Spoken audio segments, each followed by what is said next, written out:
You're live. Okay, so welcome to the Caregiver Town Hall event. Thank you so much for showing up for yourselves today and showing up for the ones that you are caring for. Thank you to my online audience. Thank you to the International Caregivers Exchange, my CarePod followers, the followers internationally, Africa, Philippines, that are caregiving, and you're showing up for us here today. So thank you so much. This is important work, and we're going to get started. So my name is Dr. Kippley Bell. I am the host of the Caregiver Town Hall, and my vision for today's event and events thereafter is to do the important work, not only for the ones that we love, but for ourselves. The statistics showing the active caregiver woman, the busy professional woman that is entering her midlife that's also caregiving, we neglect our own needs and we have to get our houses in order. And so that is essentially my vision for this event, and to be able to share the event with thought leaders that have stories. That will empower you and inspire you today. So thank you so much for your time. So welcome to the Caregiver Town Hall, empowering caregivers for impactful support. So I'm the host again. The business is impactful caregiving. I am in the business of impactful caregiving. I want to resonate with those clinicians that are teaching and caring for our aging loved ones, and also for those of us who are in the home actively caregiving. We are a multi-service platform that teaches layman and professional caregivers. I'm in a mission to change the mindset that your doctor is a caregiver, your nurse is a caregiver, your nurse practitioner, your physician assistant, your pharmacist is a caregiver. So when we think in mind of putting ourselves in your shoes, the treatment of your family will change. And that is the mission of impactful caregiving. What problem do we solve? So one of my biggest pain points is that we can't whine about our caregiver stress. It's there, right? We can't talk about how overwhelmed we are without educating ourselves. If we know how to partner with our clinicians, what questions to ask, how best to prepare ourselves, that stress will decrease, okay? And how do we solve this problem? Events like this, beginning the work, having important, impactful conversations. And it matters because behind you, behind me is a legacy, is a mom, is a grandmom, is a husband, is a friend, is a neighbor that is actively aging. We are aging as we speak. So that's why it matters. Okay, so what empowers me to come before you today, briefly about my credentialing, is that I am dual boarded. I have spent 22 years in medicine, and if we count at my mother's toe, at 8 years old, accompanying her, she did private duty nursing to the care of an elderly client. And in hindsight now, as I walk this out, I'm able to reflect on how I learned impactful caregiving. I began my career as a physician assistant, doing emergency medicine for decades of my career, still cross-covered the ER on occasion, teaching rheumatology, so doing rheumatology and emergency medicine a large part of my career. I have additional masters in gerontology because I always loved older people. And then ultimately went back to medical school to obtain my doctorate. So I rotated through every annal of medicine, every division of medicine to obtain these board certifications is what qualifies me. But what's really important, what really qualifies me and is important to me to share to you today is that I'm a mom, I'm a wife, I'm a caregiver to that mother that's a private duty nurse that's 88. I caregive to my patients at bedside. And the pain point and the why of why I founded impactful caregiving is because I found myself exasperated. Like, I'm in the know. I'm in the know and I still don't know. And I'm still frustrated at systems on why systems aren't designed to help people. And why the patients and their caregivers aren't wrong when they say doctors don't listen, or doctors are frustrated, or they ushered me in and out and I didn't get all my questions answered. So this is the reason why I want to partner with you all today to show you how to do it, how to actively caregive. But what's most important is the story of the orange. I sent my child, who is 6 years old, to school with a lunch full of one orange. At the end of the school day, the school said, "You sent Lincoln to school with an orange." So I was so overwhelmed with all of the tasks, I gave him the wrong lunch bag. And my child had one orange in his bag. Don't judge me. Okay? But that illustrates to you my why. Okay? Even as I stand here today before you, I left my mother, 88. Mom, I need you to hold it down for yourself today. The boys are at baseball all day. I have an important event. Ellis, my 10-year-old, big mommy, can you give grandma some cereal, make her a sandwich? So the pressures that are now on my children at 6 and 10, and then we don't talk about being a wife and what that looks like in the context of caregiving. So the transparency of leadership is what I most want to resonate with you today. I can walk in my credentials all day, but what I want you to take away is what I walk through on a day-to-day as an active caregiver. So thank you for being here. Thank you for showing up, and I appreciate your time. Okay, so the act of caregiving, how do we accomplish this? Let's look at this family, right? So you have the matriarch of the family and her husband. They're actively caring for the grands while their children are busy professionals more than likely, right? What happens if any piece of this pie falls down?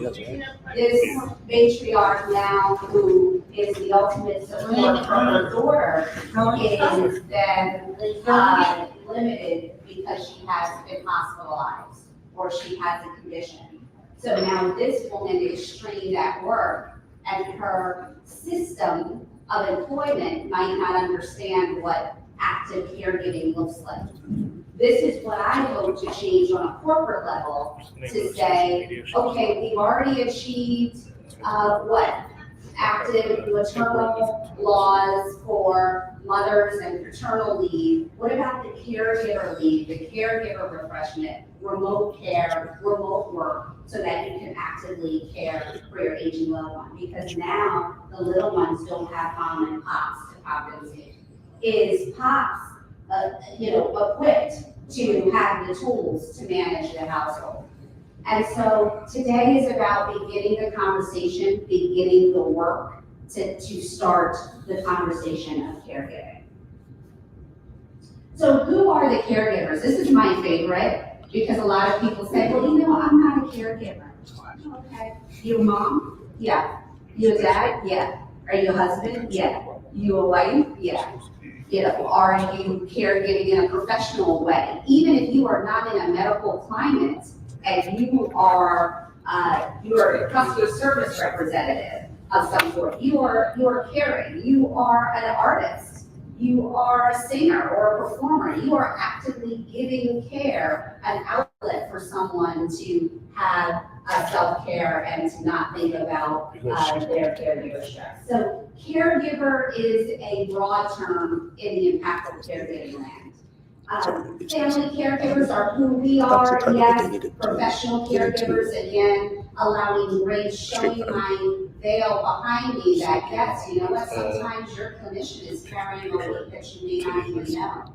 And the systems are not designed to allow us to care at bedside and give the time that we need for patients so that they don't feel rushed, don't feel stressed accordingly.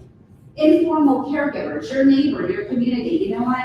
Mom, dad has passed on now, but you see, Miss Sally down the street wheeling her trash can to the curb on her own. This is a way that you can voluntarily, actively caregive. So again, the goals for today are to begin the work to provide you with the resources that we need. We'll have a session where we lean on our mental health colleague, Chanel McCord, to talk about the caregiver stress. Okay, I allow myself 5 minutes a day. We're going to whine a little bit. We're going to vent a little bit. But then how do we channel that? How do we now do the work and become impactful? Okay, CPR, we have our Aisha Addison, who lost her father at 9 in front of her, collapse of a heart attack.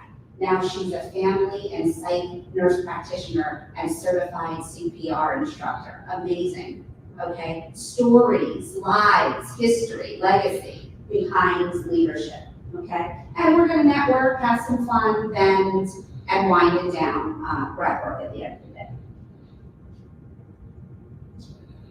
Okay, so I want to show you some of these videos.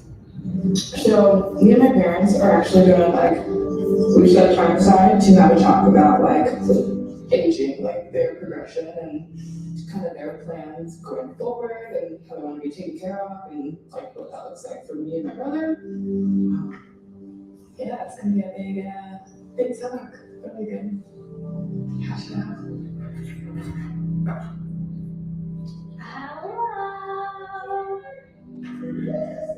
Do you remember me? It's your mom.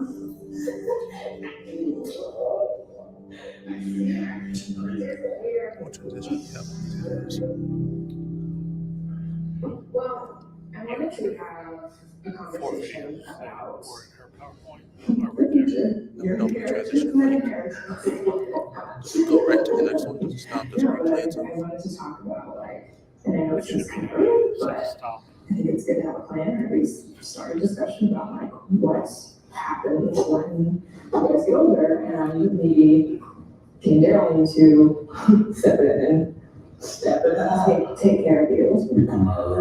Caregivers? Well, yeah, is that something that you would want, or what does that look like? I think we look at it, we can't take care of ourselves. We don't want you and your brother having to take care of us. For instance, if I cannot function, my idea is put me in a home somewhere. I could not do that. I think we want to be at home. Well, I don't necessarily want to be at home, but if we were not physically able to really care for ourselves, where we know, for instance, your granny was paralyzed. So that's different. And that's a different level of care. And so we would not want that kind of burden to be put on you or your brother. As far as maybe a long-term care insurance, we haven't thought that far yet. Right. But we know that if you have that kind of policy, it does allow you to have more options of being independent longer. So we just haven't put that necessarily in our budget. Yeah. So it's just something we need to commit to do and just do it. I thought that I would ask more questions, but I feel like my parents just talked and they kind of let me know everything.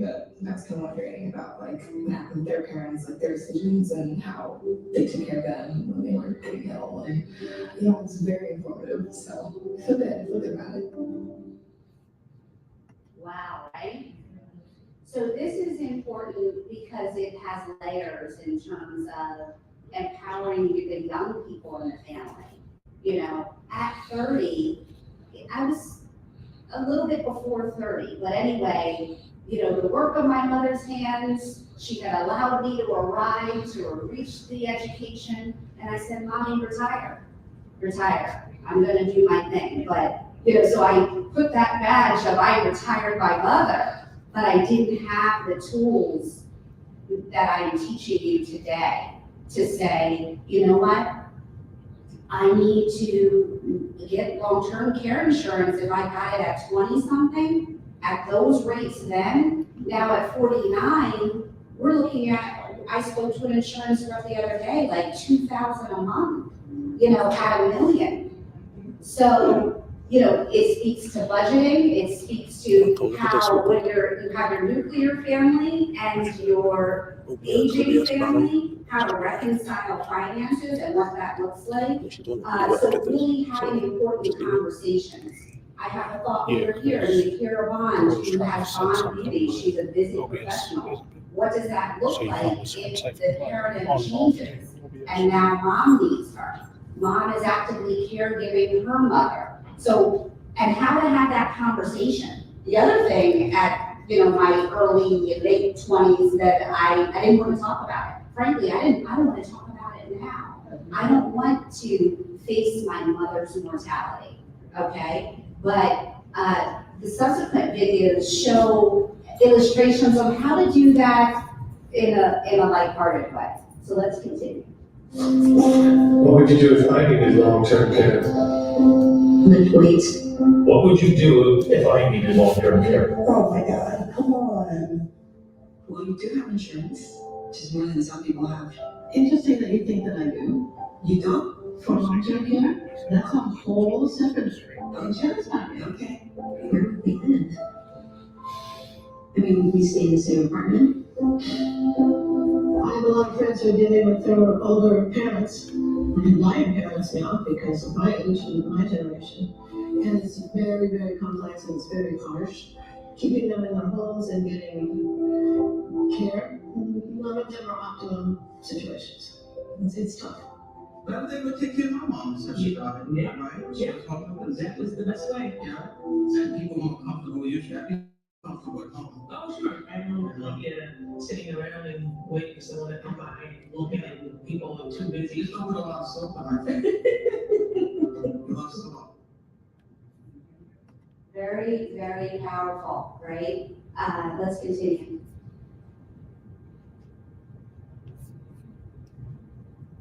I like to talk to my brother beforehand just because it's always nice to hear another sibling's perspective on something. Where I was gonna have like a talk with mom and dad, like thinking about like, hey, what happened if something like really physically happened to one of them? What would they really plan on doing? Like one of the kids maybe back home and take care of that. Exactly. Well, like if we're doing our own thing, you know what I mean? How would we manage that? I think the only thing you really have to be. So I want to pause here. Two things. You notice that the mom was really tearful, but the daughter was tentative. Like, I want to support you, but I really don't know how. And then sibling relationships. It's very interesting. Sibling relationships, I have noticed over the course of time that I don't know if it's better to be an old lady or in a sibling environment. I have patients that have siblings that say, you know what, no, like my brothers don't even bother, I'm one. When I sit with families, I say, hey, decide who can stand aside of blood, who's the accountant, who's gonna clean up the mess, making those decisions. And that's where Deborah gave me this beautiful Hawaiian terminology that I borrowed from her, which is the relationship contract. Ooh, right? The relationship contract. So I called it caregiver roles for years, and she passed on this beautiful concept of the relationship contract. Like, what is my contract with you?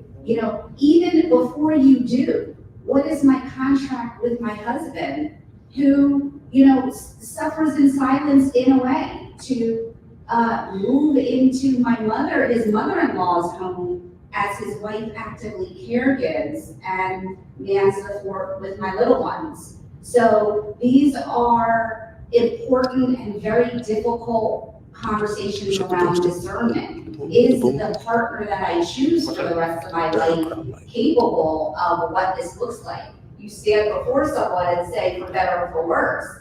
And that has looked like us down with force from an out car wreck or from an accident. So really having these difficult conversations. I believe this is the last time. I do know a lot of young people who do take care of their grandparents. It's not something that's uncommon. there's a grandparent that's raised the millennial, okay? And then millennials choosing to maybe go to college locally and, not spread their wings because there's now the obligation to moms that's, mom or pops that's raised me. So again, just illustrating the importance of beginning the conversation. The second video was hilarious to me when she said, I'm gonna lift weights, because looking at the habitus, the dynamics of literally transferring an older one and so forth, and what that looks like, and having that important conversation. What they did in that exercise is a 10-minute video. And by the way, I don't own the rights to that video. It's sponsored by Genworth Financial. They're on YouTube, but I extrapolated important clips to illustrate today.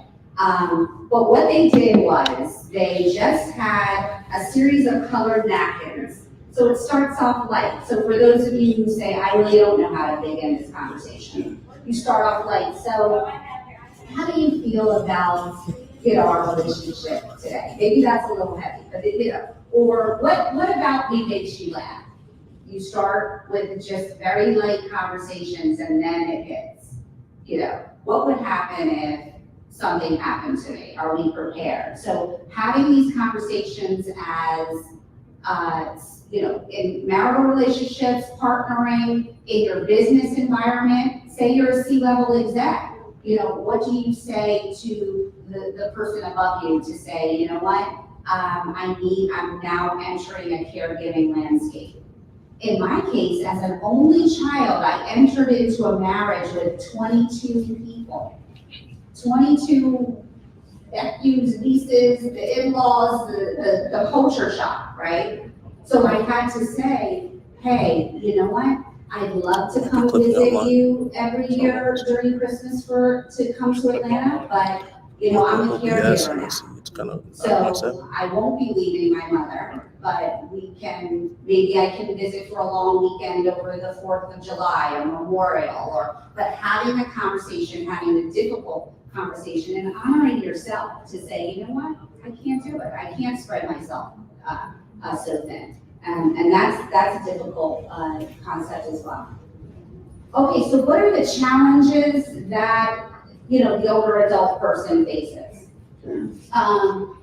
Briefly, Impactful Caregiving has lectures on these. I do this internationally on these various topics. But what are the steps that you need to take now, which is your own geriatric assessment?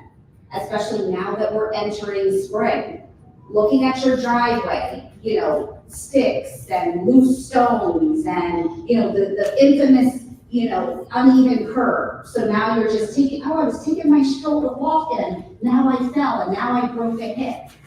Okay, and so now my whole independent way of being and living has changed. So fall prevention means a geriatric assessment of your home environment to say, what are my fall risks? What are my fall risks for myself as a midlife person, and what are the fall risks for my aging loved one? And especially if you're in a multi-generational home, it was a real challenge with little ones running around, the Legos, the this, the that, to make sure that there's no incident.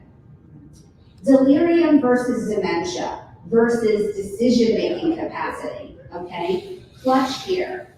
Just because you have dementia doesn't mean that you can't make a decision.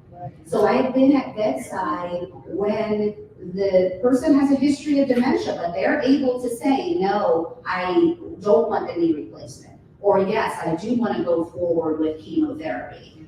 So assessing decision-making capacity can be successful in the context of dementia.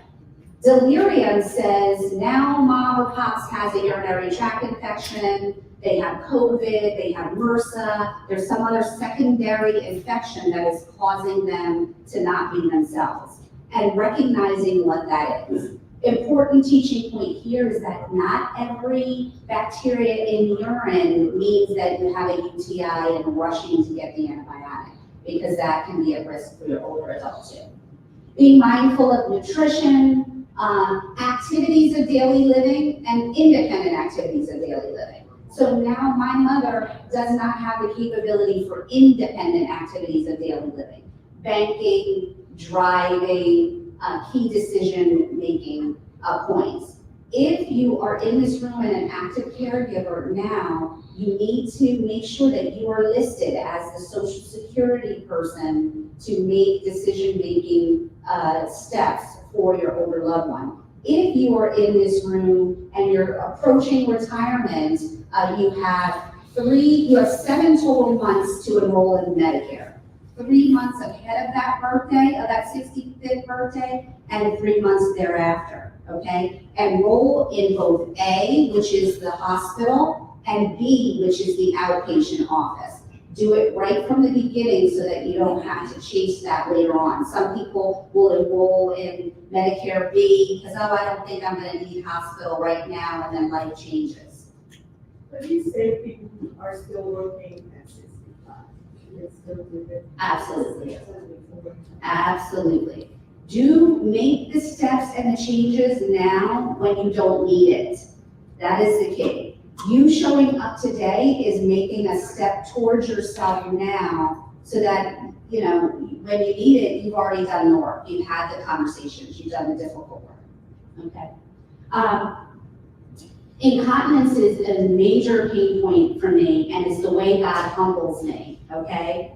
I stepped off a major stage in Hawaii, 300 plus attendees to hear my lectures, and I came home to change my mother's incontinent bed. Okay, but it's the way that I can most resonate with my audiences because I can say, I'm doing it. That is the level of honesty and integrity that's important to me, that I can come out here and be like, I'm an impactful caregiver all day, right? But what am I doing to honor my mom in this space, and what does that look like? So incontinence issues can be very challenging. The diapering, the attends, the so forth can lead to infections, which can lead to delirium, which can lead to falls. So it's a cyclical event that can be problematic, and I've experienced all of them. I alluded to family dynamics, again, having difficult conversations multiple times over, and what that looks like for you and your family. Okay, so the do's and don'ts, my favorites, doctors don't listen, right? The do's and don'ts of your doctor's visit.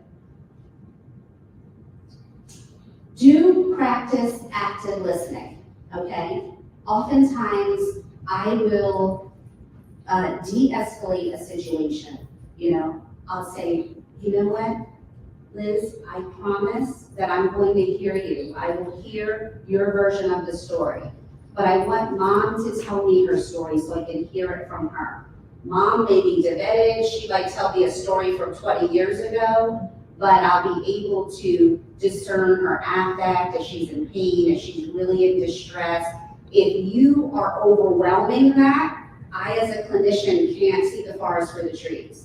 So when I teach clinicians, I say, disarm the family. Let them know that you will allow them your voice, their voice. But we have to allow the patient their voice. And as I'm saying to you as caregivers, we have to allow mom, pops, whomever, their voice as well, which can be challenging. Fortunately, my mother's doctor allows me to doctor her, okay? So it's more of a formality, but, you know, I allow her voice. And sometimes that's quiet, and it's the classic looking over to me, like, what meds do I take again? And what do I do? But she still is able to articulate something, and we have to allow for that space in the visit. Voice your concerns and your vulnerability, okay? Sometimes in the doctor's visit, patients are so upset and displace those angry, irritable emotions onto the clinician environment, and we lose the ability to care well, okay? So really saying, you know what? Said clinician, I am so frustrated, I'm so overwhelmed, I'm not getting sleep because She's getting up multiple times a night to go to the bathroom. I'm changing linens. I'm trying to cook meals. I'm not adequately eating or serving myself well, et cetera, et cetera. Allowing the clinician to help you as well, to strategize with you as well. And sometimes that's not always medication, okay? My mother fell a year ago, the weekend before Thanksgiving, shuffling, running to the bathroom to go to the bathroom, and she slipped and fell in her own urine. Major fracture that really could have been fatal, okay? But so when I came through all of that, I was able to get back to the root cause, which is why is she having this urge incontinence, and how can we fix this? And what are the meds, understanding medications and med side effects and so forth. Asking your local pharmacist, okay? We have a pharmacist thought leader right here at this caregiver space amongst us to say, pharmacist, hey, you know, my prescriber wrote XYZ for my family. Can you tell me side effects, things I should be looking out for? I didn't have that opportunity to ask my clinician in the visit, or I forgot. But really demanding also your clinician's time, demanding that. That's your right, okay? Although I have decades of training, it's also my honor. It's the clinician's honor to serve your family. So demanding the time of your clinician, okay? Because 9 times out of 10, your doctor wants to serve you. It's the system that is rushing everything, okay? Respecting the craft. Oftentimes I say to patients, listen, off your cell phone, sit up straight. This is more to my millennials. I need to have eye contact with you so that I can partner with you to serve your loved one, okay? Asking questions, logs are huge, so important. Logging the blood sugar, logging the blood pressure, logging incidences, where we can try to identify patterns, like, why is this happening? Why is my aging loved one behaving this way? When patients come in with logs, they're organized, it's a beautiful thing. I've had patients give me a USB drive, that's the rock star caregiver. The USB drive with all their medications, their allergies, their surgeries, the whole thing, okay? But finding what works for you, and that decreases stress, believe it or not, is staying organized. Technology. One of the physicians that trained me said, listen, don't be too old where you don't want to embrace technology, and don't be too young where you haven't fallen on your face a little bit, right? So I'm right there in this space at this stage of life, but I hope to have a millennial teach us, what our cohort knows, Cash App and Venmo, we PayPal, we kind of get with that, right? But my aunt's in Texas and she's 95, right? She texts, I just yelled at the AT&T girl yesterday. That's a whole other story, because she decides to go into the AT&T store and says she doesn't like her phone. She needs a new phone. Okay, but if you have an aging loved one that wants to embrace technology, help them, because it will help you as well. And understanding that financial apps can be safe in the right context. Okay. I alluded to this, don't muzzle the voice of the one you love. Let them say, my toe hurts, my knee hurts, my back hurts. Let your clinician do a proper exam to be able to discern. We love, just like our children, right? We love so much that we can stifle. And in the clinician setting, we need to allow our loved ones their voice, okay? Don't believe the hype. I love this one. So when I talk to clinicians, I say, I'm taking my Google back, right? I don't want to hear that you're not speaking to your patients or your loved ones, and you're angry that they're Googling or they're on Instagram and listening to some thought leader with no credentials. If you're not taking the time at bedside to have the conversation, patients are going to go look and find the answers, right? So, but at the same time, even in the context of weight loss drugs, right? Now that's all the rage. So now I have patients that have no indication for these injectable weight loss indications, but they want that weight loss drug, okay? But they don't understand all the side effects and other profile issues that can happen in that way. Don't rush, right? Again, it is your right and honor to be served well and to say, you know what, Dr. Dudley, I need you to take a few more minutes today. I know the clinic is busy, but I took my time to take pops out and it took us an hour to get here. So I need you to give us a little bit more of your time. And that's your honor, okay, and you're right, okay? Don't displace your emotions, and that goes both ways, right? If I'm hangry, I'd rather have that patient wait in the office for a minute until I can get myself together and my cup is full enough to serve the patient. Don't lose sight of your loved one's wishes, and that goes back to our early conversation today about being mindful of what your loved one wants and having those early conversations before the dynamic changes. Okay, you will get your top 50 at 50 handout today, which are my 50 things you need to do at 50, okay? But I just kind of pulled these quick ones that I feel were most relevant. Again, financial safety. You know, if I'm financially sound and whole, I'm less stressed and I am in a safe environment to be able to care unencumbered by finances, okay? Maintaining social connections. You know, that is the heartbreak of our old, is that the isolation and the limitation in social outlets. And it's the caregiver stress, because guess who becomes the only social activity, right? But we have to detach ourselves and say, you know, like I told Nikira's mom today, you have to get out. You have to get out. I'm not gonna allow you to hide behind mom to say, mom has this, I need to take care of mom. No, mom's gonna be okay. Okay? And that is a hard, listen, as I stand before you today, as an only child, as a woman who loves this lady's toenail crust, okay? I have to say, nope, I need to set boundaries. I have to get out of the household. I have to do this. This is my nuclear family. I have to sew into my boys. I have to be the spouse. It's very difficult, but it's important because we don't want to face it, but they will no longer be here. And then it's doing the work of finding your life again, okay? So, mucho importante. Talked about declutter the house. Okay? My aunt, I tell you, my Aunt Jenny is 95. She lives in Texas. I was pregnant with my youngest when Hurricane whoever hit Texas.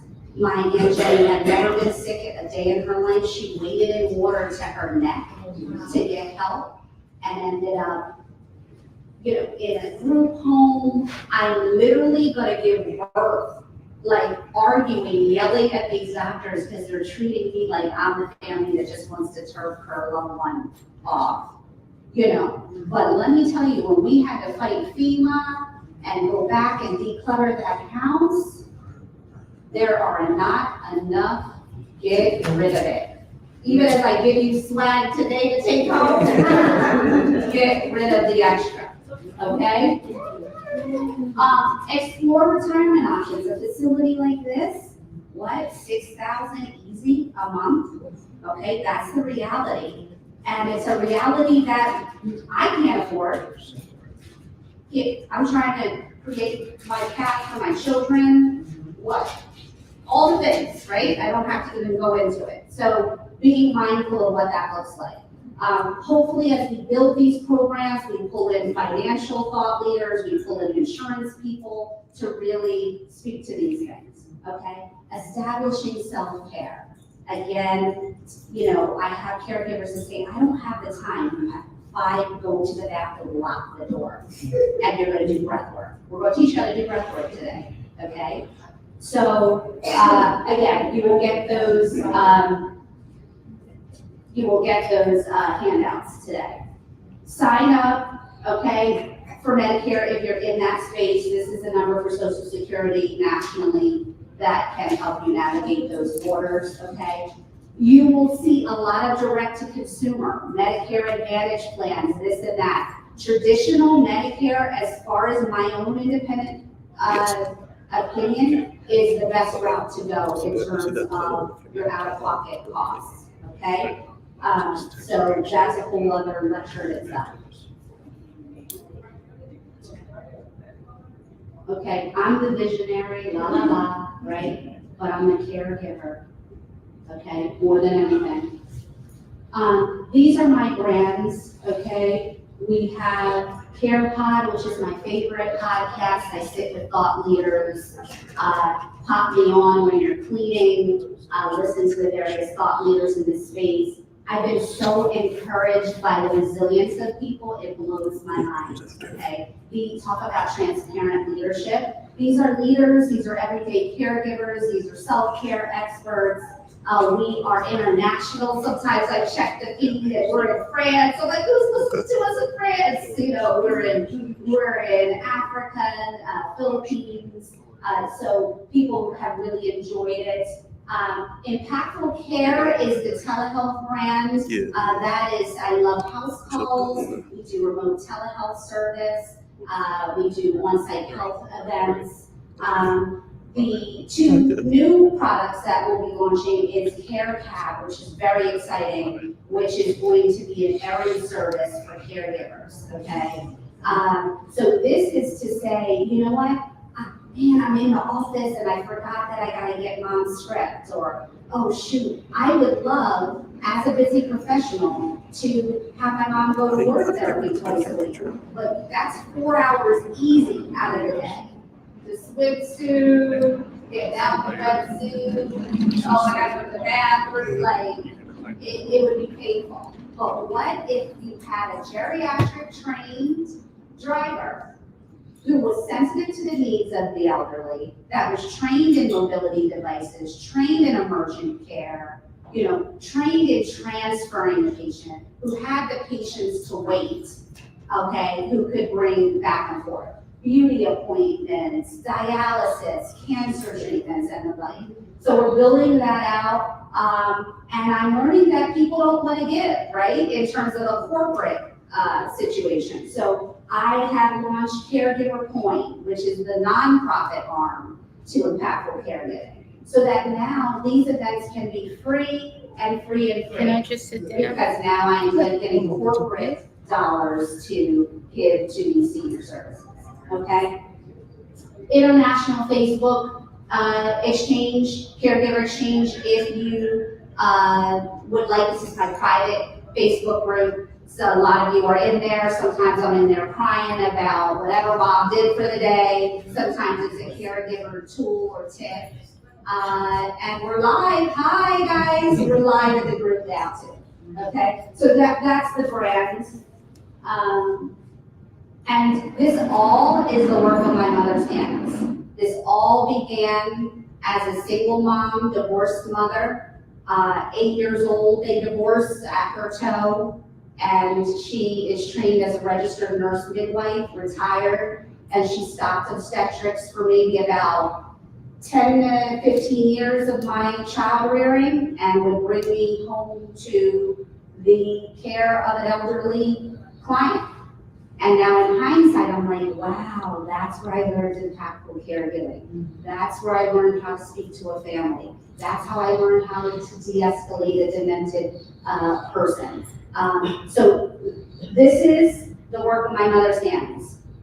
Being on a large stage, coming home to change an incontinent bed, having a difficult conversation in my family with my husband, being exasperated with my little ones, with every sport known to man, okay? This is the real talk, and this is the work of my mother's hands. I just penned this book that just launched about a week or so ago, called The Work of My Mother's Hands, A Caregiver's Journey, which takes you through the personal aspect of the mother-daughter bond, but also part 2 of the book is the practicality of caregiving and literally what to do. I believe in the Lord Jesus Christ, okay? I'm unapologetic about that. That's what guides my caregiving, both as a clinician and as a thought leader. So I wrote a faith-based affirmation journal as an accompanying guide to it, if that is your speed, okay? Connect with me. I built in time because we're gonna go over a little bit into lunch, but I think we're gonna do well here today. I'm so honored that you're here. I'm honored to have thought leaders amongst us. I'm gonna introduce our next thought leader, Deborah Hollisey, okay? Advocate for Mom and Dad is her platform, advocateformomanddad.com. And again, I borrowed the relationship contract, which is absolutely gorgeous, which talks about the caregiver roles. So welcome and thank you, Deborah Hollisey. Thank you all for your attention.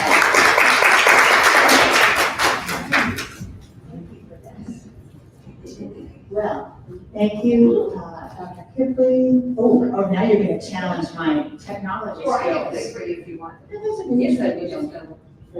You got it, all right. I can't, I was in the technology field for a long time, so if I can't work this, I'm shamed. Okay, let's move on. Oh, so let me just say, I'm sad to say I'm a past caregiver. I was a caregiver for 9 years, first to my dad and then to my mother. And I lost my mom in the end of 2022. I lost my job after my father died due to caregiving issues. And it's my mother who said to me, "You've learned so much, you should do something with it." And I thought, okay, God, okay. And I launched Advocate for Mom and Dad. And I basically call myself a writer now because the website is all for adult children of aging parents talking about caregiving issues. Everything from describing what a DNR, DNI, DNH is, what a pulse form is, the importance of having power of attorney, all the kind of legal and financial stuff. My mother very generously allowed me to tell a lot of our story. And this presentation and the 2 books I've published comes out of that. It was like these aha moments I had during caregiving. Okay, can't you do it? Oh, yeah. Oh, hold on. Okay, so a relationship contract is a really kind of weird way of looking at it. So it's basically an unspoken agreement how you're going to be in a relationship with one another. So let me give you my favorite example. Couple, married 10 years. One of them loses significant weight. Now all of a sudden, they don't want to go out to dinner 3 times a week. When they go to the movies, they're not sharing popcorn and they're not sharing soda. So that unspoken agreement about how they would be in a relationship with one another for 10 years has gotten changed by the weight loss, and probably without talking about it. So the way I look at relationships are what are you willing or not willing to do for one another? If you think about a husband and wife, you support one another's career goals for years, and then somebody gets ill. So what are you willing or not willing to do to support that person, right? When I think about caregiving for my mom, I never expected to do wound care. I would have told you early on, yeah, that's not happening. But I was willing to do it when the time came. I'm trying to do it that way. How do you support one another? This is where the love and validation comes in. That person that can no longer work, if you supported them, that work, then how do you still show your love and support to them? And finally, what shared interests or activities bind your relationship together? If I go back to the idea of a diet, one of the things that bound it was going out to dinner, and now somebody's unwilling to do it. So how do you change that? How do you renegotiate that relationship is really what I learned being my mother's caregiver, because we had this mother-daughter relationship. I still wasn't good at parent terms with my mom, but the dynamics of that had changed. So how are we going to be in a relationship differently? Okay, so to me, the most important thing about being a caregiver is effective communications. It underlies everything, and I loved the videos that Dr. Bell showed because they showed a lovely way of people sitting down and talking to one another. It's scary to do that. It's scary to do that. Sometimes it does not go well, even though in the videos it did, right? So you have to be able to effectively communicate. Okay, so good communication basically means you can express your feelings openly and directly and allow the other person to do the same. If you didn't learn that in your family of origin, that's really hard to do. Right? Really, really hard to do. If you don't like feeling vulnerable, to express the way you're feeling without getting frustrated or tearful or whatever is really hard to do. But these are skills we can learn. Improve communication, and Dr. Bell talked to this. Listen actively. Listen actively. I'll tell you a quick story. I was with my mom, and my cousin texted me to say, we're having a family party, we want you to come. And I turned to my mother and I said, oh, Susie invited us to the party. And she said, I feel like I died. And I was like, wow.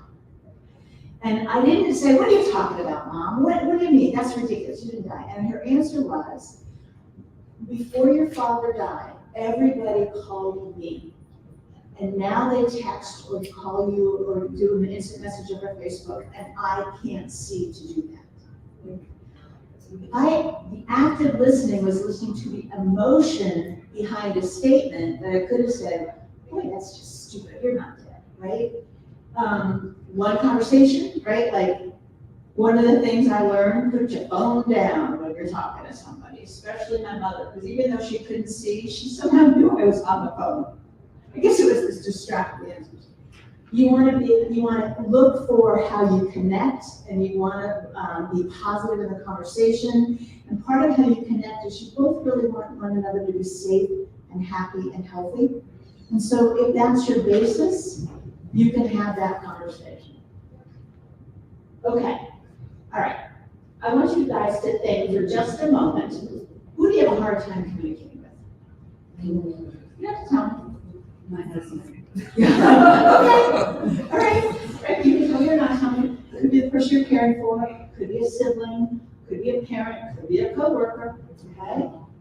So I have to use my cheat sheet because I want to make sure that I get this right. When you communicate with sarcasm, you're communicating with words, tone of voice, or facial expressions that kind of convey hostility. When you are being passive aggressive, you pout or withdraw, you say nothing, or you storm out of the room or out of the relationship. If you counterattack, you respond to what the person is saying to you by criticizing them.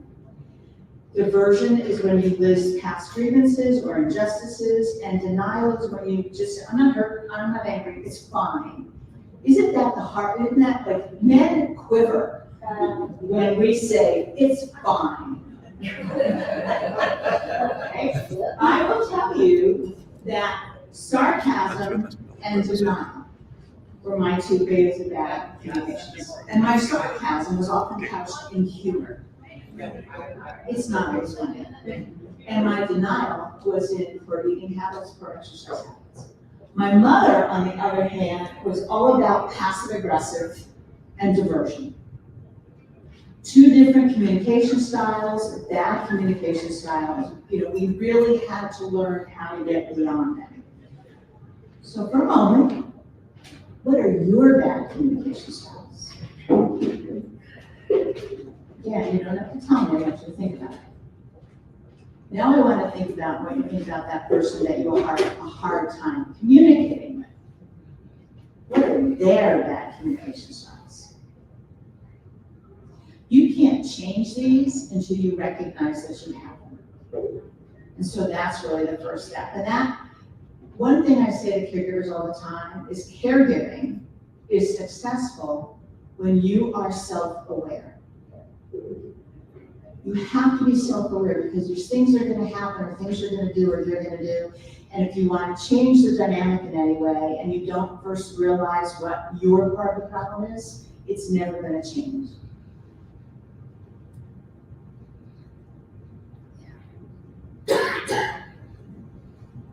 Okay, we talked about that. What is or are your bad communication styles? All right, first thing is you have to name the change you need. Nobody is a mind reader, right? Like we don't even realize that, we just assume that they know what we're thinking. Oh yeah, this is challenging my technical skills. I'm right here, that name. All right, follow the rules of fair fighting. Didn't we learn this in kindergarten, right? Be specific, don't dance around it, tell them what it is you need.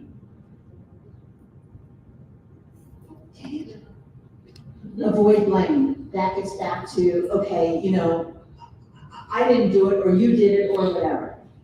I'm just gonna go through these now.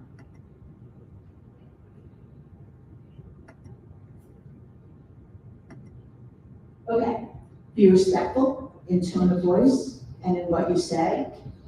Lower the volume. If you start to hear yourself getting a little louder or talking faster, that is your signal in your head, okay, I'm really starting to lose it, and I need to lower the volume and possibly just take a timeout.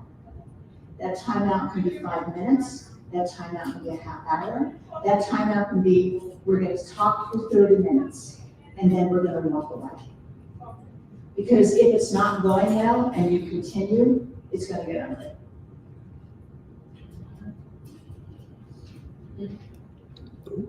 Okay. What stops us from having an intentional conversation? Dr. Bell called it a hard conversation, a difficult conversation. They are, but we also need to be intentional about it. First of all, one of the things is we feel guilty. We feel like we don't have the right to have this conversation, right? We fear there's gonna be a rift in the relationship. If I'm honest and I tell them what's going on and what I need, they're gonna walk away. I think that's particularly true of children and parents, right? Because there's always that dynamic of this was the person who told you what to do, and if I tell them what to do, they're gonna walk away. And walking away doesn't mean physically, walk away means emotionally. Where we fear for the other person's emotions. And by that I mean when somebody's feeling sad and vulnerable is something a lot of our elders feel often because they've lost control of so much of their life. We don't want to have that conversation because we don't want them to feel bad.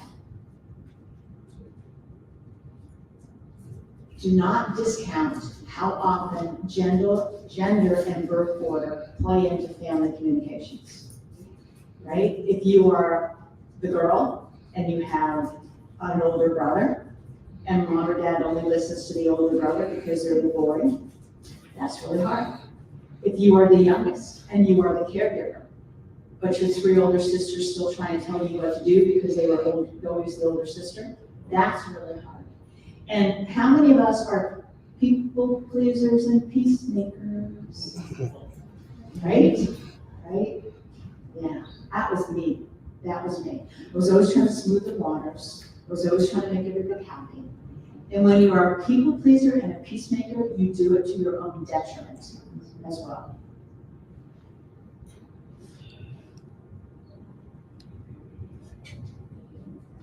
I said it before, I'll say it again. Do not underestimate the impact of your family of origin. All right, this is one of the quotes from the book. I love this. When you feel yourself becoming angry, resentful, or exhausted, pay attention to where you haven't set a healthy boundary. So, one of the things, I will go back. Let me go back because I want to talk about that for a second. Okay. Take a moment to think. By the way, if you come to my table, this is one of the bookmarks. Yes, yes. You can put it on your refrigerator. You can put it on your bathroom mirror. Okay? So here's the thing. One of the ways that we are not aware of our emotions is the physical manifestation of that. If you are angry, and you are about to cry, right? How many of us get angry and we're so angry, the tears are coming and we don't want to cry, right? Or if you are feeling resentful or exhausted, that will show up in your body. Maybe your face gets flushed, maybe you're taking naps, maybe you're, snappy at people because you're just exhausted, right? So those are really important things to remember, that your emotions and the physical manifestation of that tells you a lot about the relationship you're in and how you're handling that relationship. Okay, so I talk about effective communication being an intentional conversation. I'm just gonna do this. Okay, so the thing you always want to do is you want to get the person to say yes. And that's kind of renegotiating the boundaries of the relationship. The first thing I will say that's really important is the language that you use is critically important. The second thing I will say that the time and place plays into this, right? The third thing I will say is what motivates that person. And the fourth thing I will say is it's never one and done. You're gonna have multiple conversations. I call it the drip method. Tell you another quick story about my mother, right? And kind of how we get from one place to another. My mom could no longer see to dial the phone, and she's having trouble talking to people on the phone with her lifeline. So I said to her, let me get you an Alexa. You can dial through Alexa. No. And we had multiple conversations for a full year about it. I even demonstrated it at my aunt's house to her. Finally, I had the opportunity to be part of a 3-month test of the Alexa. I brought it home. I said, look, and immediately, where would I put it? You can put it right next to your chair. All this stuff. The bottom line was we had talked about it for a year, and then the motivation was it's free. Oh, it's free. And then we got it. But here was the lesson. I kept saying to her, Mom, you could call people. And finally, once it was in place, she said, there's no privacy if I use Alexa. Dang, she's right. My motivation for her to do something was all wrong. And how often do we do that? My motivation was all wrong. Guess what?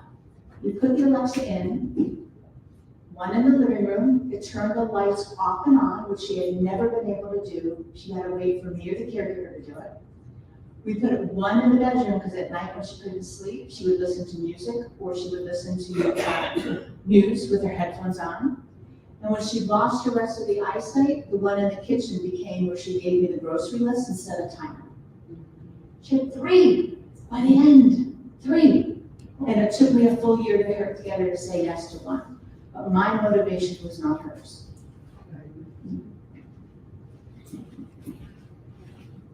Come on, Deborah. Okay, so it was really important is when you go to have an intentional conversation, you should always start with an I statement. I feel overwhelmed. I'm exhausted. I need help. Because how often do we start with, you must stay off the ladder. You shouldn't do that, right? As soon as you use the you, must, should, they're gone. They're gone, right? So it always has to start with an I statement about how you're feeling or what's going on. It makes me nervous when you get on a ladder. But here's the kicker. You never end that when you go to set a boundary with saying, well, will you do it? Because if you only get to a yes or no, you're dead. So what you want to do is say, do you want to do this or do you want to do that? And you give her a choice. Or you make it an open-ended question of some kind. This I love as well. This is one of the bookmarks. Boundaries are the flip side of asking for help. And if you can do both, if you can learn to say no and I need your help, you might just survive this experience. For me, boundaries and asking for help was the foundation of my self-care.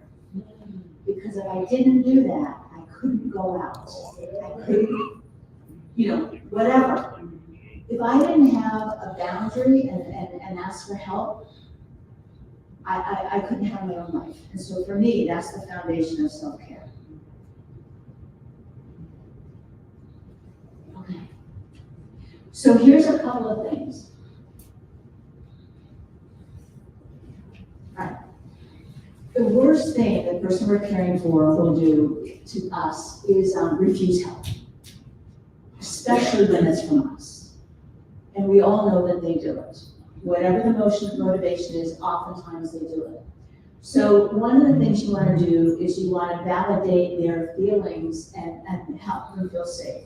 So you get a part-time home health aide in, and they don't really want them there because they don't trust them. And so part of validating their feelings and making them feel safe is, Mom, while Mary does pick your task, I will be right beside you, telling her what to do. I'm not going to leave you with her. And you keep doing that until they start to feel safe, and you wean them off of that, right? So recognize that it's scary. It's scary to have somebody else doing it. It's scary, and they don't like to give up their privacy. All of that is very understandable. You don't want to say, you can't do this. You want to be able to say, look, with Mary here, you can go for a walk. Or with so-and-so doing this, if Mary's here, she can do the laundry, and you and I can play cards. You want to give them the opportunity to realize these are things you can continue to do, start doing. Again, drip method, it's not going to be one and done. It took me a whole year to get to a lesson. And if they're really not listening to you, you want to ask their doctor or their minister, someone in their faith community, or a sibling that they trust. You want to enlist their help. And that means having a conversation with them about what you were trying to have happen, and them understanding and then supporting you in that.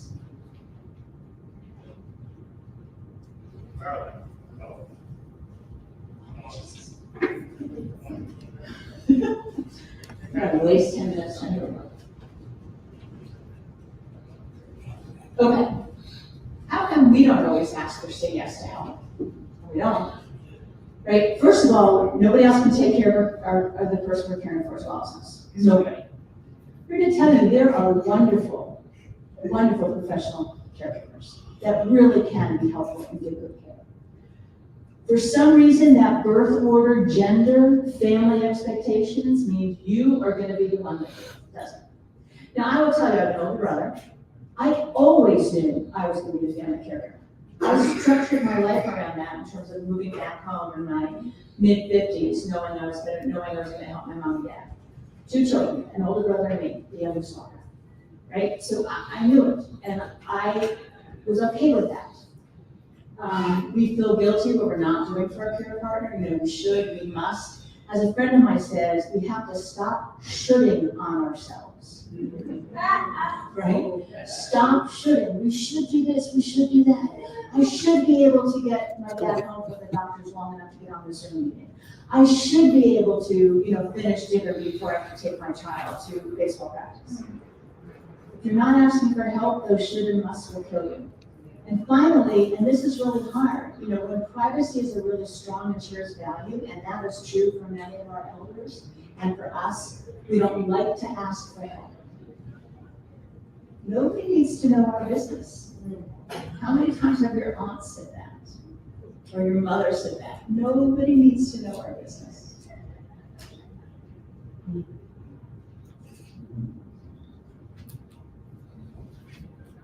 All right, you got this. So some tips to make it easy to accept for help. And you've heard this before, if you're ready with a list. How can people help? It's not always about helping the person you're caring for. Sometimes it's about helping you. Sometimes if they would just carpool and drive your kids someplace for you so you didn't have to, that is help. So make a list of what needs to happen. Play to people's strengths, right? Like asking your neighbor to come over to check out your toilet and then expecting him to fix it because it's running. No. What are they able to do? What are they not able to do?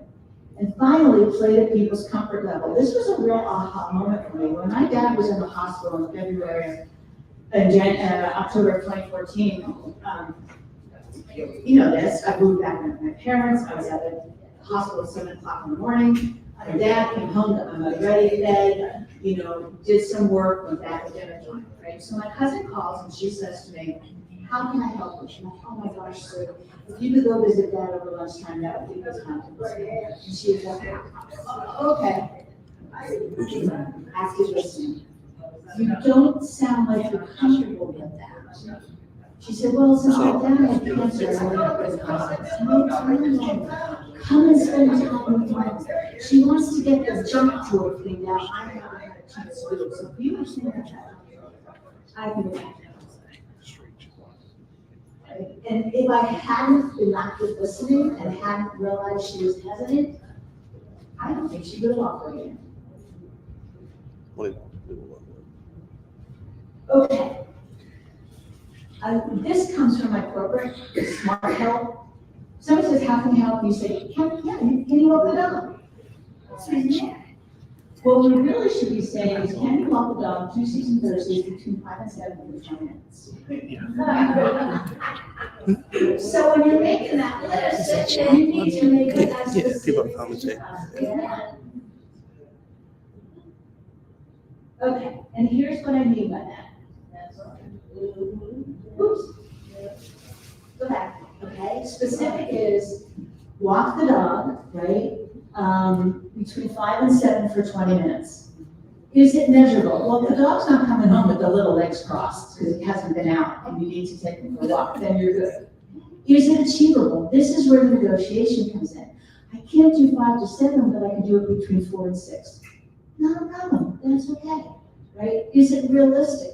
Can they really drive from wherever they are, walk wherever they are, get to you, get to your dog, get the dog out, take him out, and get home in a time that meets their needs?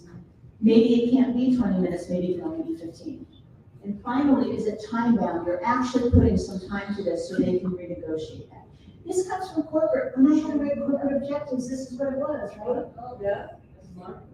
Yeah, we've all done it. We just need to apply it here as well. Because can you walk the dog and they do it once and it doesn't fit their schedule, they will never do it again. And if they're not the right person and you have a list, you go down the list to the next person. Take a moment to absorb that. Go down, that is power. I hate, my apologies, but I hate that in the healthcare system, the elder care group, everything is measured by activities of daily living and independent activities of daily living. You know, can they go to the bathroom by themselves? You know, can they go to bed, right? Because those are tasks. Yeah. And the tasks are hard. But that's not where we're going to kill it, it's all the emotions around the task. Okay? So these were my 7 feelings and emotions that I was embarrassed to admit to. And that came from the George Carlin thing, the 7 things I can't say on TV. You're old enough to remember it, I think, right? So what I learned is that I can go from these deadly emotions to these. And I'm just gonna go through them.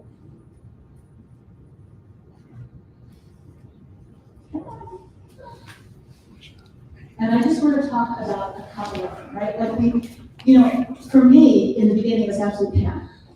If I knew if I can get from panic to just fear allowed me to talk to other people and try and have to put a team together and actually get to a point where I felt comfortable with the answer to whatever the problem was. Frustration.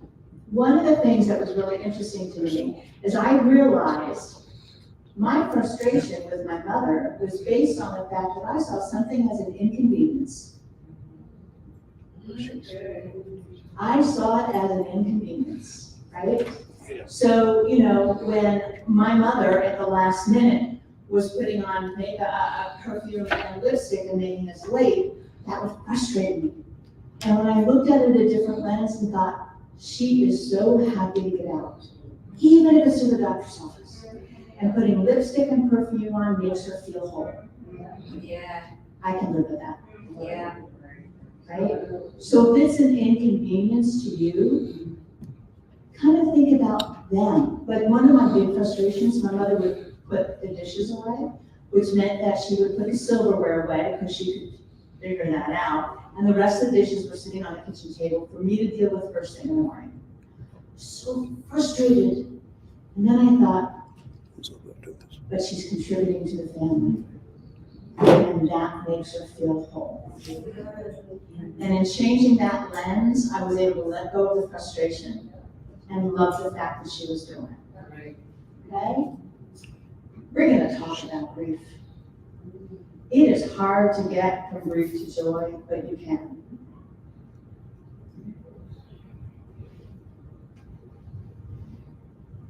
Okay. Grief runs through caregiving like a river, as far as I'm concerned. And nobody talks about it. Because the only time society allows us to really grieve is when somebody dies. But it runs through the entire process like a river. It really, really does. So invidious loss and grief, if anybody's caring for someone with dementia, anybody caring for someone with dementia. So this is, right, this is really important to you guys. It is the loss of someone that is still there. It's the loss of someone that is still there. And that is so hard to be seeing that and seeing the changes in the person that is gone. Anticipatory grief, and that's not just anticipating that they're going to pass away. It is anticipating all of, their loss of mobility, their loss of eyesight. But also for ourselves, it's the loss of life as we know it. Suddenly we're not going to move to a different state to retire. Suddenly we don't have the freedom to go out to dinner with friends all the time. Anticipatory grief is very much around the grief that we find as caregivers. Shared grief. My mother and I both grieved the fact that she could not see as well as she did, and a lot of the things she used to do and she loved to do, she could no longer do. We both grieved the fact that she could not get around easily. So in that shared grief is the ability to really connect with one another again. And part of that is verbalizing it, even though it's hard, and saying, I know this is hard. I know this is hard. I know this is not what you planned for, but I'm with you. We'll do it together. And finally, grief relief. And this is really interesting. Most people think about it when they think about it in terms of somebody passing. But grief relief I found when I had to move my mother out of our family home into assisted living because of my health. There was such grief in moving her out and such relief that I was not the only person responsible. And then boy, did I feel guilty. People feel it when the person that has dementia, you take them to adult day.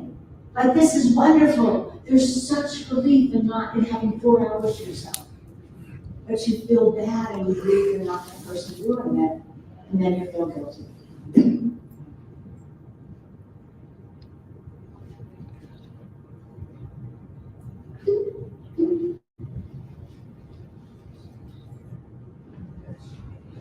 Okay, letting go. This is the most important things we can learn to do for ourselves as caregivers. Letting go of life as you knew it. It's changed. And let me tell you, as a past caregiver, I can change my caregiver. I'm not the same person I was 9 years ago. And really, one of the things I'm trying to figure out is who am I if I'm not a caregiver?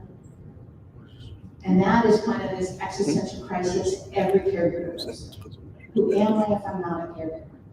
It's letting go of the life you planned. I had to look at retiring somewhere else because New Jersey is so expensive. Well, that ended. And now guess what? I feel like I'm too old. Because Dr. Kipley's point, having our support network, right, at 66, it's hard for me to parent. I got my support network here. Letting go of the need to be right. It's hard. It's hard. And letting go of the people who don't support you in the way you need. This is hard. This is hard. But let me tell you, letting go can mean putting aside. It can mean putting aside for right now because they don't understand, they can't support you.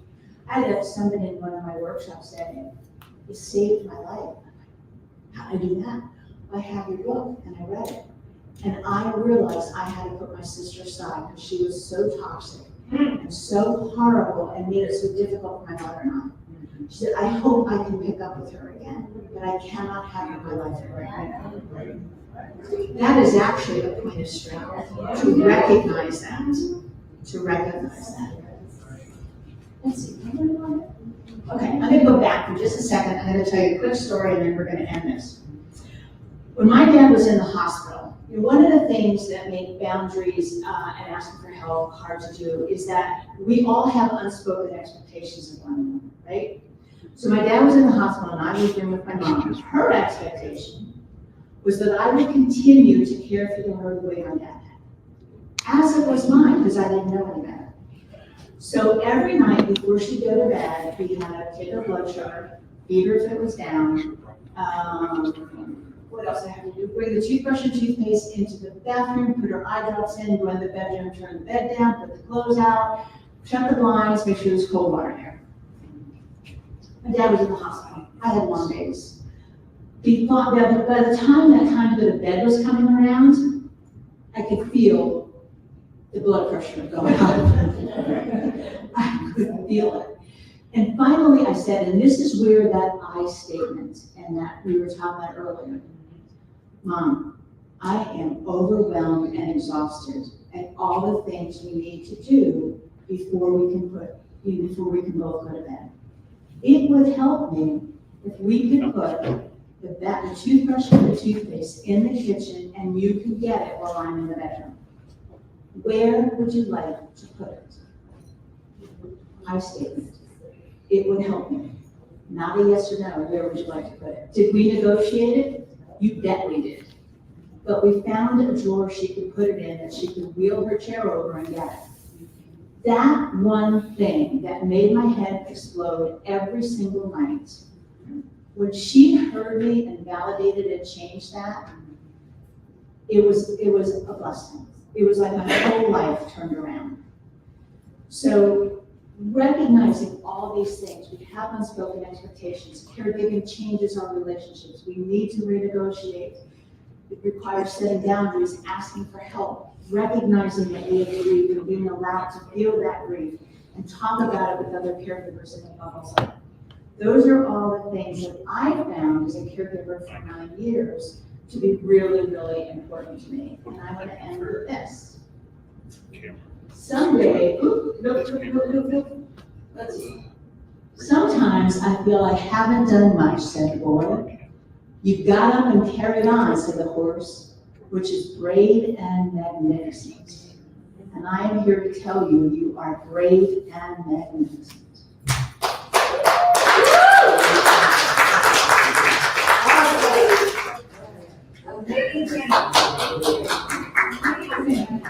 Oh my goodness, amazing. So we're gonna keep it moving. We're over, we're not like right on time, but it's okay because we're gonna just take our time. We'll take our time to eat lunch and vent, and then I'll shorten the Q&A if we have to. But this is just so amazing. Thank you so much. Thank you to our online audience. I see all the chat, all the fire in the chat. What? Thank you so much. Okay, so I want to bring before you a thought leader that I have a lot of respect for, Chanel McCord, a licensed counselor of Oasis Wellness Group.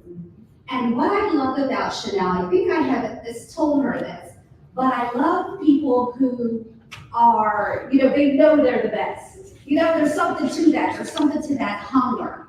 And she has such a passion about mental health and our mental health fitness and wellness. And I want her to come before us today to talk about the work of our mindsets and our mental health fitness. So welcome, Chanel McCord.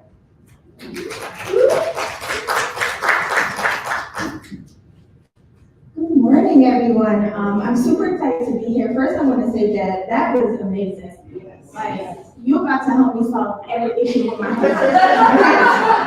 Every single issue. I took notes, and so thank you so much. That really was amazing.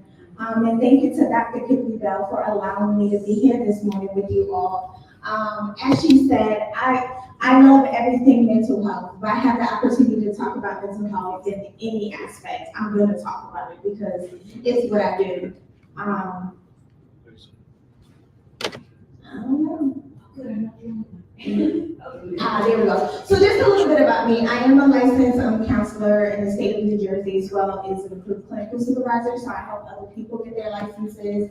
I'm also currently pursuing my doctorate. Y'all pray for me. It is no joke. I'm a licensed minister. I've been in the field for 12 years. I'm also a speaker, conference host, workshops, facilitator, and author. All that good stuff. So let's jump into today's presentation. So I always like to give a disclaimer when I do presentations, especially when we're talking about mental health. Always remembering that the subject matter that we discuss, it can be sensitive and it can bring up emotions. If at any time we discuss anything or we bring up any points that tax something in you, please take care of yourself. If you feel like you need to walk out of the room, you feel like you need to go for a walk, those things are important. The goal is not to be triggering in any way. The goal is to be informative and to be able to help you. And so if you need to take care of yourself, do what you have to do to take care of yourself. So I want to start with some stats and some facts. 44 million Americans age 18 plus are caregivers. So think about that for a second. By the time a person hits adulthood, they automatically become a caregiver.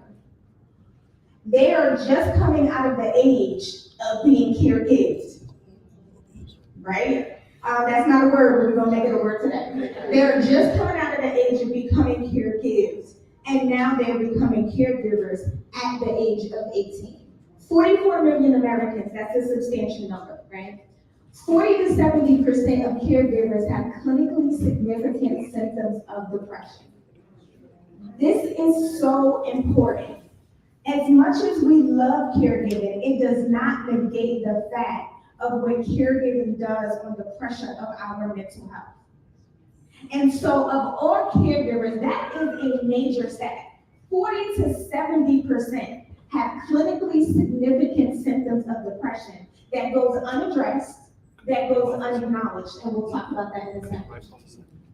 Female caregivers comprise 2/3 of all and fare worse than their male counterparts, reporting higher levels of depression, anxiety, lower levels of subjective well-being, life satisfaction, and physical health than their male caregivers. Most caregivers are females. 2/3 of caregivers are females. That's what the stats tell us, right? And so that is representative of what we have in the room today, right?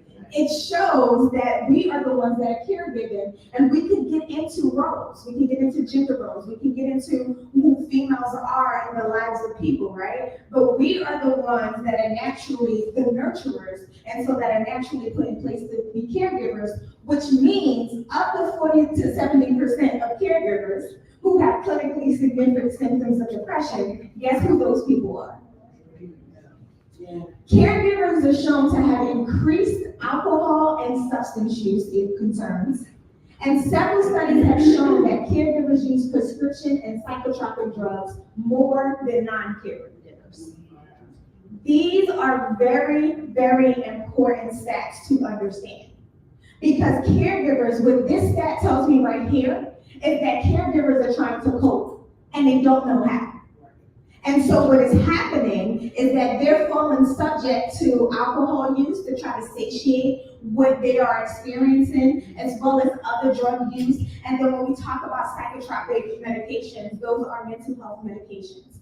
And caregivers are comprising and taking more psychotropic medications than people who are not caregivers. So, 1 in 10 caregivers report a decline in their physical health since assuming the role. Not sure how many of us are in a room, but there's quite a few of us in a room that are probably experiencing some decline in our physical health simply because we're taking on a role of caregiver, right? Caregivers have 23% higher level of stress hormones and 15% lower level of antibody responses, indicating diminished immune response, which leads to frequent infection and major disorders. Caregivers are experiencing more stress than the average, and where it says 15% less, lower level of antibody responses, caregivers are having a harder time fighting off some of these infections, fighting off different things that are going on in their bodies. When I read that stat, I started to think about COVID. The times of COVID where caregivers went, and you were really in it at that point, because there was nowhere to go. So you were there with your loved one that you were caregiving for. And while trying to keep them safe, also trying to fight for your own health at the same time, and hoping that, oh my goodness, that this virus doesn't overtake me, right? Caregivers are less likely to engage in preventative health. So while you're taking your loved ones to the doctor's appointments, you're not going to the doctor.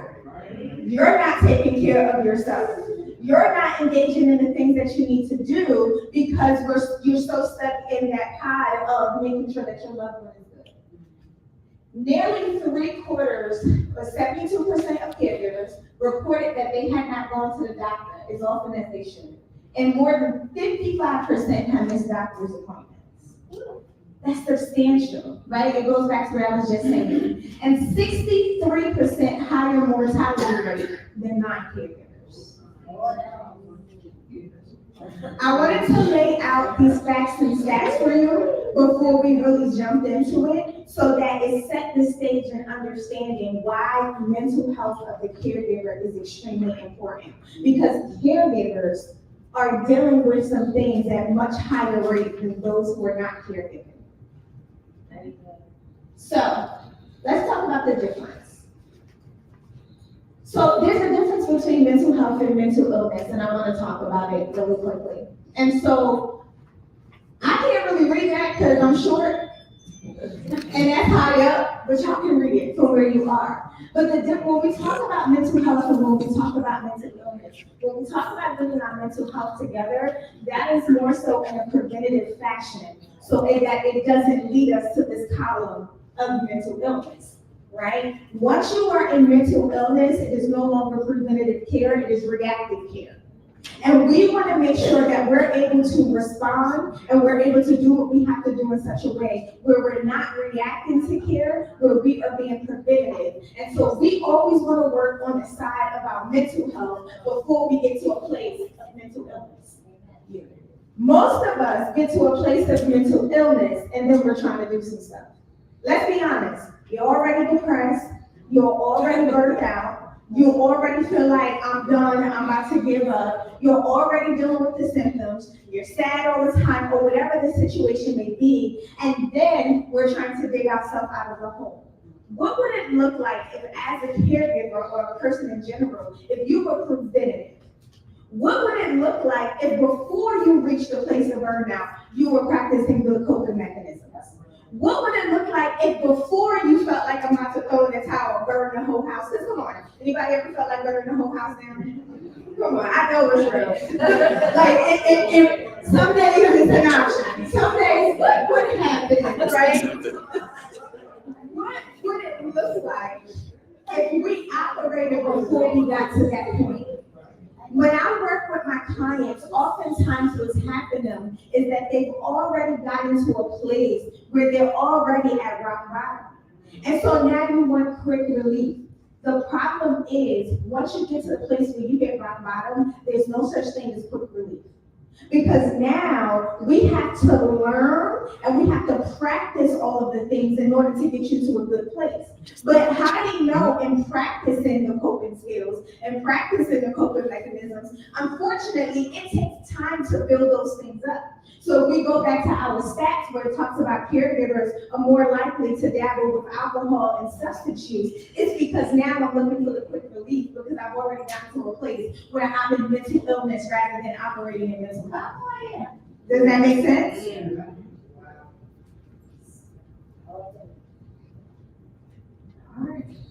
All right. So does my mental health really matter? Absolutely. Caregivers are officially considered an at-risk population. I want you to sit on that really quickly. From the mental health standpoint within the mental health field, if you are a caregiver, you are a part of an at-risk population. Your mental health absolutely matters. If you are going to survive the caregiving journey, and I don't say that in jest, I say that, and this is real, because I'm counseling right now several caregivers who are overwhelmed. They're really overwhelmed. And if they are going to survive the journey, it's accepting the fact that I know that I'm an at-risk population, and so now I'm going to do everything that I have to do to make sure that I am taking care of myself in the way that I need to take care of myself. Why does mental health happen? Why does my mental health matter as a caregiver? The lack of role prep leads to severe road stress. Most people, if not all people who become caregivers, you're not prepared for that. I didn't sign up for this. You are learning, and as my grandmother would say, you are flying by the seat of your pants. Every single day, trying to figure this thing out. I love so many things that Deb said in her presentation. It was so good and so pertinent. But you are learning every single day. And that's where that communication comes into play. I am an unofficial caregiver for my grandmother. If anybody knows me, my grandma Bibi is my girl. That's my girl. Now she got 3 grown sons. She got a whole host of grandchildren. But there's something about what I provide for her in our relationship that she leans on me. And so in many ways, even as we're standing here today, as I pulled up today, ran into a caregiver situation where she was left on the floor of her assisted living facility for 4 hours. Fell and bumped her head. So I'm currently trying to figure that out, or what's going on, right? I wasn't never prepared for the role to be a caregiver. My parents are still fairly healthy. I thought this would come much later on in life. I never imagined at 35 years old that I would be getting calls from nurses and doctors because I'm the one that my grandmother is comfortable with everybody communicating with, even though she has 3 grown children. I was never prepared for that role. At one point, she lived with me because there was a house fire. I was never prepared for the role, right? There is severe stress that comes with it because while you're trying to do life, you're also trying to do life for them. As a caregiver, it's remembering that you're not just doing life for you, you're doing life for that person too. And that is what comes with the role preparation that, okay, because as Deb said, listen, my grandmother has a whole way how she likes to do things. When I pick her up, I'm like, all right, grandma, we're gonna take it, we're gonna get you car, we're gonna do this, whatever the case is, we're gonna keep it going. She got her own way of doing stuff, and I have to learn how to respect that. No matter how stressful it is, and I'm like, grandma, let's go, right? But I had to learn to prepare myself when she is in my care, and when I'm watching over her, I had to learn what she likes and to respond in a way that works for her, not necessarily the way that works for me. That comes with a lot of stress. And then the other side of that is the sacrifice self. As a caregiver, you sacrifice a whole lot of yourself. You sacrifice a lot of yourself. You sacrifice a lot of what brings you pleasure. You sacrifice a lot of the conveniences. You sacrifice a lot of just time in general. And so what happens with caregivers, why mental health suffers so much for the caregiver, is because you're sacrificing so much of who you are. I even want to go a little bit deep. I don't know how deep Dr. Kennedy wants me to go, but I'm not going to get real whatever on you.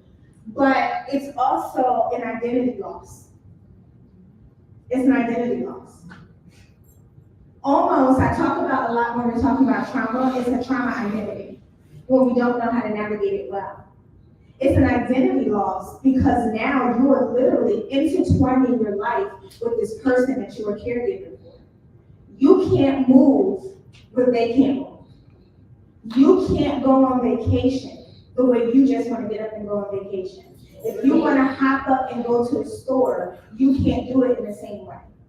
During that time when my grandmother was living with me during a house fire, when I tell you I was not prepared, I wasn't prepared. I didn't know. I just thought, because I'm used to, right, the granddaughter. She helped to raise me. I'm used to Grandma Big, right? I didn't realize she was on 20 life-saving medications a day, and there were different medications she had to take on different times of the day. So I'm leaving the house at 6 o'clock in the morning, I'm coming back home at 10 o'clock at night, found out grandma hasn't taken any of her medication. Life-saving medication. All 20 of them. And then I'm looking at my husband like, you ain't make sure? He was like, make sure of what? I didn't know, but I tell you, and so what I realized is there was a lot of stuff that I had to sacrifice during those, she lived with me for about 9 months. There's a lot of stuff I had to sacrifice during that time and changing my schedule. I had to change my husband's routine. Like, listen, okay, you know I'm not getting home at this time. You gotta make sure she get her medication. You gotta make sure she eat. I love the privacy of my home. Grandma loves her family. Guess what? Family was at my house all the time. Even them jokers I ain't here for. Because grandma wanted to see them. Grandma loved them and she needed them around, right? And so it's a sacrifice self, a loss of identity, learning how to intertwine your identity with the other person. And so you have to work overtime to make sure that you're constantly taking care of yourself and you're taking care of yourself. So does my mental health really matter? It absolutely does. What brings on the caregiver stress? The juggling act. Yes, Lord. As a caregiver, listen, you should have a job in the circus. Can nobody juggle like a caregiver can juggle? Nobody can juggle like a caregiver can juggle. Because you have to learn all the things, like I just said. You have to learn how to not just navigate their life, you're learning to navigate their life. You're not just worried about, okay, make sure I'm taking my medications. I gotta make sure they're taking their medications. I'm not just worried about my diet and my dietary restrictions. I'm worried about their dietary restrictions. I'm not just worried about my family and I'm worried about their family. Like, we can go on and on and on. Nobody can juggle like a caregiver. And also what leads to the greatest caregiver stress is the juggling act. It's learning how to balance all the things. And to be honest, I don't subscribe anymore as a therapist to the idea of balance. I don't subscribe to that. A few years ago, I was introduced to the idea of rhythm. And so balance gives the impression that things can even out and things can weigh out. And that there is going to be a fair opportunity for everything in my life. That is a lie. It is impossible, because if we could balance things, then that means that things will be perfect, and we know that perfectionism isn't a thing. The idea of rhythm is that when you listen to a song, this is how I think of it. When you listen to a song, at different parts of the song, there are different instruments or even the vocals that have to be. And maybe in this part of the song, the focus is the vocals. So that's where I'm focusing. It doesn't mean all the other instruments in the back stop playing and everything drops. It just means that in this moment, the vocals got it. But then maybe the drums have a solo of the song. So the vocals fall back and then the drums move forward. It doesn't mean that the vocals are no longer important. It doesn't mean that the horns and the piano are no longer important. It just means that in the moment, the drums are the one that have it. And so what I like to just subscribe to the idea of rhythm is because it gives us a release from feeling like I have to try to make everything stay in the air. The problem is we're trying to keep all the balls in the air at the same time. I am here to release you to let some drop. Ooh. Drop some of the balls. Because guess what? It's going to be okay. It doesn't mean that I'm never going to get back to it. But while I'm sitting here trying to do this, the thing that is most important in the moment that's presently in my face is not getting the attention that it needs. Caregiver stress is because we're trying to do this. When truth of the matter is just half the world. Because as people, we only have the capacity for this. You know the idea of multitasking?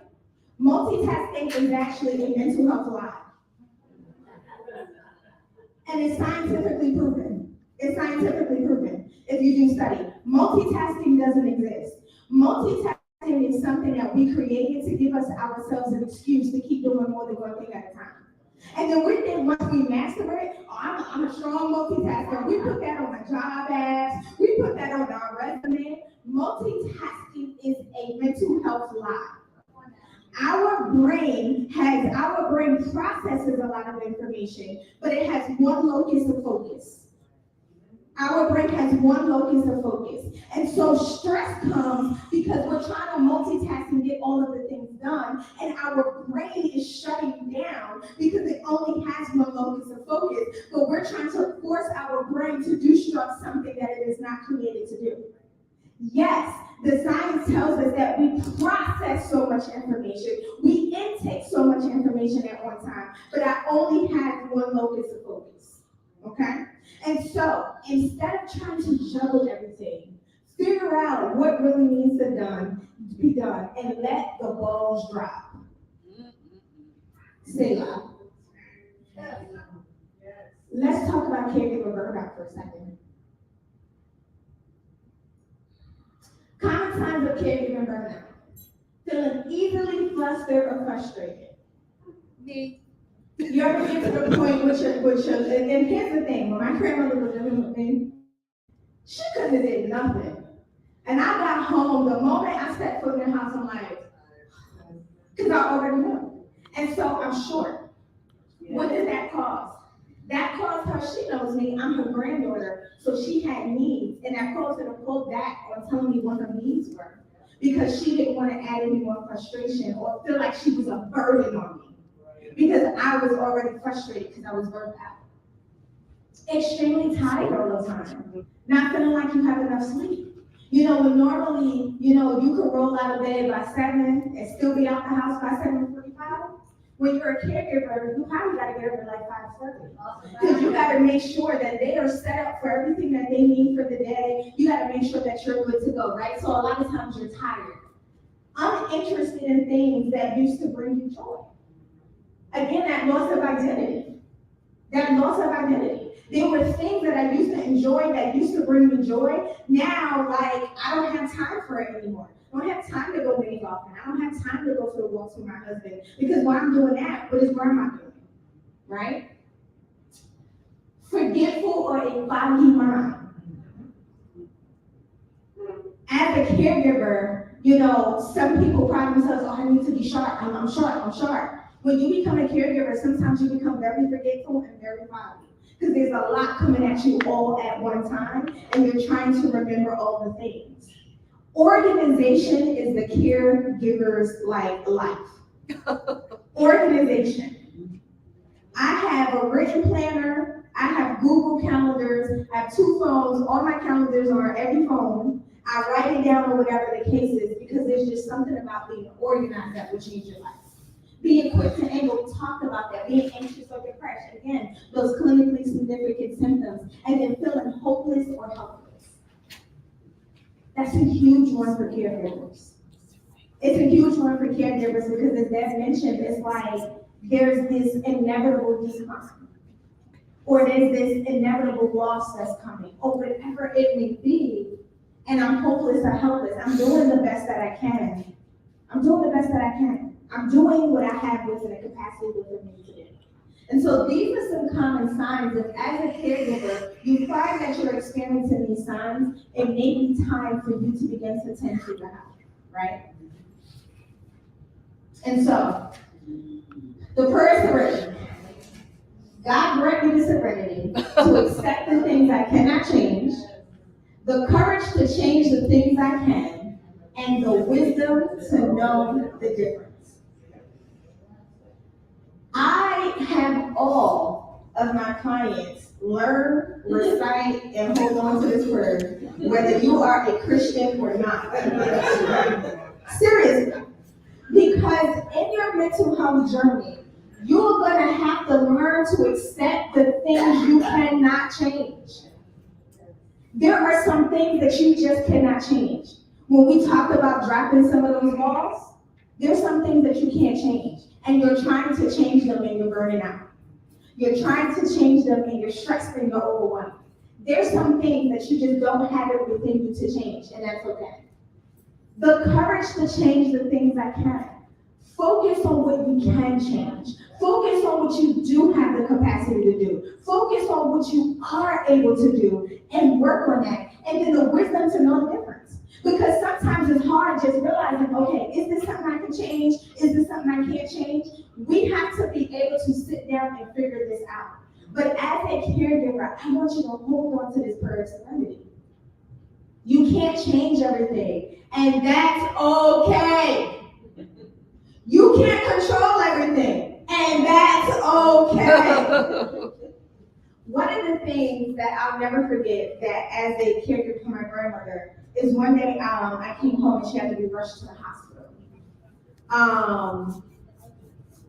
Let me tell you something. It was one of the most guilt-laden things I ever experienced, because I'm like, oh my God, I was out at the time, I was working legit 3 jobs. I was like, I'm out all day, and I'm not here with her, and oh my God, and maybe if I was here, I could have prevented it until I had my own come to Jesus moment.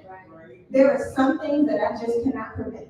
And right now, I'm not in a place where my life at large can stop just so I can focus on being a caregiver. I still have to chase my career. I still have to work. I still have to try to enjoy life, whatever. That doesn't mean I don't care about my loved one. It doesn't mean that I don't care about what matters to them, but life is still happening. And so I have to learn to accept that and control what I control. I couldn't be there for grandma 24/7. So what do we do as a family? We have to figure out, okay, what can we change? And we decided for us as a family, getting her into a facility was what was best, because there was a whole lot of life that was happening for a whole lot of people. Okay? And so I want to release you as a caregiver. If you make a decision about what needs to happen with your loved one, and if that decision means that they may have to be cared for by someone else, please release yourself and guilt. It's okay. Because our love for her was knowing we didn't have the capacity and we couldn't do it in the way that she needed it. So our love for her was to pass her on into a place where we feel like could take care of her. Now, Excuse me. I have some questions about the facilities. Yes, I ma'am. just would like to know where I am. I got into this, I have problems with this, and I need help. But I don't even know where I was, how I got on this trip. And it's exactly made for me. My daughter's on the phone, she doesn't know where I am. I'm gonna help you. Can I help you? Yes. Okay, I'm gonna help you, walk out and we'll find her. Is that Oh, okay? thank you, because No problem. I am in such a panic, like what am I gonna do? I have a place to live, so it's not bad. I got you. It's okay. Dr. Kipley is going to assist you. We're gonna go this way, okay, Okay, this one? Okay, thank you for being nice to Of course, me. of course. I took away from your time. No problem. Accept the things I cannot change. Courage to change the things I can. The wisdom to know the difference. And we just got a lesson in patience and listening. You know how much vulnerability it probably took for her to be able to raise her hand and verbalize that in a room full of people she does not know. Now I want you to imagine your caregiver, if they are dealing with dementia or something like that, if they are dealing with Alzheimer's or something like that. Imagine how much vulnerability it takes and how much patience on your part that it takes. And so what can you do? Stress management is important. We talk about these things. We talk about, oh, I gotta get my stress down. But what are you really doing to get your stress down? Right. Like, here's what I want to impart to you, and this is what I tell clients all the time. We can talk about it. I can give you the tips all day long. I'm not therapist that be in your face, so y'all gonna excuse me for a second, because I'm about to get real gangster for a second. We can talk about this stuff all day long, but if you don't do it, it don't matter. Period. I can give you all of everybody want coping skills. What's the coping skill gonna do if you know it and you don't use it? So if we're gonna talk about these things, make sure that you are enlisting them so that you can, because here's the thing, especially as mental health providers and what Dr. Kipley is trying to provide and advocates and different things like that, we're not just telling you stuff because it sounds good, we're telling you stuff because it's tried and true. And it'll work if you work. But if you don't work it, it's not gonna work. It takes intentionality. Stress management, making sure, listen, people underestimate the power of moving your body. Moving your body is the #1 stress management tactic. Whether that is going for daily walks, whether that is engaging in stretching at home, whether that is doing yoga, whether it is going to the gym, the number one way that you can manage stress is to move your body. Why? Because there are two types of stress hormones that are released. You got distress. Stress is broken off of two terms, distress and eustress. Eustress is E-U-S-T-R-E-S-S. A lot of us are operating in distress. And those are the hormones that are released and that are firing in our body. What we need is to get to the good stress, which is eustress, so that we can balance out what's going on in the hormones that are happening in our body. Because what we don't realize is a lot of things that we're experiencing emotionally with our mental health and stuff is a hormonal thing that is happening on the inside of our body. And we have to be able to balance it. Something as simple as stretching, moving your body. Make sure that you're getting like 30 minutes of movement a day. What it does is it balances out the distress and the eustress. So when people talk about stress management, the number one way is to move your body. When you allow your feet to hit the floor in the morning, sit on the side of your bed, and take 15 minutes and do some stretches. Stand up, move, get the blood flowing, right? Make sure that you're causing that tension in all of the right places so that stress can flow and it doesn't just stay. Because for a lot of us, it's just hair. And we need it to flow. Because when it flows, it allows our entire system to handle it. And you want your entire system to handle it and not just like this all day. Right? Effective communication. I'm not going to even touch it because Dad killed that. I don't have anything additional to offer you on communication. So I'm going to take like everything she said. That's what I have to say.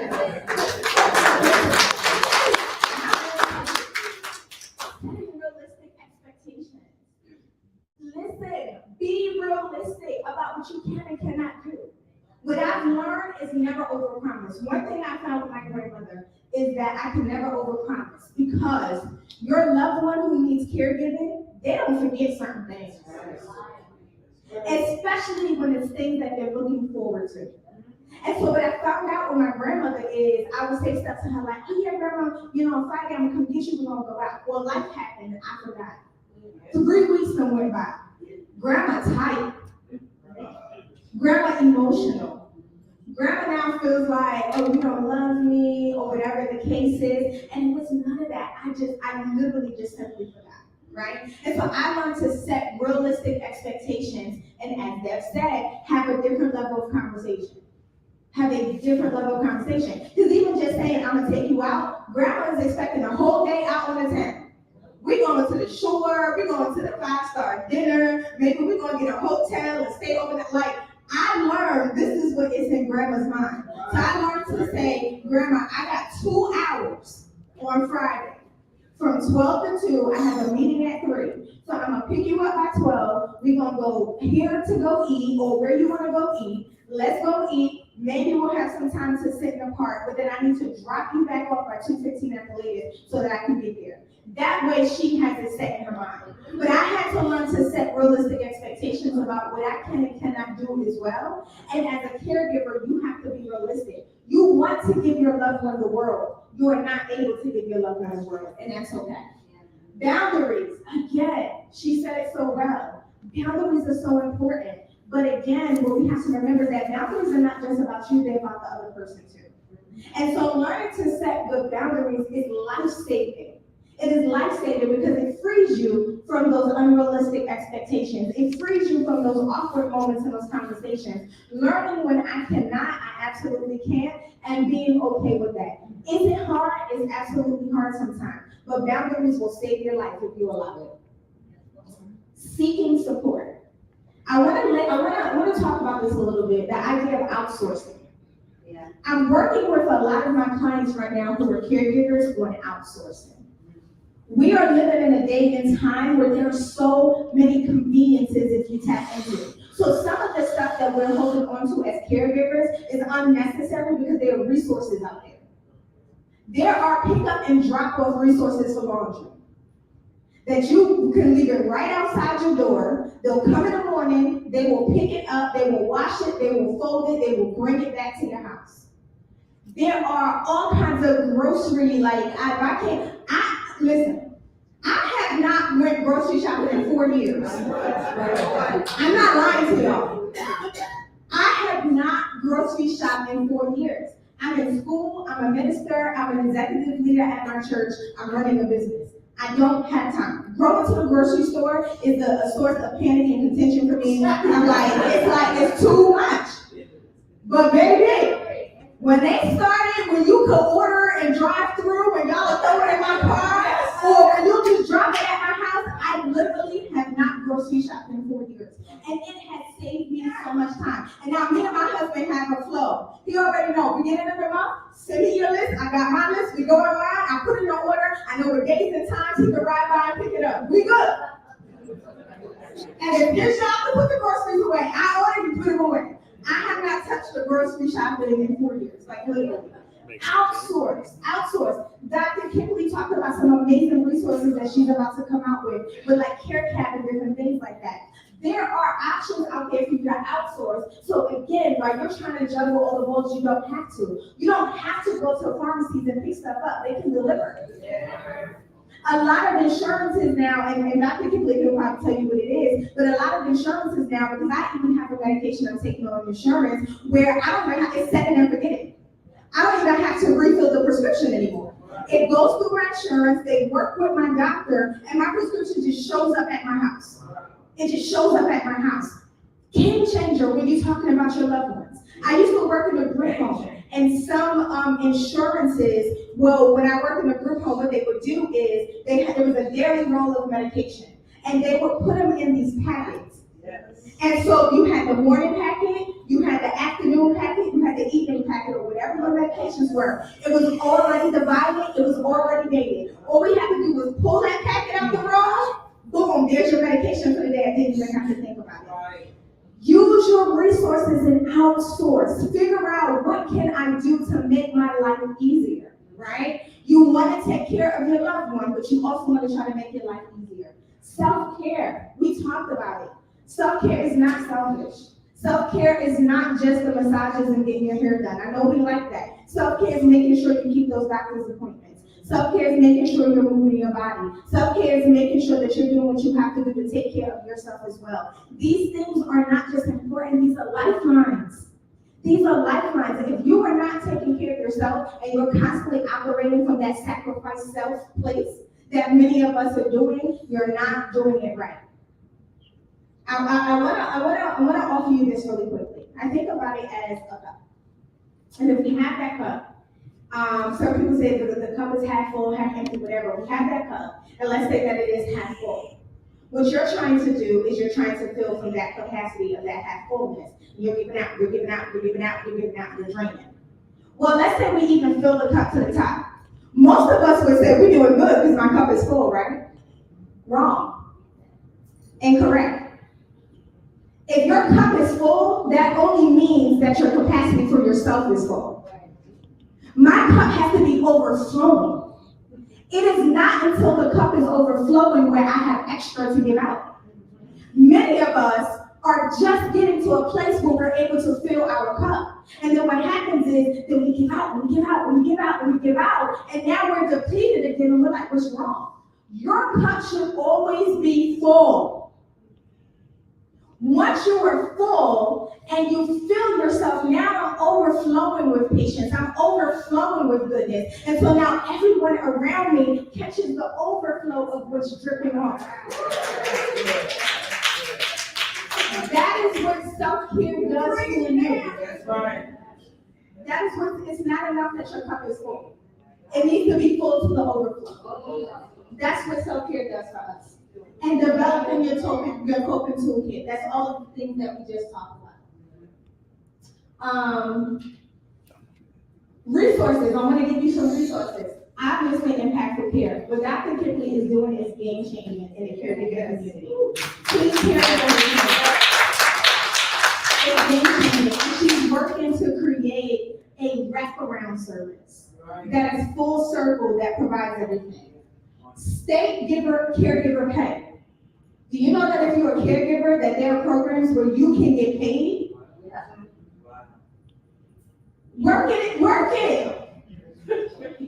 It is tough, but it's possible. My sister did it for a while for my grandmother, and she got paid for being a caregiver. She got paid for being a caregiver, right? Maybe when we talk about working with resources, maybe that sister or that cousin or whatever will help, but maybe if they can get some caregiver pay, maybe they'll be willing to offer a couple of hours during the day. Oh, I can get paid to help take care of grandma. Maybe that changes things a little bit. Money talks, okay? Money provides answers. The New Jersey Assistance for Community Caregiving, JACC. JACC, this is a program that I connect a lot of my clients with. New Jersey has resources for caregiving for our aging loved ones. There's an application you have to go, if you look it up, and it'll take you to the DHS website, which is the Department of Human Services. There's like an application. So for instance, they have grants and scholarships. So for your loved one, that you can get them in some kind of day program and don't have to pay for it. So they get recreation during the day. They provide transportation for that. Maybe you just need a few hours. They provide options like respite care. Maybe you really need to go away and you don't have anybody. They have respite care options. Game changing. If you are a caregiver, plug in with that program and utilize all the resources. What I found out in the work that I do, most people don't utilize the resources that are there, but they are there. You just have to tap into them. This website is amazing. Caregiver.org, the Family Caregiver Alliance. They have all the resources in the world about care from mental health on down. You can even search by your state. So if you search by the state of New Jersey, it'll give you all the resources that you need. If nothing else, obviously you guys are tapped into impactful care, but get on JACC and go to caregiver.gov. I'm telling you, it will change your life with the amount of resources that are there for you. Right? Lastly, I wrote an ebook. It's free. I want you guys to be able to tap into it. It's a free ebook about mental health tips in order to navigate in certain times. If you just type in this website, it is case sensitive, so bit.ly, all caps or wasted email, and you can download it. It is tips that I use with clients as well as myself to help me during the times of the pandemic. And the reason why I thought it was benefiting for today, because how many know that being a caregiver is an uncertain thing? It is uncertain. On any given time, how this thing gonna go? No 2 days look alike, right? And so just some mental health quick tips that will be able to help you with that. I'm not sure. Oh, I just wanted to offer this. I have a women's conference coming up next month. The conference is called Selfish and it's all about self-care. And ladies, it's for us. Remember, 2/3 of caregivers are women and who are suffering more. This conference is going to be game changing. I got my pastor, Dr. Jordan, who's going to be there, some ministers from my church. I have some mental health professionals. We're going to have workshops and stuff. It's going to be at RCBC in my logo. It's going to be game changing. It's going to be phenomenal. I just locked in the DJ. We're going to have a good time. Like, it's going to be such a fun conference. Looking to get 100 women in the room.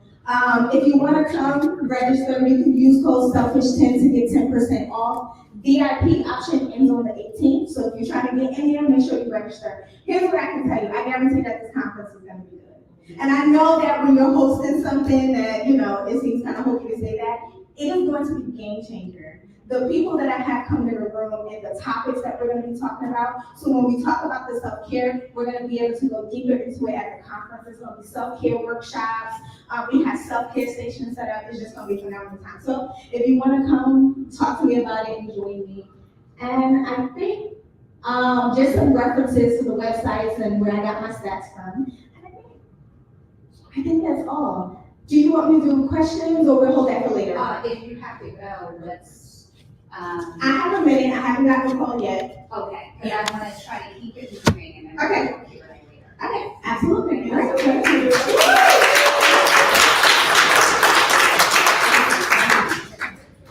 Amazing. Are you all having a good time? Yes. Beautiful. Okay, so this is what we're going to do. I want to honor my next guest, okay? We're going to bring forth Aisha Addison, okay, who is going to teach us CPR and give us our CPR certification today, okay?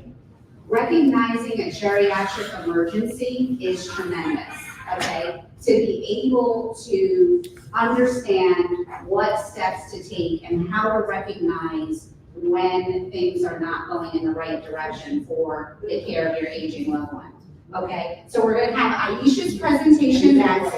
We're gonna go to commercial online. We're gonna break you briefly because I know that you all have been sitting for a while. We're gonna come back. We have legal strategy with Dorian Morgan, amazing. He's gonna sit with you today with advanced directive living will, notarized documents.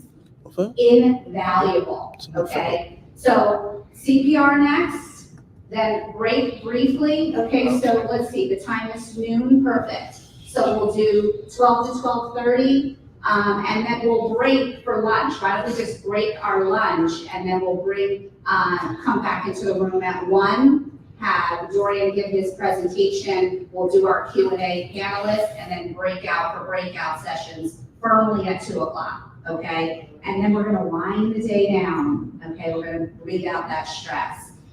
So again, giving proper due, Aisha Addison, okay? Nurse practitioner, family medicine, and then went back with an additional training for psychiatric training as a nurse practitioner. Dual boarded, which is tremendous. Had trauma as a child, witnessed her father collapse of a heart attack, and now is a certified CPR trainer, okay? Transparent leadership at its best. You see the leaders have stories and they're able to speak from their belly with that, okay? So I'm just so honored to have you here with us. Welcome, Aisha Addison.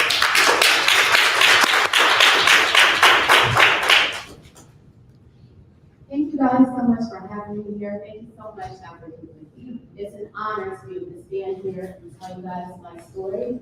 I'm here to tell you guys my why, and I'm also here to teach you guys how to recognize a geriatric emergency.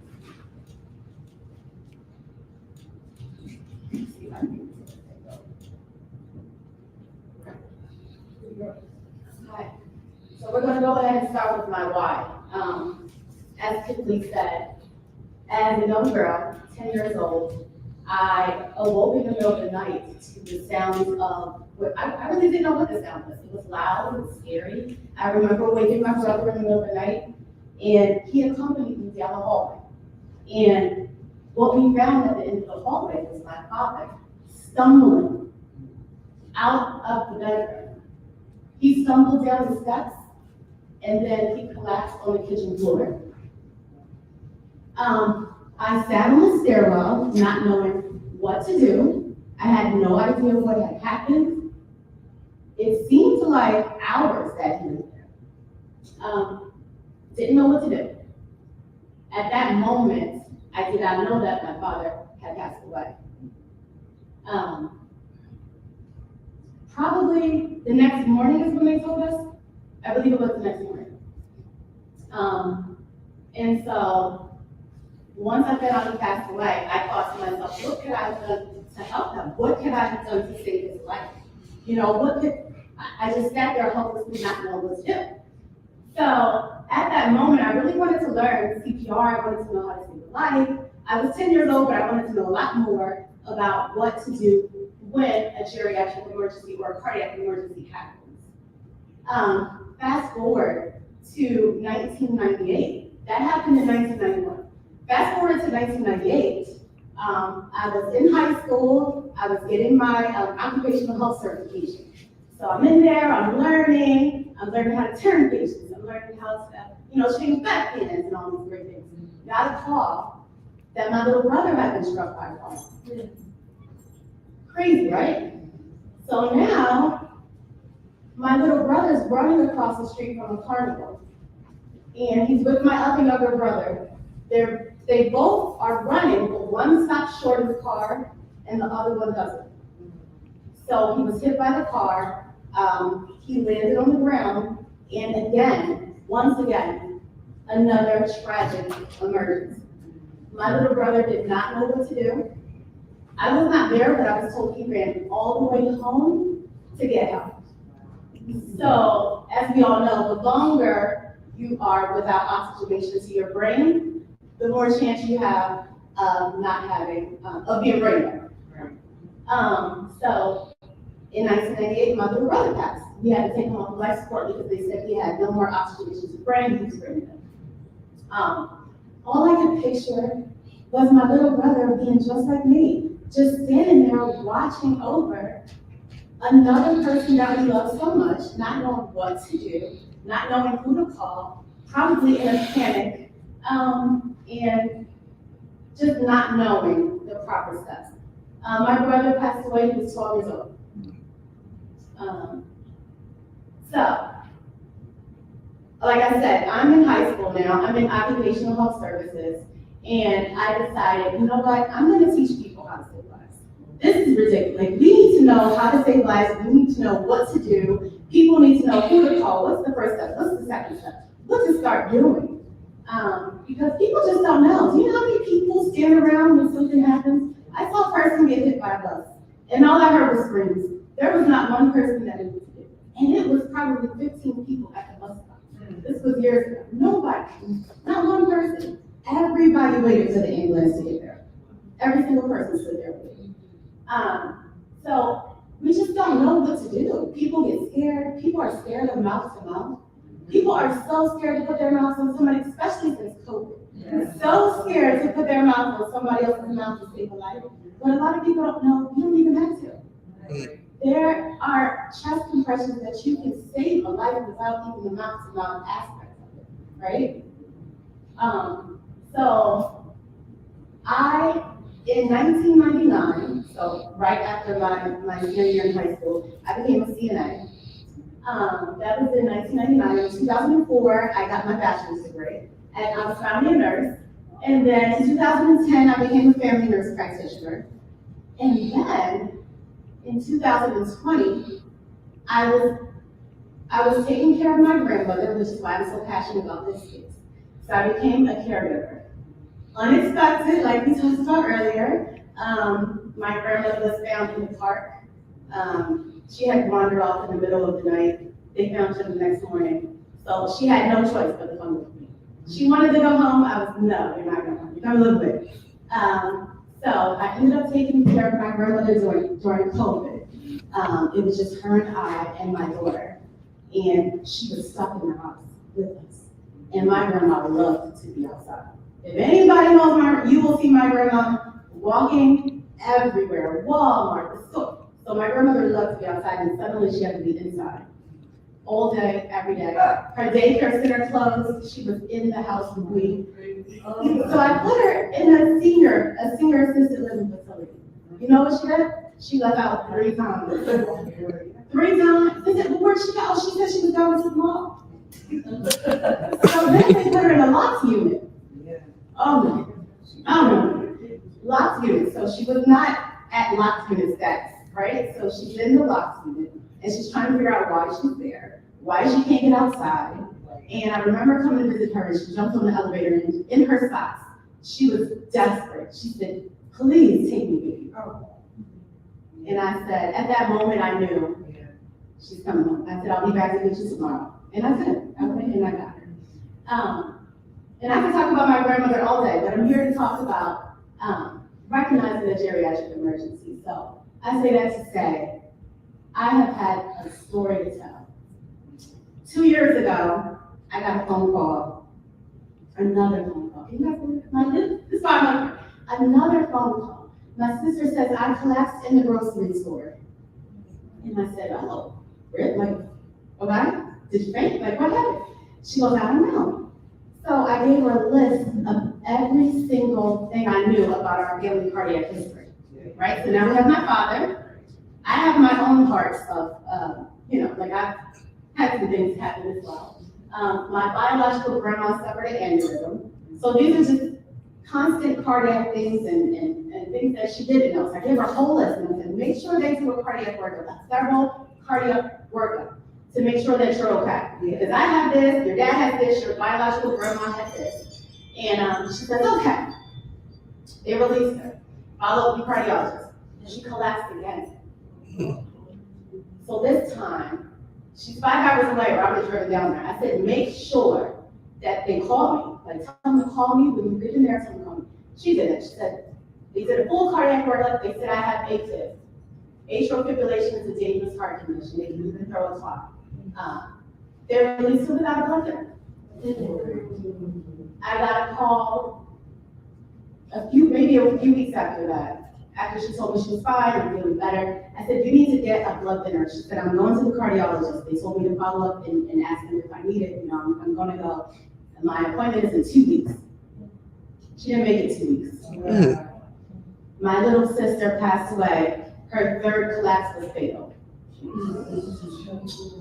And the whole time, she thought that she was having migraine symptoms in between the time she was going to see the cardiologist. She thought she was having migraine symptoms because her head was hurting so bad. So I decided in 2020 that I was going to create not only, my company is called One Stop Wellness. It encompasses not only mental health, but it also encompasses physical health. And it also encompasses teaching CPR because it's so important. And it's something we don't do. It's something we don't learn. It's something we don't practice.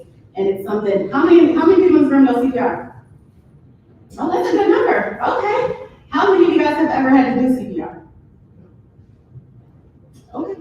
All right. How many of you guys know the difference between a heart attack and a cardiac arrest? Raise your hand. Okay. How many people know what abdominal breathing is? How many people know the difference between a heart attack and a stroke? By the time I'm done speaking here today, you guys will know the differences, okay?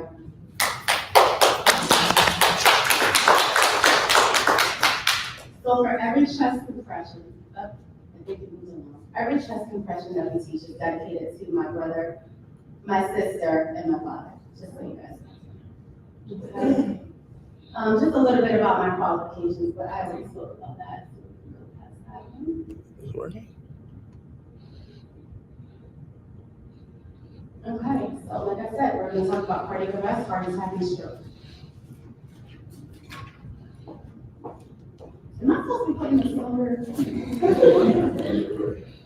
Okay, all right. So just a little statistics. I want to start out with the facts and data. In 1 year alone, 436,000 Americans died from a cardiac arrest. More than 350,000 cardiac arrests occur outside the hospital each year. Outside of the hospital each year. The location of out of the hospital cardiac arrest, they also call that OHCA. Most often occurs in homes and residences, followed by public settings and nursing homes. CPR, especially if administered immediately after cardiac arrest, can double or triple a person's chance of survival.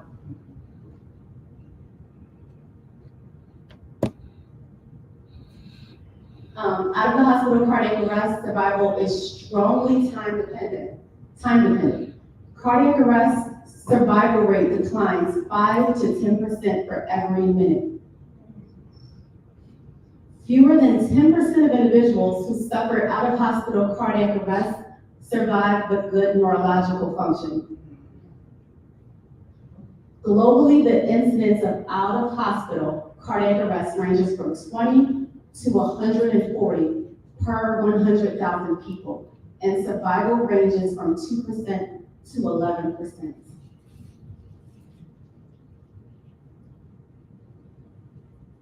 Bystander CPR, right?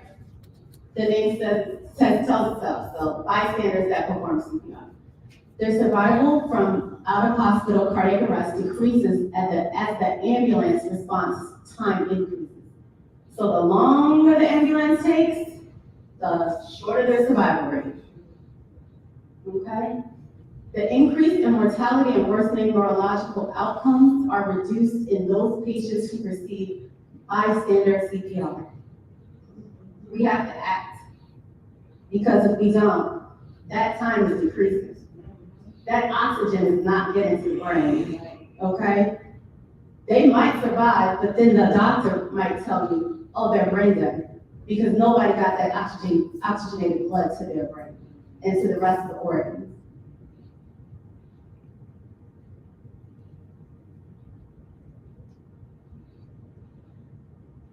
So what are the warning signs? How many people know the warning signs?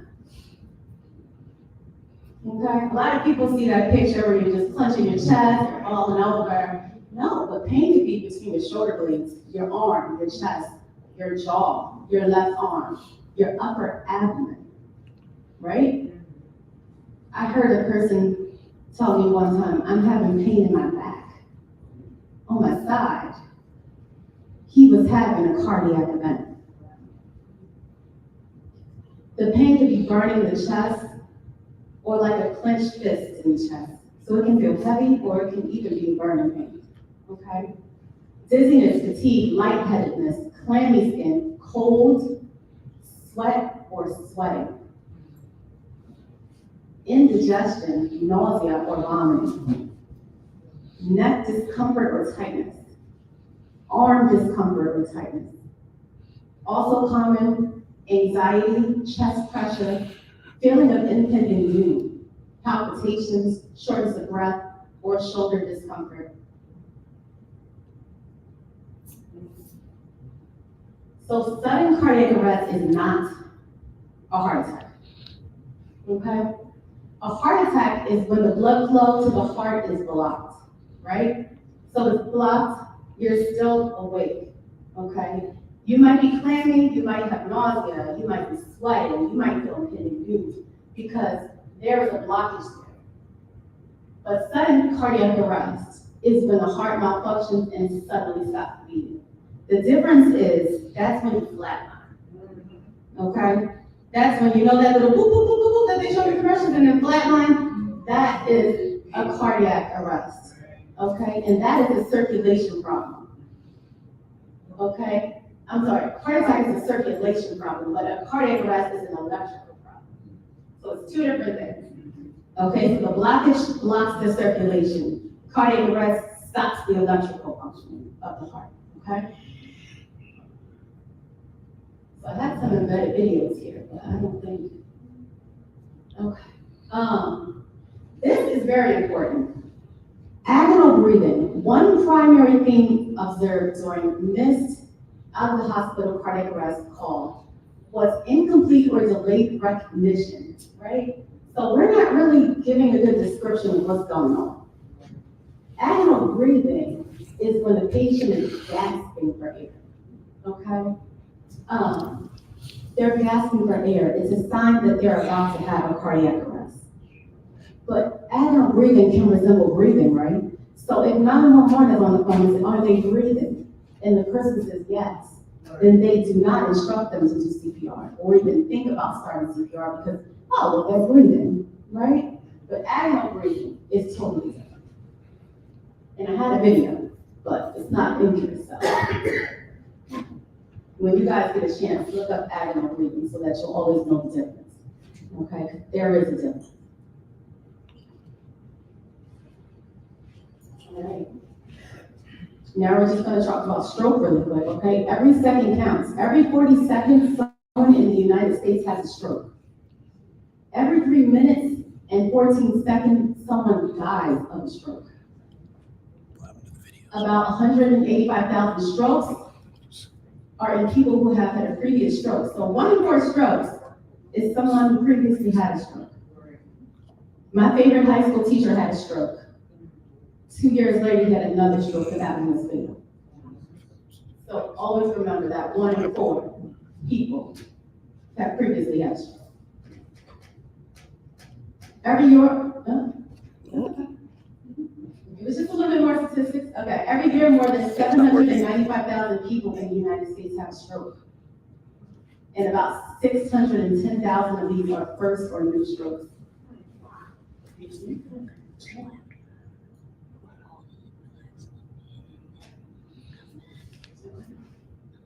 Now let's talk about stroke symptoms, because they're different. Stroke symptoms include trouble speaking and understanding what others are saying. Right? A person having a stroke may be confused, slur words, or may not be able to understand speech. So my grandmother, who lived with me, I told you she loved to be outside, right? It came to the point where she would try to sleep while we were all asleep. She would grab her wig, she would grab her purse, and she would try to get out the door. One night I awoke and she almost needed. So, and it was about 3 a.m. So for safety reasons, I had to put a safety device on the door so that she couldn't get out. So when she tried again, I was ready, right?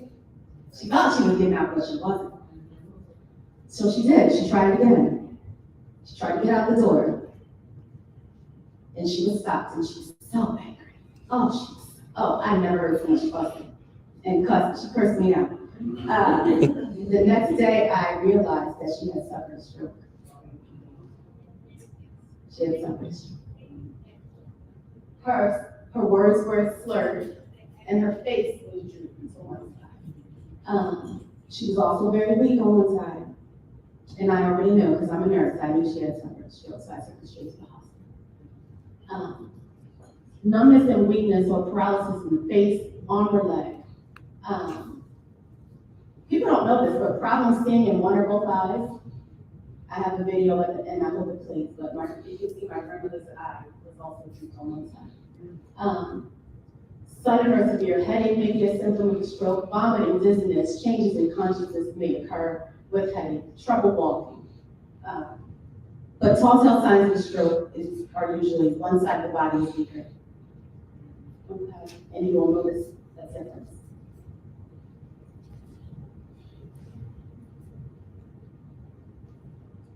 Okay, so I just wanted to review the basics one more time. How many people know the difference between cardiac arrest and heart attack? Okay, good. So cardiac arrest is an electrical disorder, right? Blackout, loss of consciousness. Heart attack is a circulation disorder, chest pain, body aches, cold sweats, shortness of breath. And stroke is within the brain. So disrupted speech, blurred vision, mental confusion, inability to walk. I'm not sure if the last video is going to play. I know this is the last slide before it, but I just want to conclude by saying that in this space, it's so important for me on this caregiving space because my grandmother was at my house, I would say 8 months, and it was the hardest 8 months of my life. And I will say that it was also the most rewarding 8 months of my entire life. I knew I was going to be her caretaker. I knew I was the only one that was going to do it. And I did know that she preferred it that way. It's funny how God works because I was a single mother, right? So I had to go to work. So it just happened that my grandmother came to live with me during COVID, which would have been the only time that I could stop working to be able to care for her. So it was perfectly planned. It was divinely planned that way. Because I can't imagine how else it would, I still can't imagine to this day how else that would work. One of the things my grandma did was she made sure that her paperwork was in order to her. She was the secretary for the court system all of her life, from 18 until she retired. And she was a person that planned and had everything in order. My grandmother made sure that her executive will was straight. She made sure that her living will was straight. I knew exactly what she wanted at the end of her life, and I was so thankful to her for that. And that's where we learned about that, so I just wanted to let you guys know from a personal perspective that was so important that she had that done, and I was just so happy. And then none of my siblings or nobody could argue with me. I'm like, it's here. This is what she said, this is what she wants, and she said, do not bring me back. She said, if I go, let me go. And she would always point her finger when she was serious. She said, it's my time. She said, you let me go. And I said, okay, I'll let you go. Yeah. And so when the time came, and I was right by her side, no matter how much I wanted to perform CPR, I did not. Wow. I did not. I let her go. So she went home. So I'm going to see if this video is going to play, but if not, you can go to One Stop Wellness. She's plastered all over my page. She's plastered all over my Instagram, my LinkedIn, so you guys can see.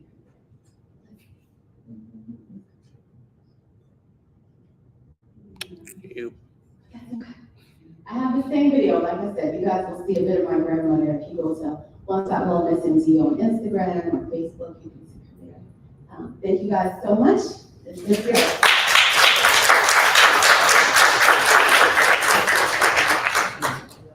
So amazing. My heart is full, and I'm a crier. It's right there. It's right there. Okay, so we're gonna break. We're gonna have some lunch. It's a beautiful day outside. Enjoy the courtyard, okay? The top 50 things to do at 50. I'm gonna put those flyers out. Our international Facebook pages, CarePod on YouTube, all of the things the replay will be here and connect with us if you need these documents as well. So firm time, the afternoon is firm, okay? 1 o'clock, Dorian Morgan Esquire, okay? Getting our houses in order. Invaluable that a lawyer would take the time today on a Saturday. Invaluable. And I thank you, sir. Okay, so we're gonna come back 1 to 1:30 for his presentation. We'll do a Q&A with the panel until 2. And then Aisha's gonna come back in this room to do the didactic portion, is that correct? Or are you gonna do it down at the, down there, okay. So then we're gonna go to the CPR room and begin your CPR training. And I need to reconcile with those of you over lunch, who is taking place if all of you are gonna do CPR, and who I can pull out to start with Dorian for advanced document preparation. And then at 4 o'clock, we're gonna do stuff. Okay, so thank you so much. It's been a wonderful morning. Enjoy your lunch, network with one another, fellowship with one another. There are vendors waiting for you to patronize their tables, give them some love, and also your swag from my table as well. There's a free giveaway at my table for you. Thank you to those of you online that are enjoying the presentation and giving us love as well. Enjoy the commercials of the various business offerings while we're on break. Thanks again.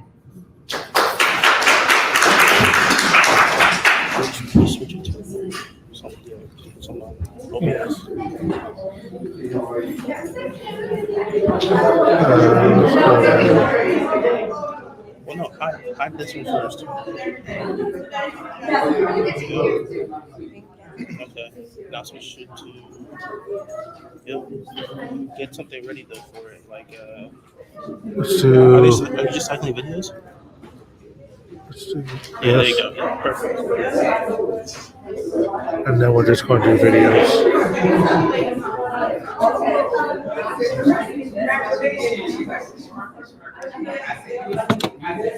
Yep, that's good, that's good.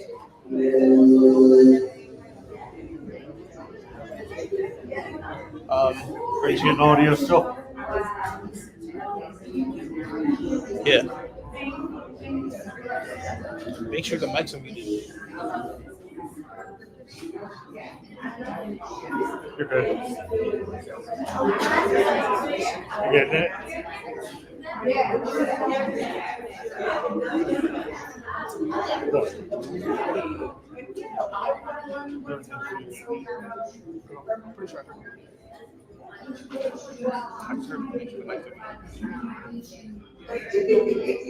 That should be off.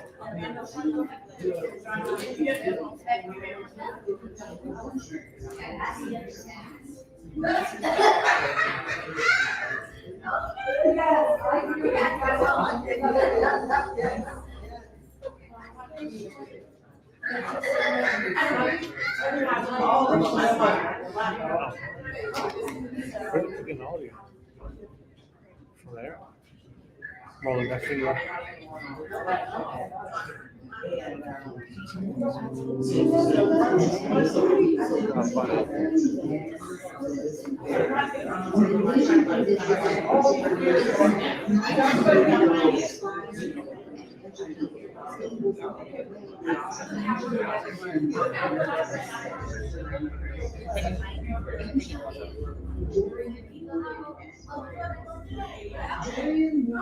Legal strategists will come prepared to educate us on He just told him he's hearing laughter on the stream too. So let's find out what's going on.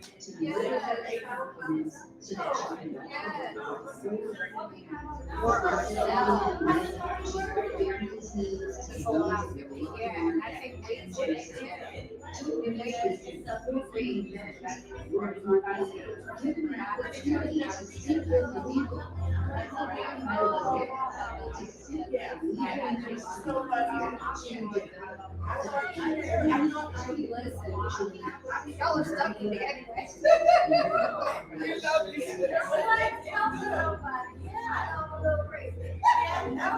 You have to hide the black magic camp right now while Cypher's running. I shouldn't have to.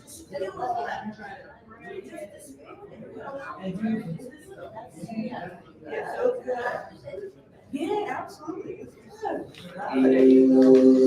right, Mama, thanks for dragging me out here. Well, you know what, though? Yeah, I've got one day.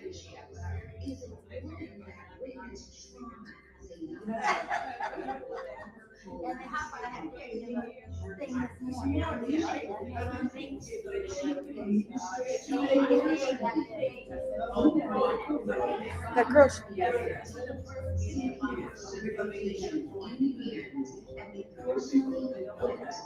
With the tools that you need to be intelligent and educated and equipped during a geriatric emergency. Invaluable. Join us 9 a.m. to 6 p.m. Register today. Get your CPR certification and more.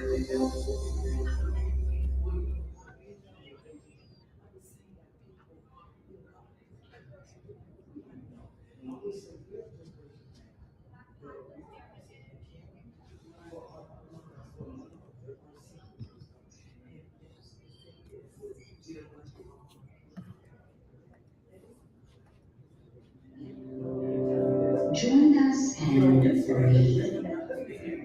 Inhale, exhale. We breathe, we become still. We sit with the expert in breathwork, Rich Mancuso, self-care breathwork expert, where we will learn breathwork as a technique for self-care. Join us 9 a.m. to 6 p.m.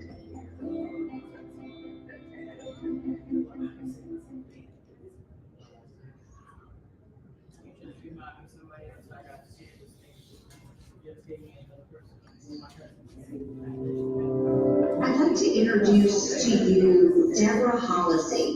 Deborah Hollisey is an author, she's a caregiver expert, author of the book Advocate for Mom and Dad. Check her out at advocateformomanddad.com. She will speak specifically to the relationship contract.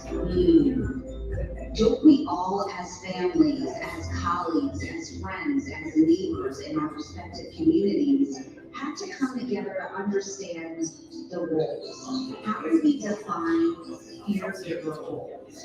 Who's the accountant in the family? Who can stand the sight of blood? Who has the temperament to give back, to help bring the family together, to unify both family, medical staff, and patient? Who has the ability to best advocate for your loved one in times of stress? What if you're the only one? Listen as Deborah comes to tell us You want scrolling? how to define You want them scrolling? Join us 9 a.m. to 6 p.m. Right, the videos. You want the videos to go wrong?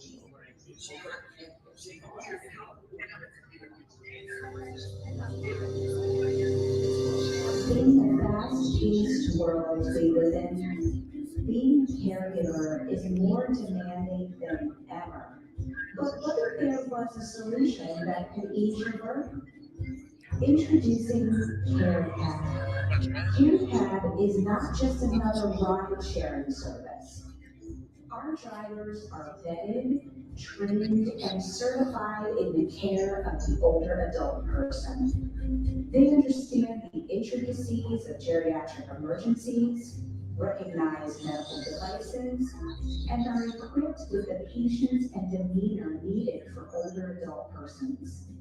Our drivers undergo rigorous background checks and are trained in first aid and CPR.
CareCab is here to lift your day-to-day caregiver burden.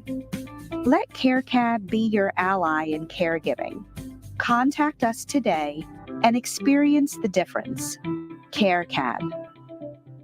Because caring starts with us.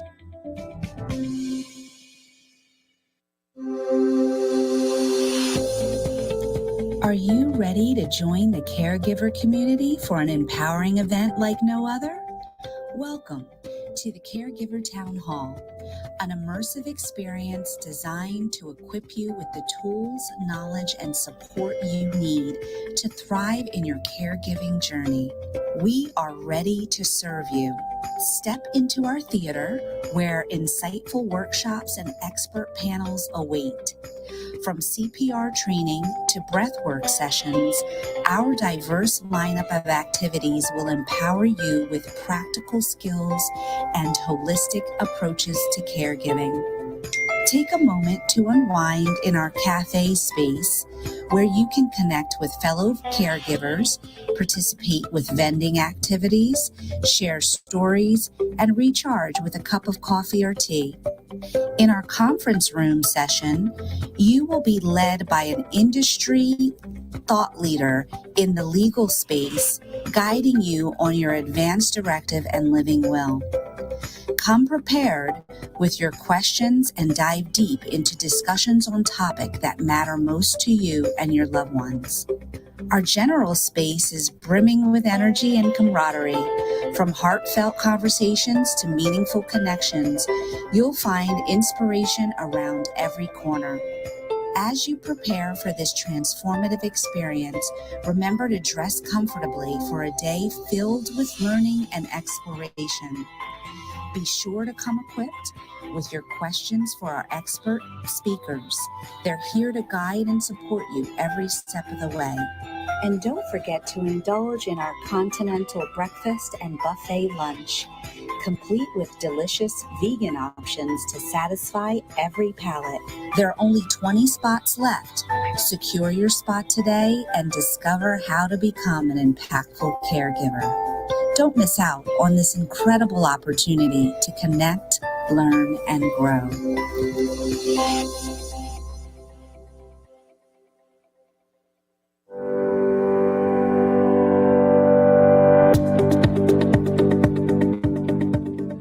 Join the private Facebook community, International Caregiver Exchange, a global community of caregivers. Come on in and catch a glimpse of my own personal caregiver journey, all while being educated and encouraged. International Caregiver Exchange.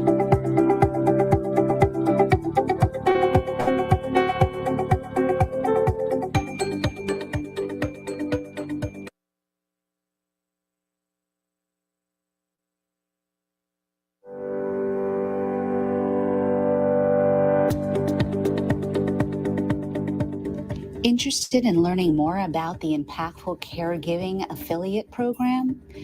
Reach out, connect at impactfulcaregiving.com.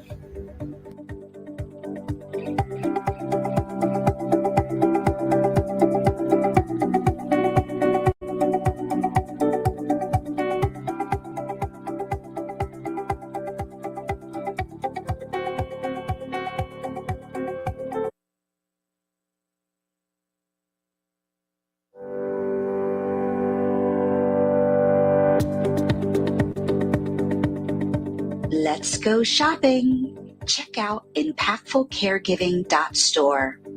There, you will find everything from assisted devices to comfort care items and even tech to support your aging loved one and relieve a little caregiver stress along the way.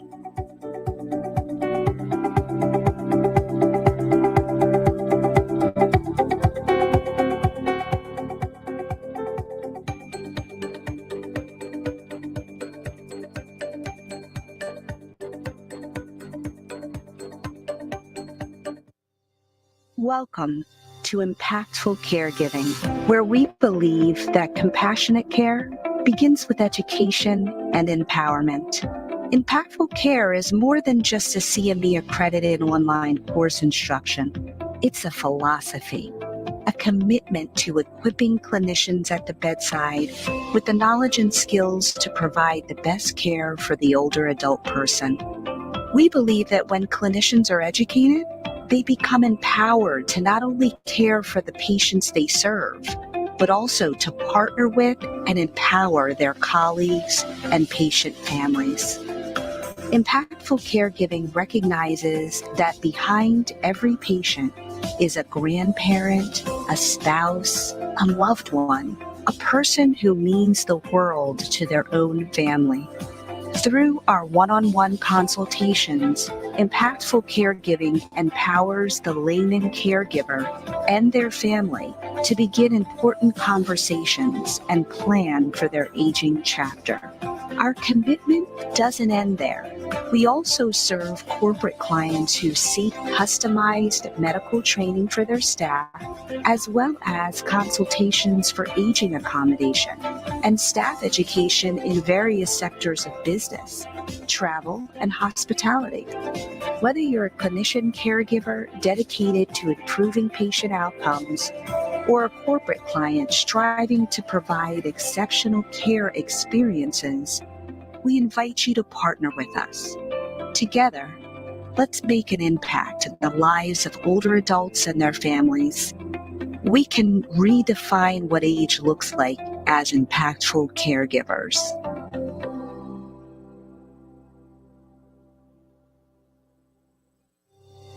Welcome to Impactful Caregiving, where we believe that compassionate care begins with education and empowerment. Impactful care is more than just a CME-accredited online course instruction. It's a philosophy, a commitment to equipping clinicians at the bedside with the knowledge and skills to provide the best care for the older adult person. We believe that when clinicians are educated, they become empowered to not only care for the patients they serve, but also to partner with and empower their colleagues and patient families. Impactful caregiving recognizes that behind every patient is a grandparent, a spouse, a loved one, a person who means the world to their own family. Through our one-on-one consultations, Impactful Caregiving empowers the layman caregiver and their family to begin important conversations and plan for their aging chapter. Our commitment doesn't end there. We also serve corporate clients who seek customized medical training for their staff, as well as consultations for aging accommodation and staff education in various sectors of business, travel, and hospitality. Whether you're a clinician caregiver dedicated to improving patient outcomes or a corporate client striving to provide exceptional care experiences, we invite you to partner with us. Together, let's make an impact in the lives of older adults and their families. We can redefine what age looks like as impactful caregivers.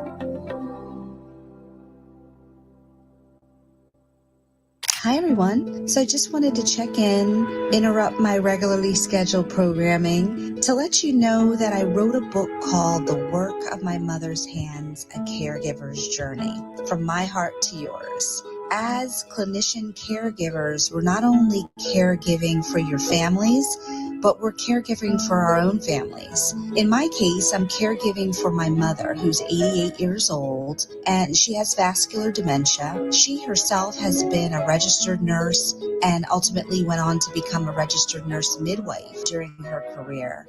And so I illustrate this mother-daughter bond and how, in hindsight, I realized throughout my life that my mother's concept of caring planted early seeds for me as I carry on her legacy in medicine. So check it out, The Work of My Mother's Hands, A Caregiver's Journey. It's on Amazon. Check out the link, connect with me, let me know what you think.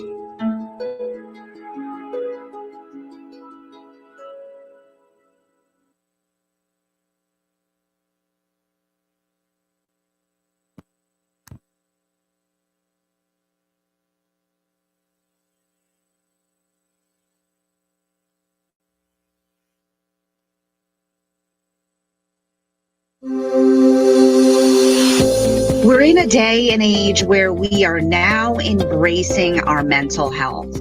We are now breaking down the stigma of the silence of depression, anxiety, overwhelm.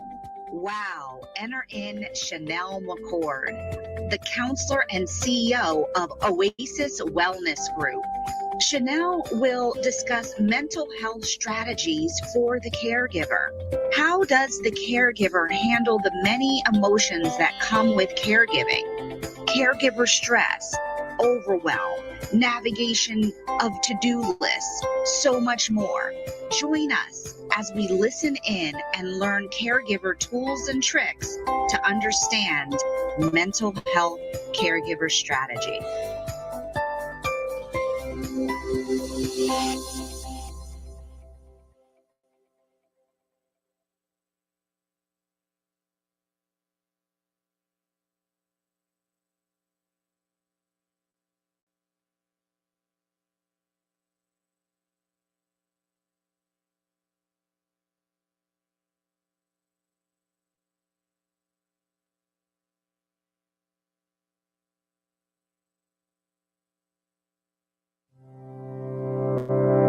A day where we will come together to get our houses in order. My vision for this event is that not only will you be inspired and educated, but you will walk away with tangible items for your success during crisis.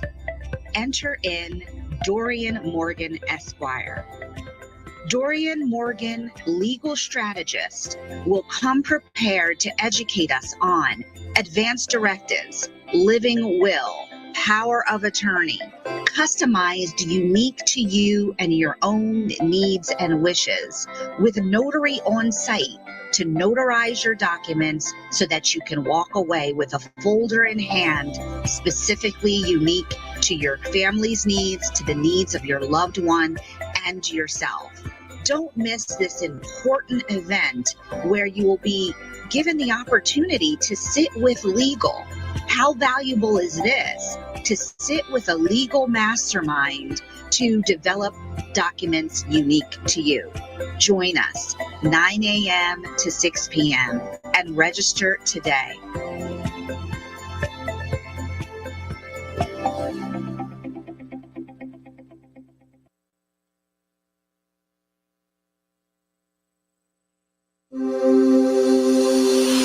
So happy to have Aisha Addison, family medicine and psychiatric nurse practitioner. More than her credentials is a woman that witnessed trauma as a young girl where her father collapsed of a fatal heart attack. Aisha will be present to administer CPR training. You will walk away having had your adult CPR certification in hand and be personally equipped with the tools that you need to be intelligent and educated and equipped during a geriatric emergency. Invaluable. Invaluable. Join us 9 a.m. to 6 p.m. Register today, get your CPR certification and more.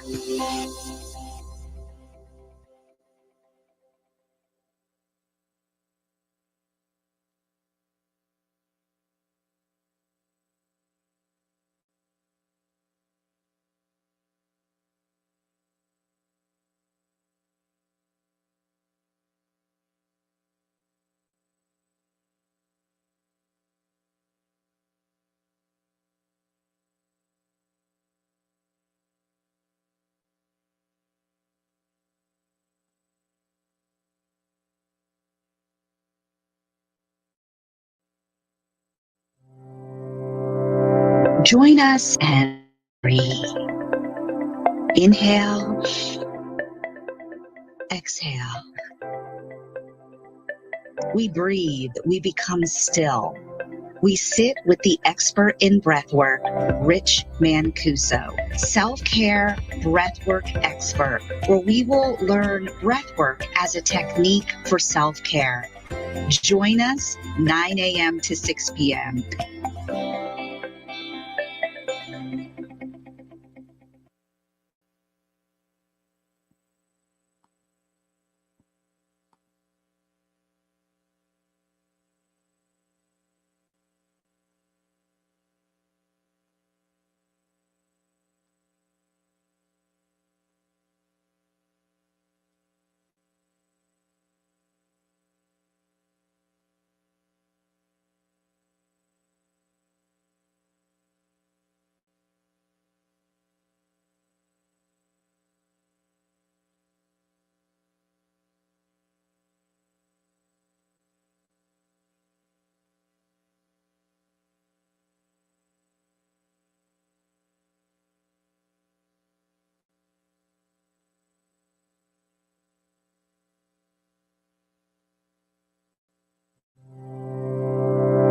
I'd like to introduce to you Deborah Hollisey.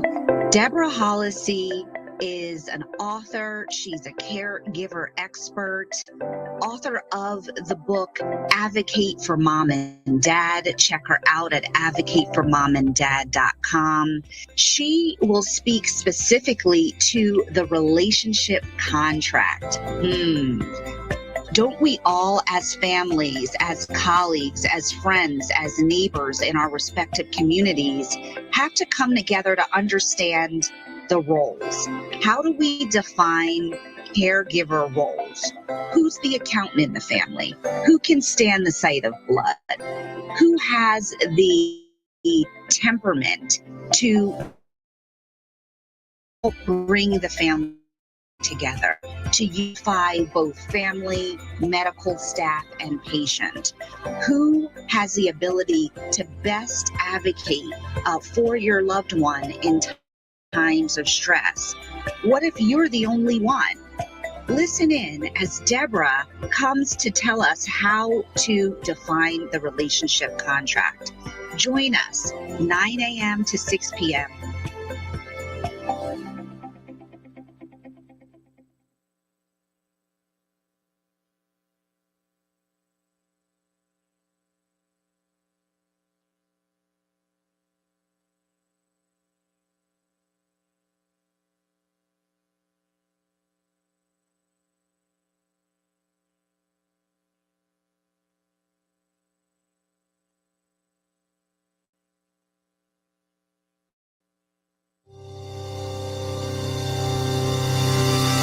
In the fast-paced world we live in, being a caregiver is more demanding than ever.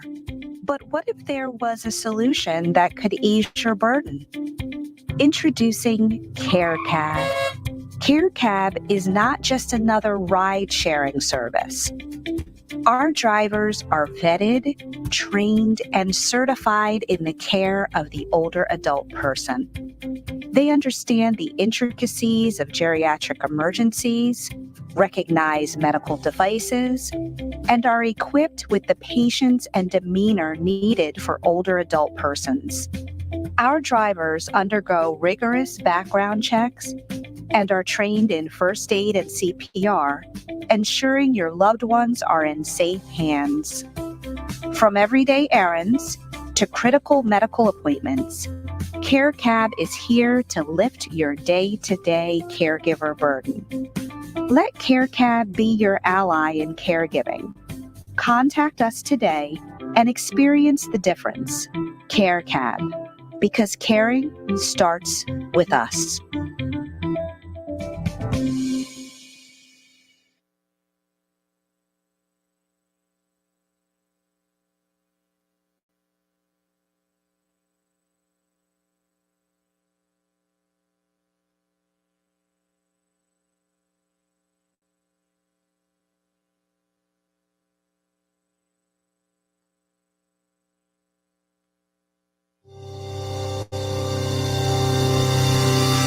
In the fast-paced world we live in, being a caregiver is more demanding than ever. But what if there was a solution that could ease your burden? Introducing CareCab. CareCab is not just another ride-sharing service. Our drivers are vetted, trained, and certified in the care of the older adult person. They understand the intricacies of geriatric emergencies, recognize medical devices, and are equipped with the patience and demeanor needed for older adult persons. Our drivers undergo rigorous background checks and are trained in first aid and CPR, ensuring your loved ones are in safe hands. From everyday errands to critical medical appointments, CareCab is here to lift your day-to-day caregiver burden. Let CareCab be your ally in caregiving. Contact us today and experience the difference. CareCab, because caring starts with us.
Are you ready to join the caregiver community for an empowering event like no other? Welcome to the Caregiver Town Hall, an immersive experience designed to equip you with the tools, knowledge, and support you need to thrive in your caregiving journey. We are ready to serve you. Step into our theater where insightful workshops and expert panels await. From CPR training to breathwork sessions, our diverse lineup of activities will empower you with practical skills and holistic approaches to caregiving. Take a moment to unwind in our cafe space where you can connect with fellow caregivers, participate with vending activities, share stories, and recharge with a cup of coffee or tea. In our conference room session, you will be led by an industry thought leader in the legal space, guiding you on your advance directive and living will. Come prepared with your questions and dive deep into discussions on topics that matter most to you and your loved ones.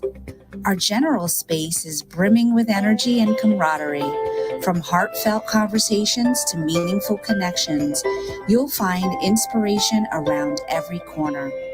As you prepare for this transformative experience, remember to dress comfortably for a day filled with learning and exploration.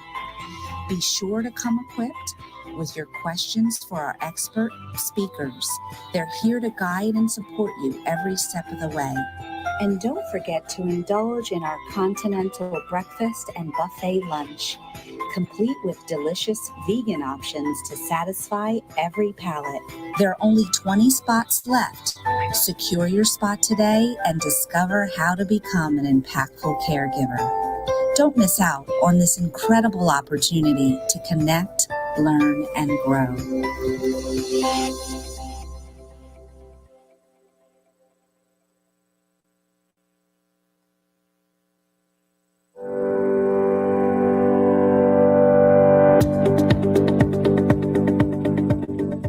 Join the private Facebook community, International Caregiver Exchange, a global community of caregivers. Come on in and catch a glimpse of my own personal caregiver journey, all while being educated and encouraged. International Caregiver Exchange.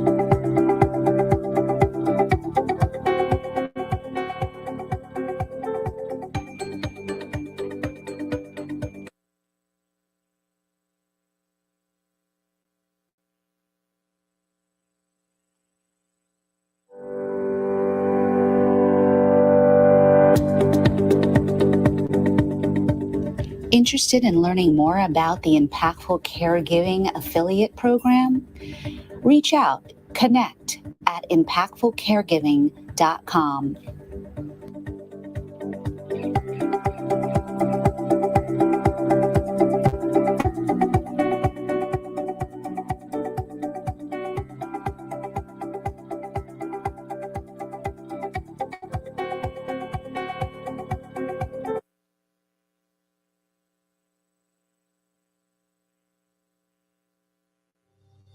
Welcome to Impactful Caregiving, where we believe that compassionate care begins with education and empowerment. Impactful care is more than just a CME accredited online course instruction. It's a philosophy, a commitment to equipping clinicians at the bedside with the knowledge and skills to provide the best care for the older adult person. We believe that when clinicians are educated, they become empowered to not only care for the patients they serve, but also to partner with and empower their colleagues and patient families. Impactful caregiving recognizes that behind every patient is a grandparent, a spouse, a loved one, a person who means the world to their own family. Through our one-on-one consultations, Impactful Caregiving empowers the layman caregiver and their family to begin important conversations and plan for their aging chapter. Our commitment doesn't end there. We also serve corporate clients who seek customized medical training for their staff, as well as consultations for aging accommodation and staff education in various sectors of business, travel, and hospitality. Whether you're a clinician caregiver dedicated to improving patient outcomes or a corporate client striving to provide exceptional care experiences, we invite you to partner with us. Together, let's make an impact in the lives of older adults and their families. We can redefine what age looks like as impactful caregivers.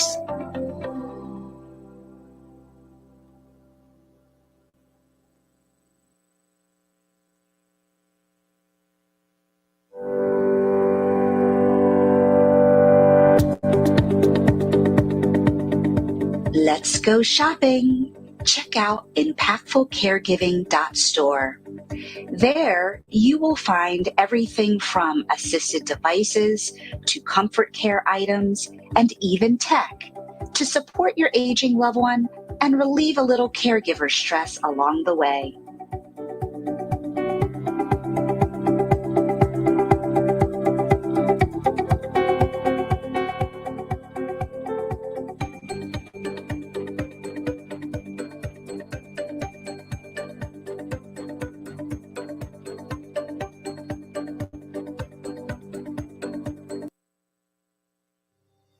Welcome to Impactful Caregiving, where we believe that compassionate care begins with education and empowerment. Impactful care is more than just a CME-accredited online course instruction. It's a philosophy, a commitment to equipping clinicians at the bedside with the knowledge and skills to provide the best care for the older adult person. We believe that when clinicians are educated, they become empowered to not only care for the patients they serve, but also to partner with and empower their colleagues and patient families. Impactful caregiving recognizes that behind every patient is a grandparent, a spouse, a loved one, a person who means the world to their own family.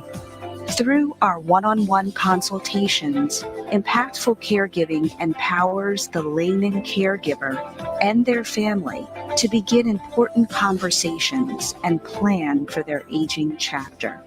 Our commitment doesn't end there. We also serve corporate clients who seek customized medical training for their staff, as well as consultations for aging accommodation and staff education in various sectors of business, travel, and hospitality. Whether you're a clinician caregiver dedicated to improving patient outcomes or a corporate client striving to provide exceptional care experiences, we invite you to partner with us. Together, let's make an impact in the lives of older adults and their families. We can redefine what age looks like as impactful caregivers.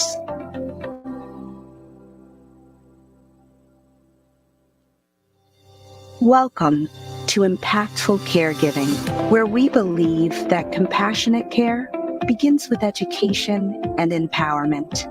Impactful care is more than just a CME-accredited online course instruction.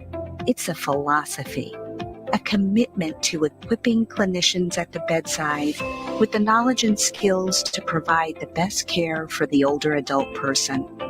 We believe that when clinicians are educated, they become empowered to not only care for the patients they serve, but also to partner with and empower their colleagues and patient families.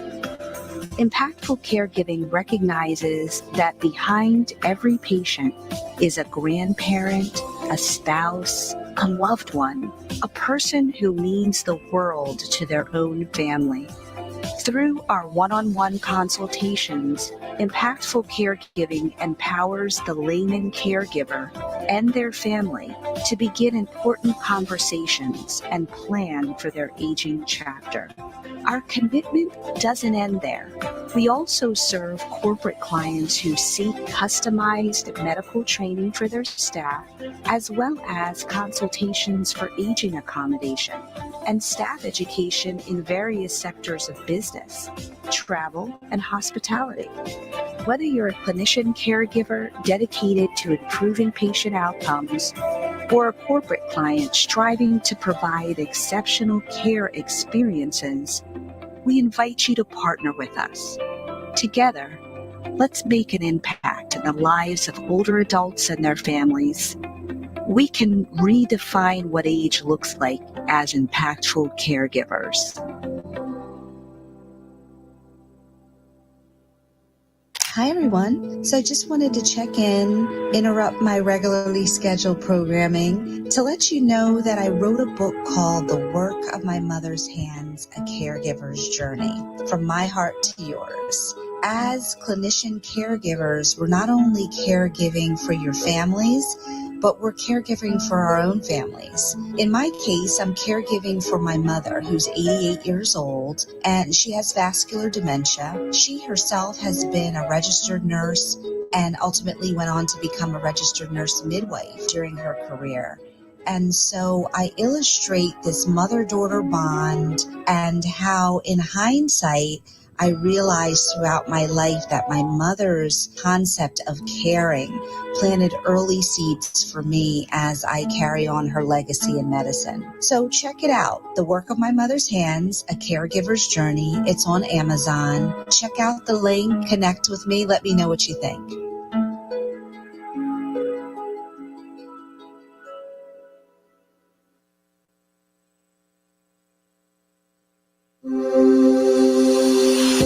We're in a day and age where we are now embracing our mental health. We are now breaking down the stigma of the silence of depression, anxiety, overwhelm. Wow, enter in Chanel McCord, the counselor and CEO of Oasis Wellness Group. Chanel will discuss mental health strategies for the caregiver. How does the caregiver handle the many emotions that come with caregiving? Caregiver stress, overwhelm, navigation of to-do lists, so much more. Join us as we listen in and learn caregiver tools and tricks to understand mental health caregiver strategy.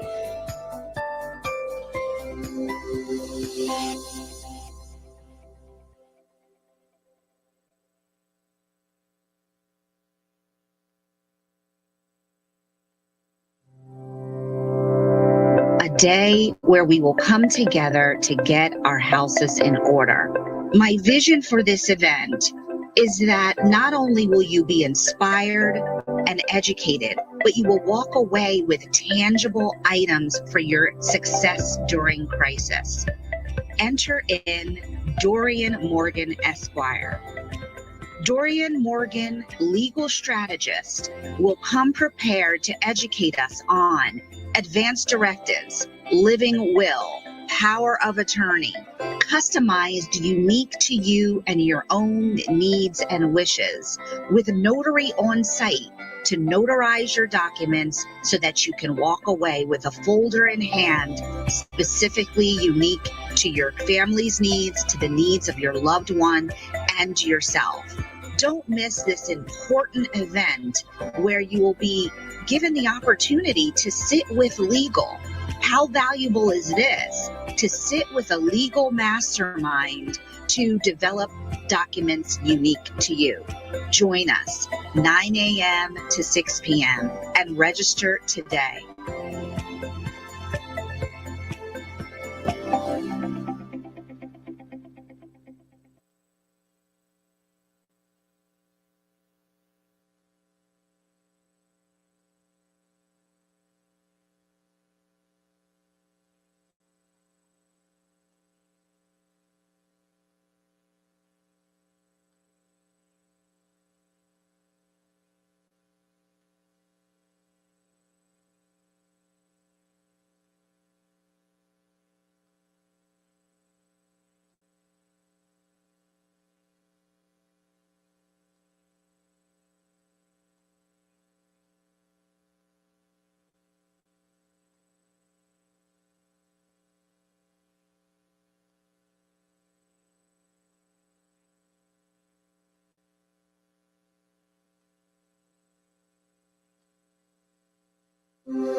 happy to have Aisha Addison, family medicine and psychiatric nurse practitioner.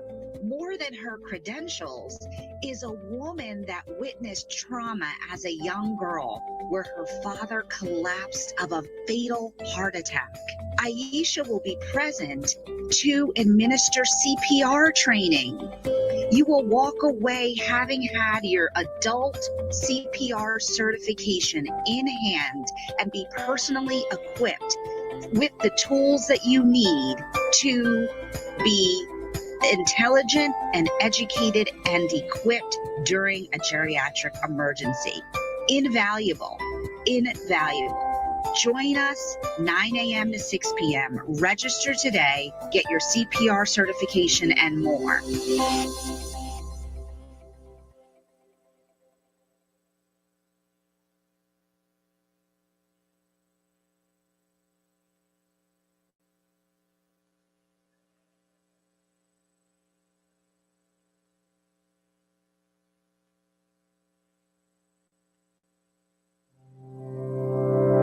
Join us and breathe. Inhale, exhale. We breathe, we become still. We sit with the expert in breathwork, Rich Mancuso, self-care breathwork expert, where we will learn breathwork as a technique for self-care. Join us 9 a.m. to 6 p.m.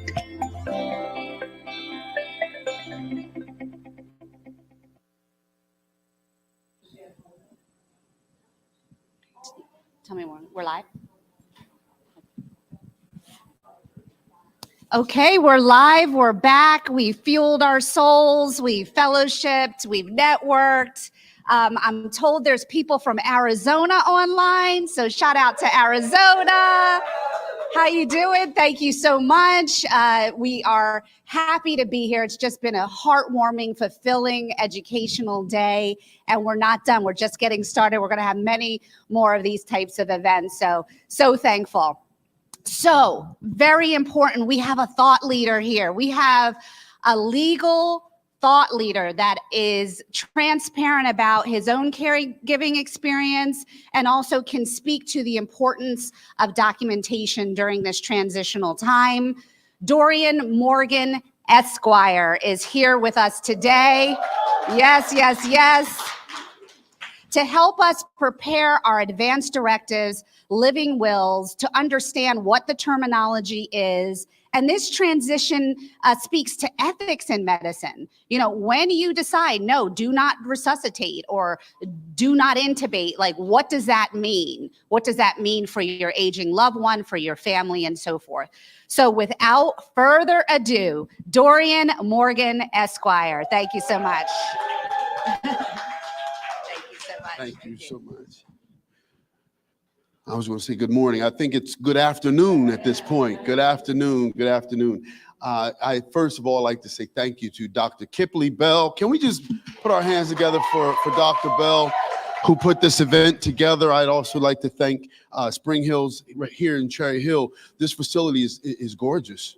We've been able to walk around and see it. So it's great to have this opportunity to have a town hall where we discuss some of the things that are needful as we move forward. As the slide says, I'm Dorian Morgan, attorney at law of the law office of Dorian Morgan in Mount Holly, 13 Garden Street, Mount Holly, New Jersey. Feel free to get in touch with me there or on my website, www.dorianmorganlaw.com. Please make sure it's Dorian Morgan. Ask my mom. She and my sister, one of my 4 sisters, are the only ones that say it properly. Dorian, it's an O. I've been an attorney now for, I guess, 22 years.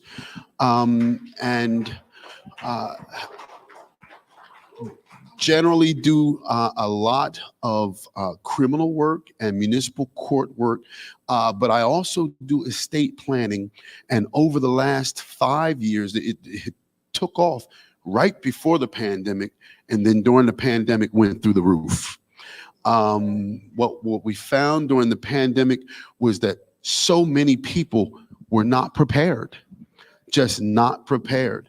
And what we want to do is make sure as we move forward that we're prepared for whatever might come our way, because I think I've heard at least one or two speakers before me saying times are uncertain. You never know when something's going to come upon you. So feel free to take this information down. Hopefully everyone in the room at least has my business card. Those that are online and who are watching, welcome. And you can also take the information down. All right, estate planning. Estate planning. So often I talk to people about estate planning and they tell me, well, I don't have an estate. I'm not rich like that. I don't, you know, and we have a misunderstanding of what an estate is. And an estate is anything that you own. If all you own is a pair of glasses, you have an estate. The clothes on your back, the jewelry that you wear, the your favorite fur, that's all part of your estate. Now, it certainly can go as big as real estate ownings, your home, or businesses and stocks, bonds, with investments. But everyone has an estate, whatever it owns. And because you have an estate, you want to make some plans about where it goes, who takes care, as well as not just your property, but your care. And so in an estate planning situation, there are 3 basic documents that I'm going to talk about today. I often say I won't be before you long, so I'm hopefully not to be before you long, but you need to make sure that you plan ahead. Because not only is your estate the things that you own, but things that you also have an interest in. So if your name is on someone else's property and you're half owner or this, you know, anything that like that. Now, I will tell you this, very often, one way around some of the estate issues or probate issues is if you put dual names on things. So if you have a bank account with you and your son, or you and your daughter, or you and your spouse, if one person passes away, that account becomes theirs. So you don't have to pass it. You don't have to do anything. They're already on it. Similarly with a house or other things, when you have 2 names, unless you specifically say that my interest in this is going to pass to my heirs, it will automatically pass to the survivor. But whatever it is, you need a plan. Everybody say you need a plan. All right. I'm learning. Oh, did I go too far? All right. First document that we talk about very often is a last will and testament. Wills, I do what we call simple wills. Wills, I have seen wills that are 2 or 3 pages, and then I've seen wills that are 50 and 60 pages. I stay away from the 50 and 60 pages. I do more simple wills. You need a will. What a will just tells what you want done with your estate. So often people pass away without telling the people who are left what to do. So if you don't have an estate, if you don't have a will, you're called intestate. That means that now the state decides who gets what, where it goes, and these are the intestate laws. How many of us want the government to decide where our stuff goes? The things that you have worked hard for, the things that belong to you, the things that you care about, you don't want the government to decide, okay, well, because these are our intestate rules, this person gets, you see, I don't even like them anymore. No, I'm sorry. But you should choose. You get to choose if you fill out a will. And again, a will can be as simple as give everything to my husband, or give everything equally between my 2 or 3 children, or it can be very complex. We have a lot of bequests, where is you say, you know what, here's my favorite charity that I want to give something here, and I want to give something over here, and you know what, my diamond ring, I want to go to my favorite niece, and my fur coat to this. You can do it as complex or as simple as you want, but you want to make sure that you decide what's in it. Now, for the main parts of your will, first of all, you are the principal. So you want to make sure that all of your information is correct in there. Your name, I usually put the social security numbers, date of birth, address, because where you reside matters when you're probating the will. So you want your information. That's the principal. You also need to know what we call your agents. So that's your executor. You might also have a trustee or a guardian. We'll talk about that in a minute. Also named in your will. They can be the same person. They can be different people. Third part is distribution. That's where you're deciding where things are going, who's going to get what, and that sort of thing. Then the fourth part is your, what do we call it? Basically deciding if you're setting up a trust in your will, because you can do trust inside of your will. So some of us have minor children.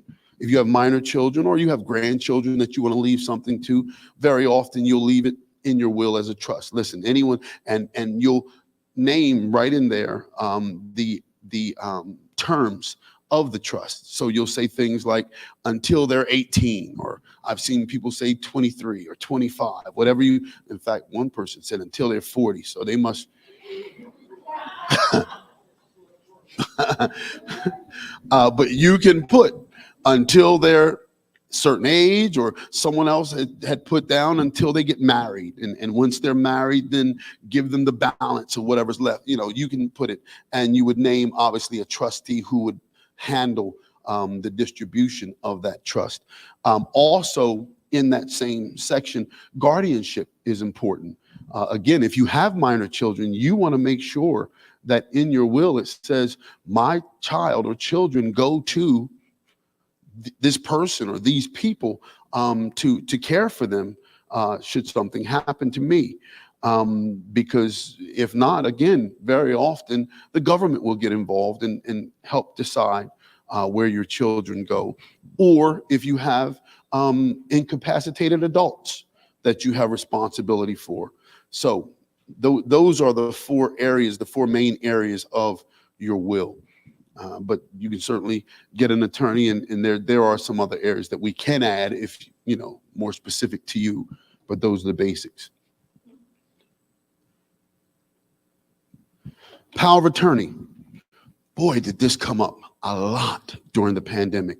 People got sick and went into the hospital, or got sick and just couldn't, you know, you'd have to stay at home and you couldn't deal with loved ones, but you needed someone to run to the bank for you, or you needed someone to handle some other issues or your insurances or whatever. And now you're stuck either in the house or in the hospital or whatever, and you can't get there.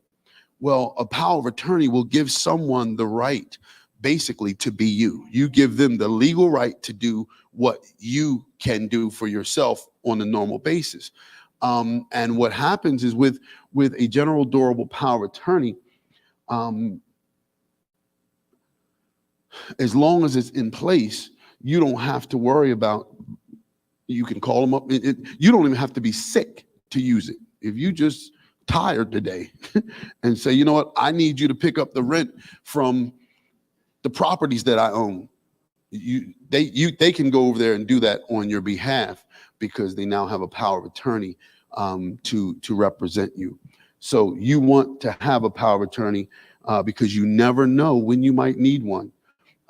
We've heard about some accidents that happened today. We've heard about all sorts of situations, slip and falls, or with aneurysm or whatever. You might not be passed away.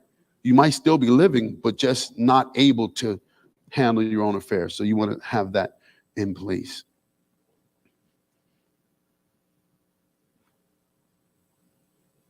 Then there's the healthcare decision documents. Pretty much I handle two different documents. The one has two names. One, some people call living will. That's the same as an advanced directive. Those are pretty much the same. And then also there's a medical power of attorney. So a general durable power of attorney, which I just spoke about, is for businesses. is for your business, is for your banking, is for your property, is for those sort of things, but it does not cover medical.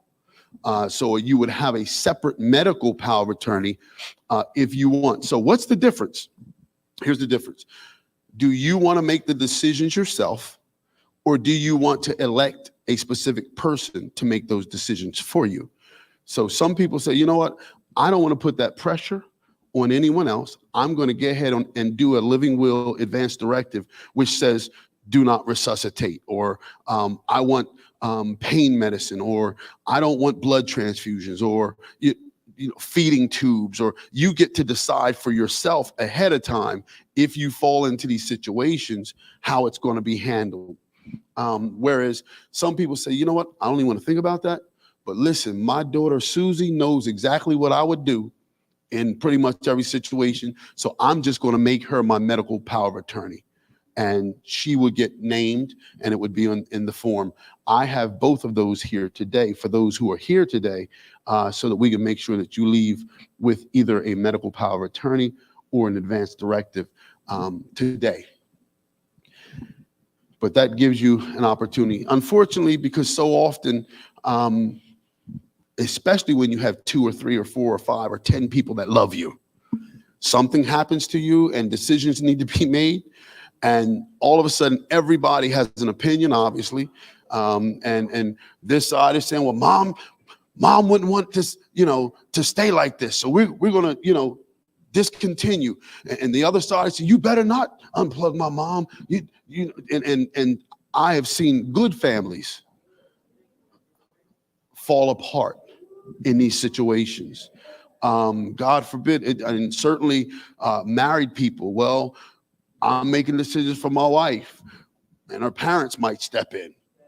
And the whole Shivo case, many of you might remember that. It was a whole mess between in-laws and spouse. And so if you make the decisions, or at least designate, no, this is the person who makes the decision, some of this stuff becomes easier for your family. And really, that's really what estate planning is about, is making it easy for your loved ones. So many of us find ourselves in a situation of caring for people either while they're alive or after, caring about their estate and not knowing what to do. And then siblings start to fight. And certainly in this day and age, there's a lot of blended families. And you want to make sure that you make the decisions that you want. It's your life. It's your stuff. You've worked for it. You have the right to make those decisions. Things to think about. As you're preparing your documents, one, and I hope we all have at least somebody, you need to trust them. You don't want to put this kind of power into hands of someone that you don't trust. The beauty of all of these documents are they are easily changed. So if you have a power of attorney and at some point you say, whoa, you know what? I don't want you having access to my bank accounts and to all the things that revoke it. It is as easy as a one line, you are no longer my power of attorney, and then make sure anyone that you have given that power of attorney to also has your revocation letter, so that everyone knows, okay, don't deal with them anymore. And if you have a new one, you can add them. But you want to make sure that you trust these people who either have care or decision power over your care or over your property. You need to think about who that is. That's your executor. That's your power of attorney. That's the guardians of your children. If you do a guardianship in your will, that's obviously a trustee needs to be trustworthy. As you name a trustee, these are the sort of things you need to think about. You want to think about who you want to give your things to. Very often people come into my office to prepare their will, and they say, well, who should I give it to? I can't answer that.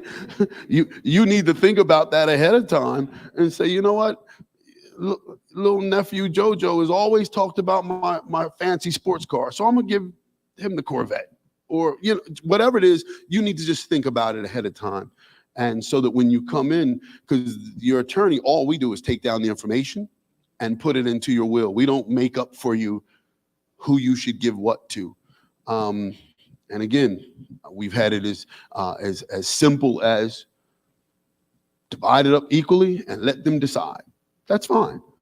And I've had it as as complex as the lady invited me to her home. And she said, okay, the kitchen furniture is going to so-and-so. And the living room TV, the flat screen is going to so-and-so. And I had to take notes and keep it all down. And that was pages, but hey, it's her life, it's her will, and she gets to decide. You get the Chevy, and you get the Corvette, and you get the ring, and you get the gray fur, and you get the, So that's up to you. All I ask is that, or all most attorneys ask, that you think about it ahead of time. It makes it a lot easier. So those are some of the things you want to think about. Lately, more than in the past, I don't know what information is going out about trust, but people are coming to me, I need a trust. I need a trust. Can you set up a trust? I'm like, yeah, I certainly can set up a trust. Why do you need a trust? Well, I heard that you need a trust to stay away from probate. Yes, you can use a trust instead of probate. Where do you live? Well, I live here in New Jersey. And the truth of the matter is New Jersey, and every state has their own laws. And many states do have complex and or expensive probate processes. So people often in many states will use trust to avoid probate. What a living trust allows you to maintain use and control of your assets during your life, but passes them to your beneficiaries at your death. So in the trust, it would say, upon death, it goes to, very similar to a will, except that a trust, at least in New Jersey, average, the cheapest you'll find really is $1,000, and most of them go closer to $3,000 to set up a trust, whereas wills are hovering between $300 and $500. So, and the difference is New Jersey's is called the New Jersey Uniform Code, Uniform Probate Code. Really means that for all but the largest and most complicated estates, it's often more trouble than it's worth to do a trust. It's easier just to do a will. It's cheap, it's fast, and you get the same thing done without a trust. So I don't know who's in, there must be some trust company out there that is doing some mass marketing. I mean, because I'm getting at least 2 to 3 calls a week all of a sudden from panicked people like, I need a trust right now.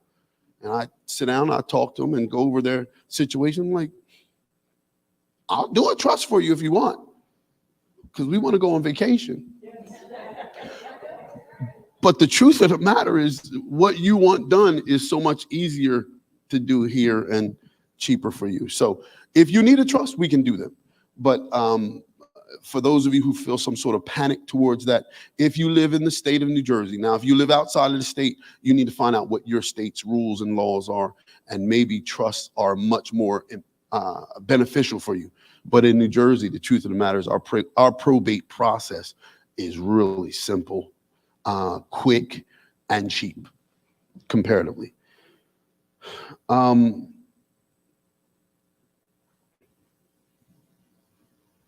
I think that's it. So today, everybody say today. This is your lucky day. This is your lucky day. Especially now, it's lucky for if you're watching online. We got a little something for you too. But for those, especially those who are here, we are going to be doing. I have my secretaries with me, and we are going to be doing free living wills or medical power of attorney. You'll decide which one you want, and we'll do that for you. They have us set up right in a conference room, right to my right, your left. When you go out the door, we'll be taking them one at a time, and we'll be here for the next couple hours to make sure that everyone gets an opportunity. If you don't have one, or if you want a new one, we'll do that for you. But then after this, and this is where everyone, even watching, can join in, I'm going to do a little package for you. Since you'll already have your living will, if you want a will and a general durable power of attorney, I'll do a package, both of those for $400. You have my information. Get in touch with me. Normally, it's $300 per document. So there is a $200 savings there, only because the great Dr. Kipley Bell invited me to be here with you today, and you decided to be with us. So if you're online, if you contact my office and you mention, anyone here and online, if you mention Impactful Caregivers, you will get the discount, okay? Just remember, mention Impactful Caregivers for your discount. Amen? All right, thank you so much. Thank you, Doc. So just hang tight for the Q&A in a little bit. Okay, so we did it. We did it. My heart is so full. I'm so thankful. I'm humbled and honored when your colleagues say, I got you. It's for you. That means a lot. But please give these thought leaders your attention, your money, okay, and your support, because they don't have to show up. Like I tell my kids, nobody has to do a thing for you. So when someone does something for you, please give them your time. So we're going to go to commercial online. We're going to go to commercial, get your Q&A ready, and we're going to do like roughly 15 to 20 minutes of Q&A, and then we're going to end the day for our online audience, and our live audience is going to go to breakout session, CPR training, and advanced document preparation. So again, I was remiss before I started the day to thank our sponsor, Spring Hills Assisted Living Community. What? Beautiful, beautiful facility. So the story behind this, there's also a podcast, Bedrock Way Podcast. I will air my episode with them this Monday on the Care Pod. They had invited me as a guest, and it went from there. They said, how can we support you? I said, well, I have a Caregiver Town Hall I'd like to do. And so they were gracious enough to offer their facility. They would like to replicate this program several times over across multiple facilities up through New York. Okay. So my Northern New Jersey folks online, my New York folks online, my thought leaders that are going to answer your questions here to speak to their remote offerings for those of us that are international. Okay. But we are going to continue building this community. I have a heart and mission for supporting the caregiver, the clinician caregiver, and those that are caregiving their active loved ones. So I appreciate you all being here, and I appreciate you online, my CarePod audience, again, international Facebook caregiver exchange and impactful caregiving exchange. So we're going to go to commercial. We're going to air a lot of our business offerings that you've seen put forth today. And in the interim, we're going to switch over and set up for our Q&A. Thanks so much.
Dorian know we're waiting for him to?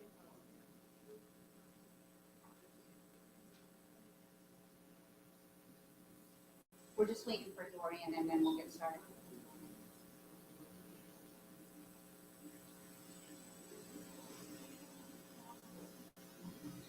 And we made time. Huh? Yeah.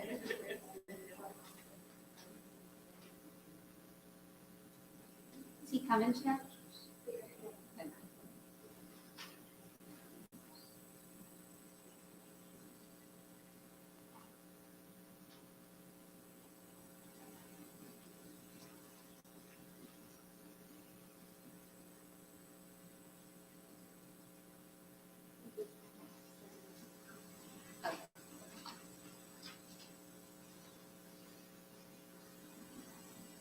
Hot seat.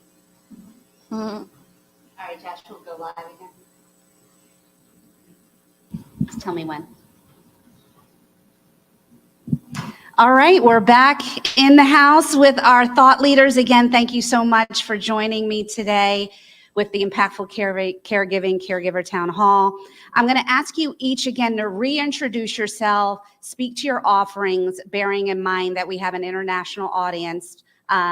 For most of you, you know that I'm based in New Jersey and Pennsylvania, but we also have various offerings, speak to your lecturing opportunities, all your things. All right, so we'll begin with Miss Aisha Addison. Hello, again, I'm Aisha Addison, CEO of One Stop Wellness MD. We are a one-stop shop for physical and mental wellness. We also offer CPR services. Our services are mobile or in person, business to business, or in a family setting. Our mental health services are virtual or in person, and then our physical exams are in person. We do service New Jersey, Pennsylvania, and Delaware. Also, I will be speaking and available for speaking events, and you can find my information on www.onestopwellnessmd.com.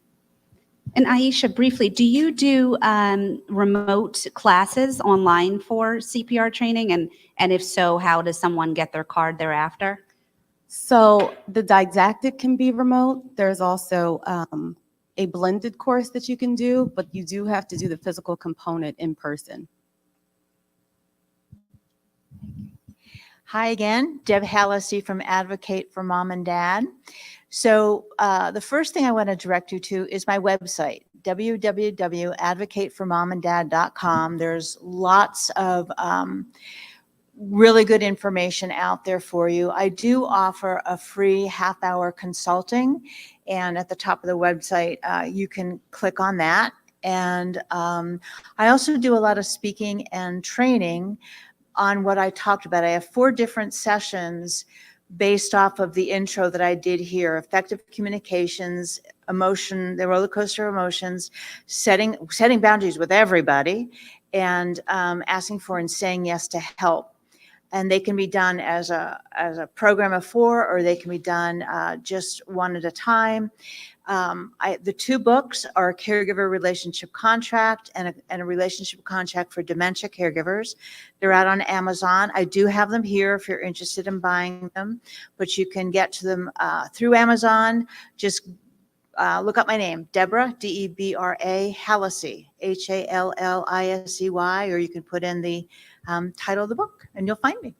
And tell me, you're having an event coming up, Women in Wine and Dementia or something? Okay. Oh my gosh. Oh my gosh. Okay. So, all right. I'll try to make this really quick. So there is a documentary called Wine, Women, and Dementia.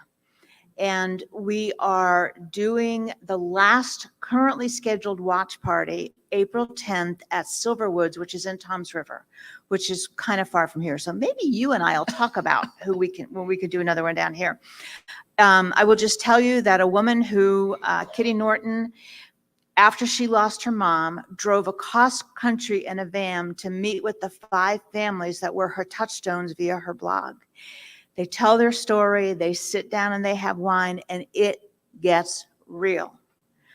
The woman whose husband had early onset frontal temporal lobe, they're sitting there talking. She said, you know, it took us 6 years to get that diagnosis. And by the time I got it, I felt compelled to go back to his work and tell them what had happened. And Kitty, the producer, says, good news, he's not an asshole. And the wife says, good news, he had dementia. So they're just really honest about what it is to be a dementia family caregiver. Hello, everyone. I'm Chanel McCord, CEO and Clinical Director of Oasis Wellness Group. I'm a mental health therapist, service here in New Jersey, both in person and telehealth, as well as I'm a wellness coach. I am also an author, conference host. I am a mental health speaker, so I do a lot of speaking for universities. I've spoken for the New Jersey court system, conferences, churches, local organizations. So I do a lot of that as well. Available for that. As I mentioned earlier, I have a women's conference coming up next month. That's going to be really amazing. So feel free, to reach out to get more information about that, as well as launching a podcast next month on the Way Up conference that will give more mental health talks. The podcast is coming along with an anthology project that I put together about self-care called Girl Be Selfish. I have one of my authors in the room, so I'm super excited, where we women came together telling their stories of their self-care journey and how they made it out. And so the podcast is coming out of that anthology that will also be launching at the conference as well. Woo!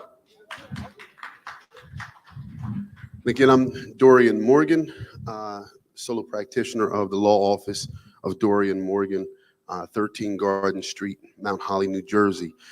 You can reach me either at my website, DorianMorganLaw.com, and that's DORION, Morgan, MORGAN, law.com. Or you can reach me at my other website is DBMGlobalLLC.com.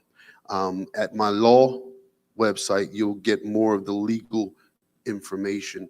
Then I have another website where I do more of my speaking. I have some books that I've written, as well as music as well.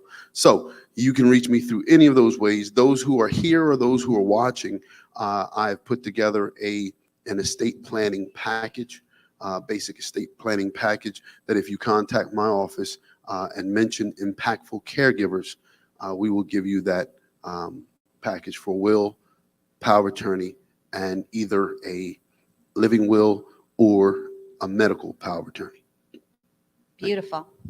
So let's open it up. Any questions that we have for our live audience first? Yes, ma'am. Sorry. About heart attacks. For my husband, he has all the above, like heart, high blood pressure, diabetes, and all that. And he always grabbing his chest. He said my heart is blood real bad, So we took him to the ER in time, and it was like 6 point something. That's a high sugar point. So they did immediately, stuff that I should have known. Well, I think I should have known what to do at the time to help him out. And it was kind of fun. You said you. So I'm asking you, like, what kind of symptoms, what you think I should do? Like, sometimes you have the heart one, or either if you don't have a good, real bad headache, I don't know whether it's this or that, So trying to distinguish like when a symptom is cardiac related, you mean? And yes, heart. Gotcha. So has he had a thorough cardiac workup? Has he had a EKG, stress test? Yes, he did. It came out okay. It came out okay. Okay. So that's good, because that would be my main concern. If he was diagnosed with anything like AFib, which is atrial fibrillation, that would explain the fluttering. But since he hasn't been diagnosed with that and everything was good, then when he feels a little bit of chest discomfort, it could be anxiety, since cardiac was ruled out. And to calm down anxiety, you can ask him to do some deep breathing. And if it's his sugar, you want to make sure that you always do a glucose test. Do you have a glucose monitor at home? Where's that? Okay. Yes. Oh, yeah. Okay, so if his sugar is okay, and he doesn't have any cardiac risk, then most likely it could be more of an anxiety situation. But if he does feel short of breath, you should always err on the side of caution and make sure you take him to get evaluated. If he's having chest discomfort, shortness of breath, if he feels a tightness in his chest, any numbness or tingling in the arm, there's all the things that we talked about earlier, and we could talk more about them, a little later too, if you have a few minutes, but, yeah. And just to piggyback off of that brings a point too, that sometimes clearance, and even to Aisha's personal experience, sometimes in a snapshot in time in the emergency setting, things appear well and normal. Oh, the CAT scan was normal. Oh, this was normal. And then this happened. So the importance of follow-up and advocating for your aging loved one to say, you know what, I'd like the average of their blood sugar over 3 months, or a formal stress test, get them on the treadmill or a chemical through the IV to stress the heart to see if the heart's in trouble. So, oftentimes I'll say to patients, you're not out of the woods yet. Like, just because, you had slurred speech and that CAT scan was normal doesn't mean that we're out of the window of a stroke risk. So always being mindful to not be ushered out the door in the hospital setting. There's also another thing from the caregiver's point, and that you really raise here, is that patients want to go home. I can't tell you how many times that I'm at the bedside and they're like, no, I just want to go home to today or tomorrow. And, many times I say, stay your butt, because the stress to your caregiver to now reconcile all these appointments with the specialists, weeks to have follow-up, all of this, all the specialists, everybody, everything you need in this hospital today will serve you well. So Absolutely. we have to get out of this concept of, jiffy care, rushing quality of care, because when your clinician is rushed by a system or a patient and their family, things will fall down. So just be mindful that nobody wants to be in the hospital. And frankly, our patient loads are so heavy that sometimes I'll say to the patient, I want to go home too. I want to go home too, but at the end of the day, stay and handle your business so that you can make sure that you're not turning and revolving right around the door and coming back in the hospital. Yep. Okay, next. Yes, ma'am. First, I want to say thank you to you all. I learned so much here. Thank you to Coach K for inviting me. I do have my mom's passing care, and I'm so caregiver for her. But I do have a question for Dorian. So, is the bill recognized if it's just notarized? If you're once and what happens to just a notarized document? Okay, in state of New Jersey? No, actually, I'm Pennsylvania now, I just moved there. Yeah, unfortunately, I'm only licensed in New Jersey, so I'm not sure what the Pennsylvania laws are. In the state of New Jersey, you do want 2 witnesses and a notary. That way, it's a self-proving will. That way, you file it with the surrogate's office, and they just take a copy. They follow through with whomever the executor is. They give you your letter derogatory and short forms, and you're out the door. If that's not done, then there's another step where you have to prove that this was actually this person's desire. Now, I don't know in Pennsylvania how many signatures they need. One of the law school classes, they talked about somebody just writing it on a napkin. You can do that, but it's just going to take a lot longer to get enforced, certainly in New Jersey. Mr. Moran, excuse my ignorance on that. So if you have the will prepared and you've done the notary, you've done the witnesses, and you just have it on your person, that's not enough? Like, it has to be filed somewhere? So it's not filed until you pass away. So what happens is once the person passes away, 10 days in the state of New Jersey, 10 days after they pass away, now the executor takes the will and the death certificate, to the surrogate's office and file it. And what they would do then is give you your letters rogatory, which now says to the rest of the world, you are now officially the executor. Now you can move the estate how, according to the will. So it's not just automatic. Well, I was named the executor, so now I'm gonna start doing things. It has to get verified. And filed. And Interesting. filed. Yeah, I But did not it know doesn't that. get filed ahead of time. It gets filed 10 days after the passing. Now, see, you learned something because I have notarized and up to the dog's collar, okay, in a safe, but I didn't know that was, so I, as an only child, I would have just gone about doing my mother's business, but understanding what you need to do next. Thank you so And much. good that you keep it in a safe, because the surrogate's office will not accept a copy. It must be the original with the raised seal and at least proving that this is the original will, not a copy. Okay. Yes, And ma'am. no scribbling. I want to say all the things that we've issued. So if you have a will and it's all finished and then you write on it, it's now invalid. So don't add something, change my address, or cross somebody out. You have now invalidated that will. Wow. In terms of after it's registered, you can't do, so we can't do anything until it's to the surrogate. That is correct. That's Yes. They have papers that. of the death or, right. So banks do different things. Some banks will allow you to have money and some banks will allow you to have information, but anything you do prior to getting officially done through the surrogate's office is illegal. And a lot of people do it. They've already done, and unfortunately you get to the surrogate's office and some family member says, well, my sister already cleaned out the account, but according to the will, it says this, this, and this. Well, that's illegal, and they can be prosecuted for that.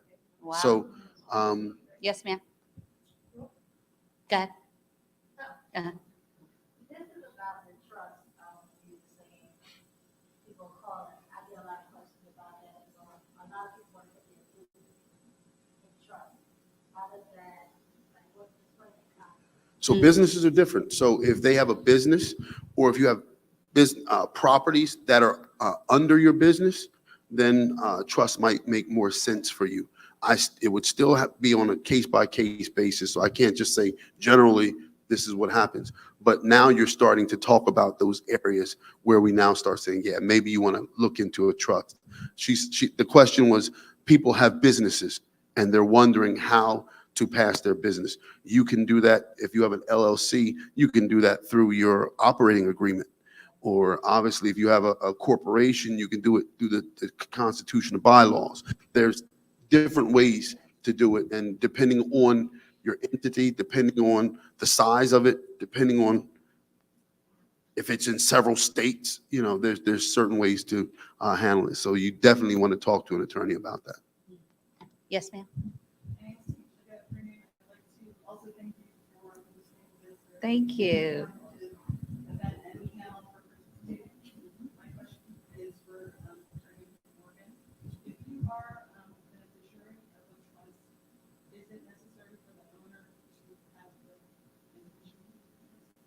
No, right, no. So if you're a beneficiary of a trust, that is totally separate than a will. So if the assets are either being given to you while they're alive, or if it's set up where it's going to be given to you after their passing, the will is not necessary. Some people have both, but the truth is they're separate. So no, you don't need that as well. Yes, ma'am. Yes.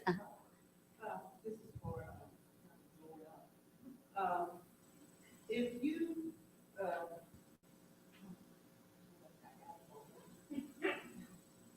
you don't have a will, and you said the government, you don't have a will, the government will decide what's what. Do they generally go to like the next of kin to decide who will handle things for the deceased? Generally, if that's your question, generally it is next of kin, yes. So If you have a spouse is first. However, if you have children, it depends on are they minor children? Are they adult children? Siblings. Right now I have a case that is stretched out to the third and fourth cousins. So it depends. And if you don't, who you think is your next of kin might not be legally who the next of kin is, and it might not just stop with them. They might get a portion, but they might not get the whole thing. And that's what becomes upsetting to families when they find out, wait, what do you mean? I get the first 250,000, but then after that, then I got to split it up with these other people. And so yes, you want to do a will.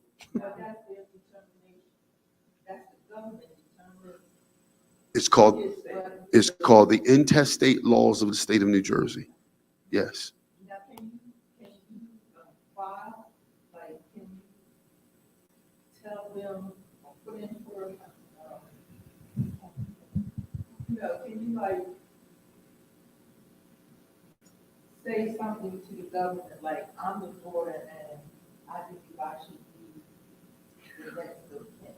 Yes. So what happens is if there was no will in place, that estate is called intestate. So if there's someone who says, listen, I want to run it, you are not the executor. You are filing to be the administrator. And so when you file forms to become the administrator, they make you list all of the living next of kin and heirs or possible heirs that you can think of. And you have to notify them that you are filing to be the administrator, because they also have the right to say, yes, I agree. And they sign a waiver, or they say, no, I want to be it. And now that you have to go in front of the surrogate judge who will listen to your story, their story, and figure out who's more responsible. And when there is no will, see, in my wills, I always put that the executors do not have to file a bond. However, when there is no will, you have to be bonded, which means that they run your credit. You have to have certain assets.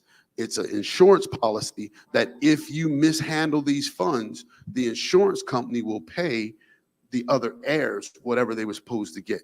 So there are many estates out there that are sitting because none of the next of kin have good enough credit to be bonded.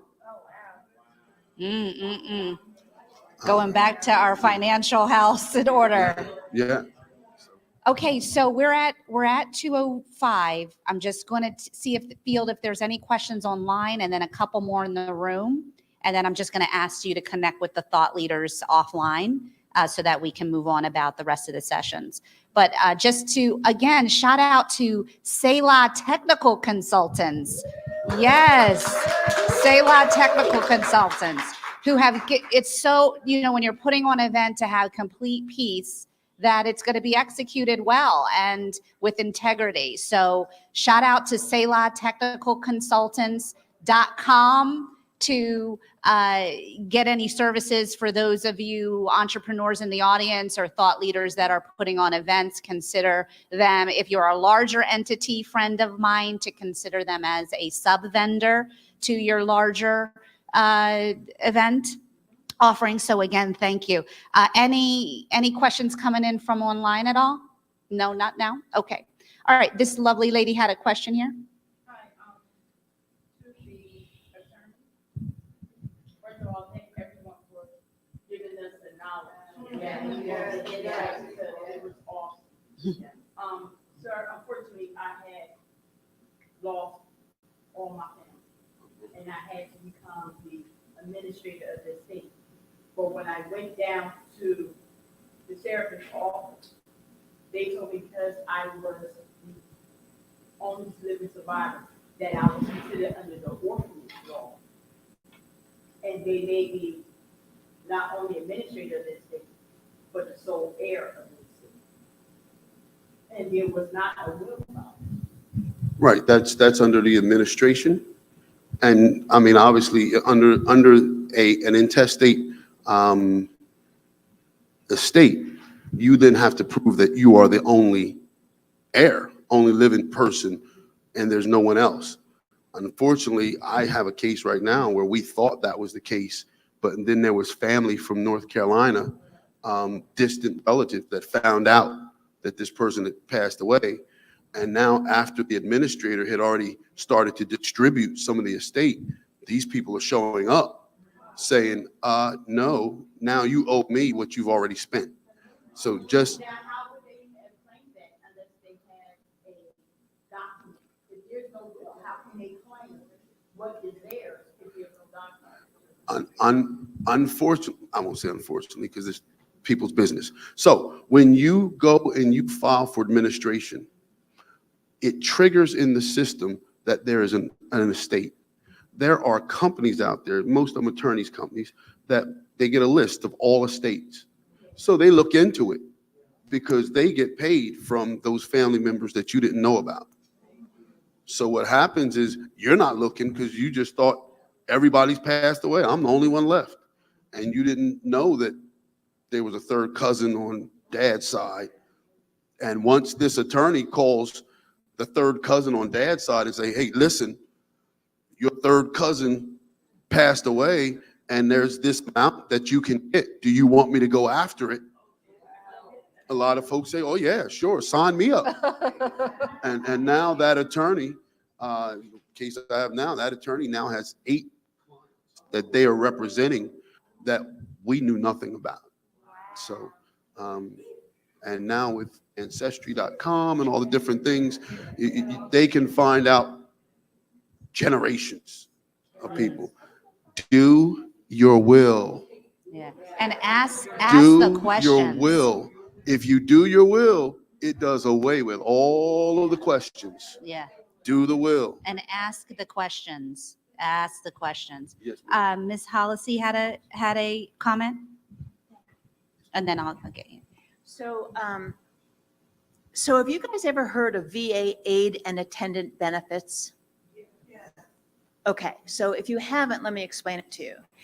The VA office will pay a monthly benefit to a veteran if they've served in a war. But here's the thing, the spouse can also collect. So my dad had died.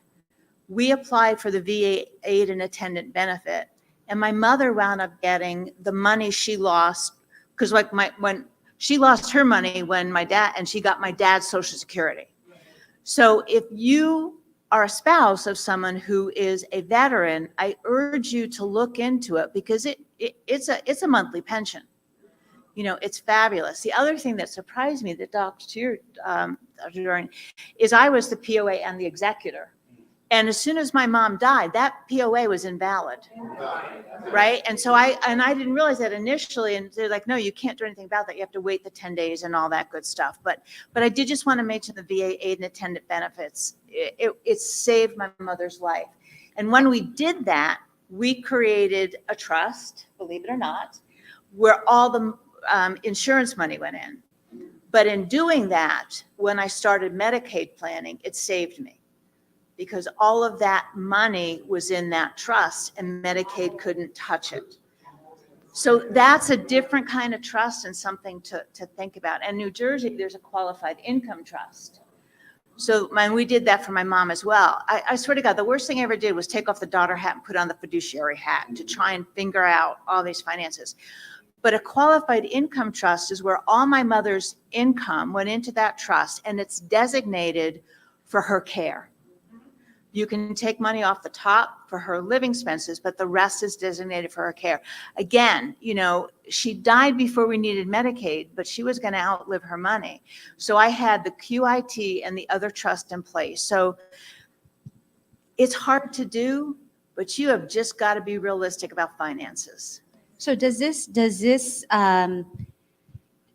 it irrespective of time? Meaning, so for instance, my Aunt Jenny, who I spoke about earlier, she's 95 in Texas. And my Uncle John predeceased her in 2010. Doesn't matter. So, I mean, he was a Navy SEAL. So, I mean, that would be something that would help Absolutely. her. Absolutely. Had helped me declutter.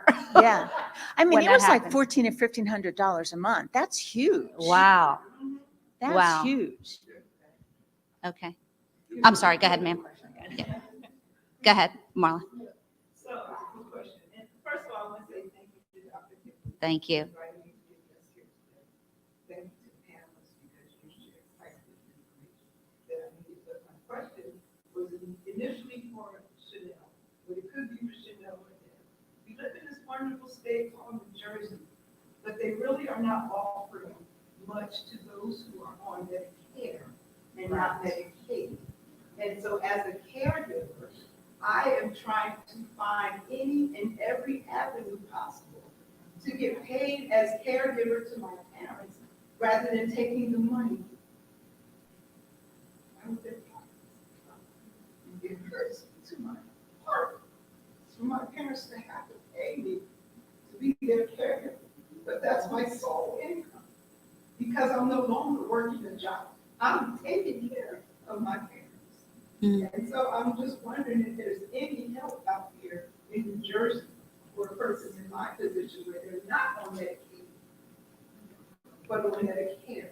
I believe And there's I a know bill. about the JACS program, but the list, the waiting list is so long that, you know. I believe there's a bill. Isn't there a bill underway? Getting plugged in. So, because I just have a client that I just helped with this, and she's good. She's in there. Care management. If your parents have, like, through their insurance, tap into, like, I'm trying to think. I think it may be long-term care or whatever, but getting a case manager, if you try to do it on your own, it's going to be difficult. What we were able to do with her is that she was able to tap into a case manager through the insurance, and the case manager pushed everything through and got that done. So I would say go through the case manager. If you try to do it yourself, it's going to be very difficult and they're going to give you the runaround. But if the case manager, you got to remember, this is their job, right? It is their job to do this all day. And so they'll be able to plug in, and essentially you becoming a caregiver and getting paid to be the caregiver, it relieves their job too, right? Because then the additional resources have to flow through them. So it is in the best interest of the case manager to get you plugged into what you need so that it takes some pressure off of them as well. But I would say go to the case manager. She got a case manager. She's a caregiver to her mother and her sister. She was able to get her sister into a facility. She was able to get her mother into a day services program. And she got a grant or something, a scholarship or something to offset some costs. So plug into the case manager. Okay, I'm gonna have to wrap the questions, okay? But my dear friend, come up here, Rich. Breath work, he drove from New York, okay, to do our breath work session with us. I told you about my Aunt Jenny. I've referred to her several times because Aunt Jenny's 95. She's sharper than all of us put together in this room. And Jenny will call ADT and say, you charged me 34 cents over on my bill this month. So, okay. So I'm in Texas, I go to visit her, and I literally find this little space because my husband gifts me Rich's breath work. And I'm literally on her space in the room, like half in a coma, just breathing it all out, exhaling it all out. So just tell us about your platform, your website, your offerings. We're still live online, how someone can do remote care breath work with you. Introduce you to Dawn Rochester. She's a pharmacist and she has a private Facebook group called Caregiver's. So maybe you all can collaborate. He could do a breath work session for your group.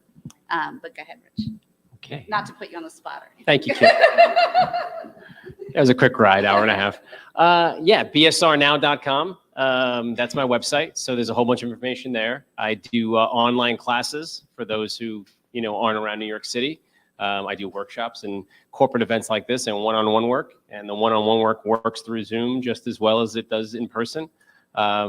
It's Reiki-infused breath work. I also do something called eccentric stretching or power yoga eccentrics. So it's a great way to open up your body and lengthen and strengthen your body at the same time. We're looking for body optimization in your muscles. That kind of breath work, that in combination with the breath work just gives you this great release of emotions and energies, and you'll feel lighter and clearer in your head.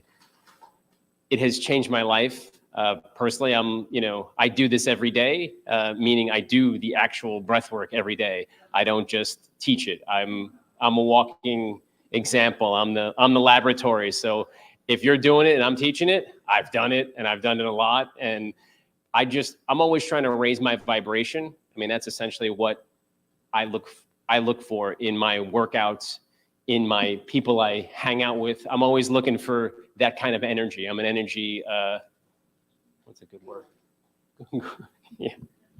I was thinking energy whore, but I'm looking for as good energy as I can possibly get anywhere I can get it. And I figured out somewhere along the way that the breath was the key for that. Your breath is your healing modality. It's always with you. Anytime you're upset, what's the first thing someone says to you? Take a deep breath, right? Everyone, take a deep breath, relax. So immediately we know. And that's how we get into it. So, for self-care, to be in your parasympathetic nervous system, to stimulate that, to try to get out of that fight or flight, which we're always stressed, all these phones, all this technology, all this, just the way the whole system is set up these days for us. It's not set up for, hey, let's just relax and enjoy ourselves. That's just not the protocol, or that's just not the way it is. So if you can, hopefully you'll stick around, you'll try it. We'll do a couple of different breath works today, some geared specifically for the parasympathetic nervous system, where we're just looking to give you some tools that you can enact on anywhere, anytime. You're sitting here, you could do it. You're sitting in your car, you can do it. You're in your bed, you could do it. It doesn't really matter. You got a minute, great. You got 5, even better, that kind of thing. And then we'll also do what Kip said, and maybe we'll get to fly away a little bit. So. Yes, I am changed and ready. Okay? So if you don't want to get on the floor, we will accommodate you with chairs, but I really want you to just woosah. Okay, so that's my self-care. He's my self-care gift to you all today. Okay, so bless the panel. Thank you so much. Thank you, online audience. I will connect with you. I'm sure there's several messages that I'm to return. So thankful for all the love that you've shown our impactful caregiving platform today.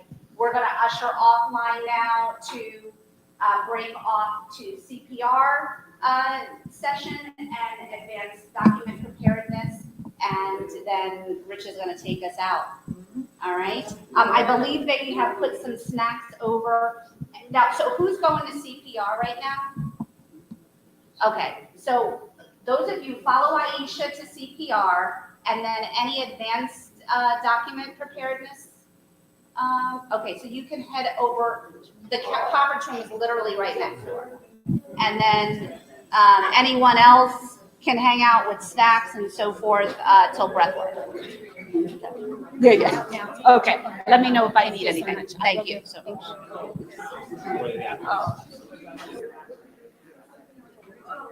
I came with sneakers and everything, but I had knee replacement, so if I get down and can't get up, you know what? Oh my God.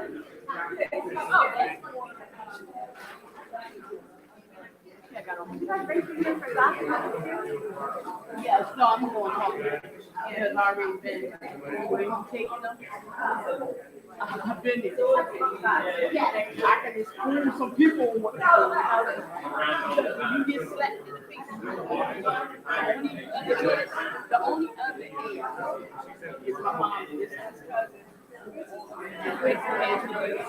this generation is behind me. So it's like 4 or 5 of us. And one of the 4 or 5 are married. 3 of her family members. The husband. So it's like, it's not meant to be around.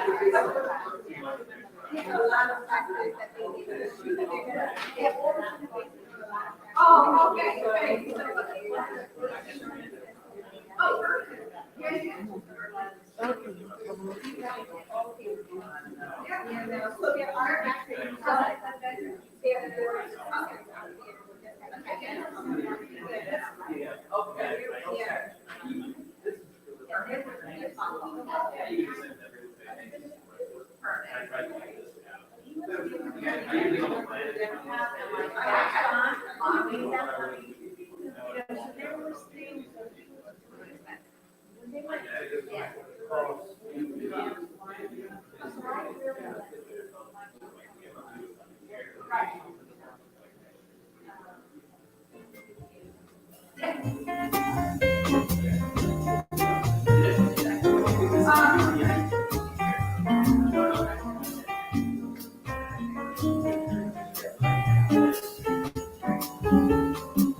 And where we do the rest.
gonna use it.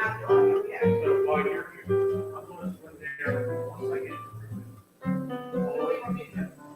You just did. Okay, and then how long do you want? Either, yeah. And that's what I said, I think, trying to do it, but the mindset. Okay, that's not something bring to mind. Good enough.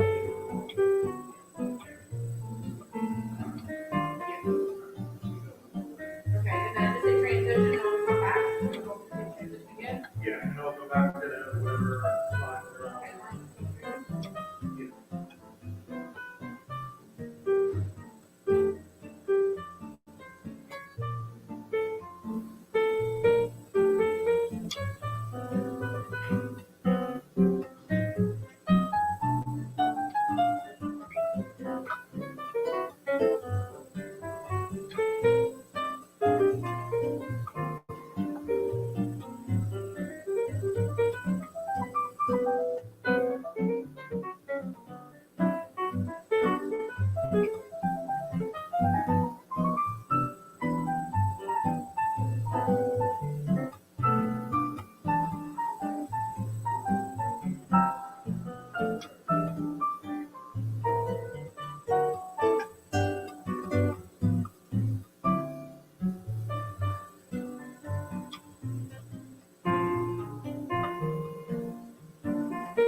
I'm gonna help you break down as much as I can. These are yours, right?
questions? We good? We good. Right? Okay. I need to make sure everybody signed the sign-in. Everybody signed it? Okay. Now there are a few people that.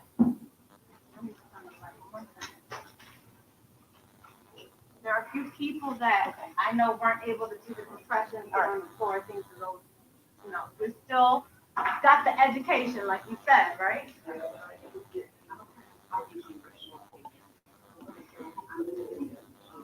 Okay, all right.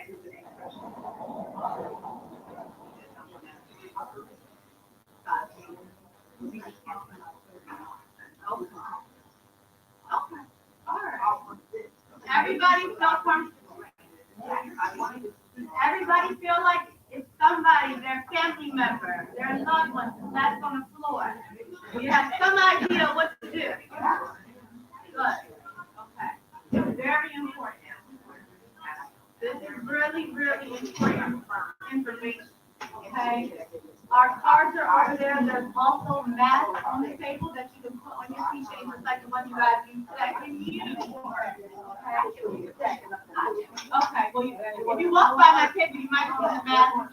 Please, just one. If not, I can bring them back in. If you want a mask, let me know, and I'll bring some back in. Okay. All right. Well, I wish you guys all the best. Make sure tomorrow you should receive your card through your email. And listen, everybody, don't forget, if you don't have a Mac, you don't want to do a Mac, compression only works. Okay? You can still do compression. Right? Everybody good? All right. God bless all you guys. Thank you for coming. Good job, everybody. Good job.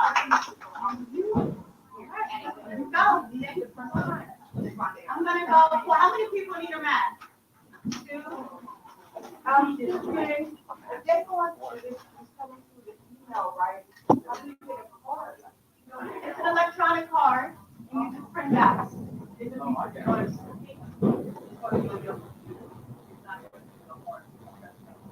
Yeah, but you can take a picture of it with your phone if you need to show somebody that you're certified. That's new upgrade. Yeah, that's what they do now. Yeah, it's electronic now. That's new life.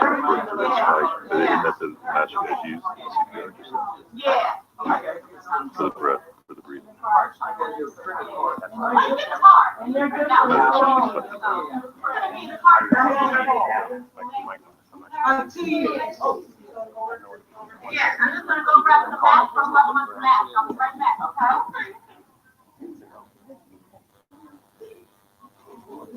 Can you hear me? Can you hear? Whatever you want to do, thank you. You can take here's the next session. Get on your knees. Okay, the last thing is the breath.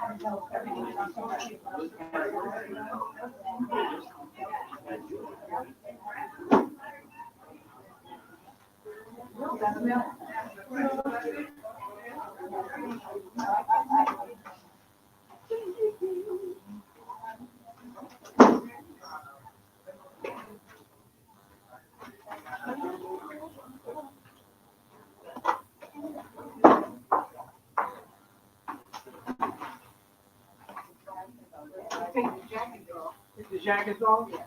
Zip them up. I take them off.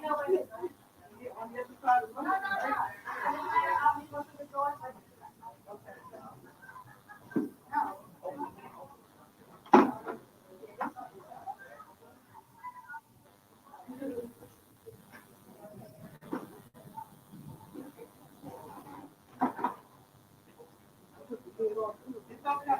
You gotta come on. Take it all away. No, put the jackets back together. Oh, okay.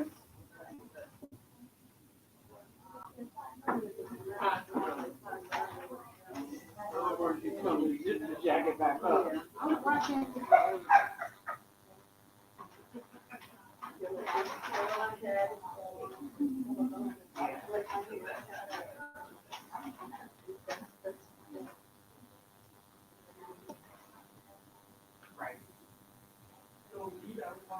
right. I didn't think you'd be ready. We had you out late, huh? Yeah. Okay. Shut up, happy party.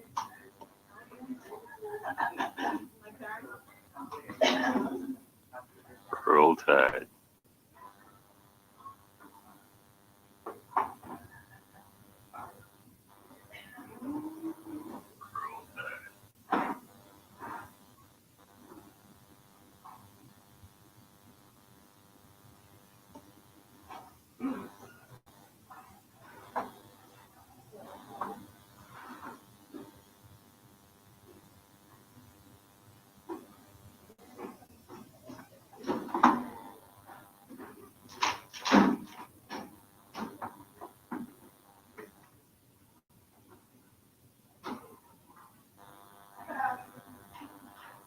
We started? This is after, this is, but I don't know.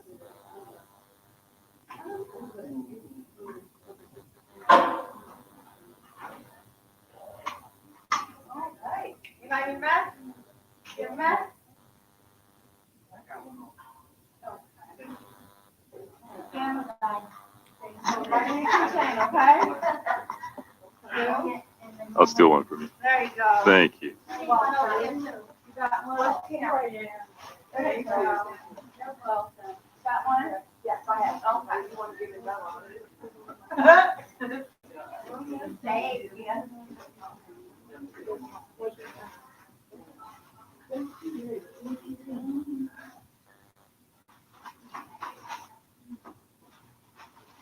Is Brett working this group? Yeah. Yes. Oh, what? I didn't know. What? No, Brett working in this. I thought we had to pray to pack up. Oh, no.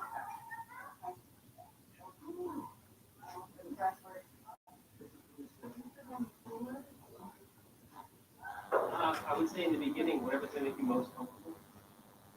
We'll do a few different kinds of breath work. Sitting in a chair is fine for the first few. And then you have the option of going to the floor. I have to do anytime I get on the floor. Yeah, that's one of the challenges to get older.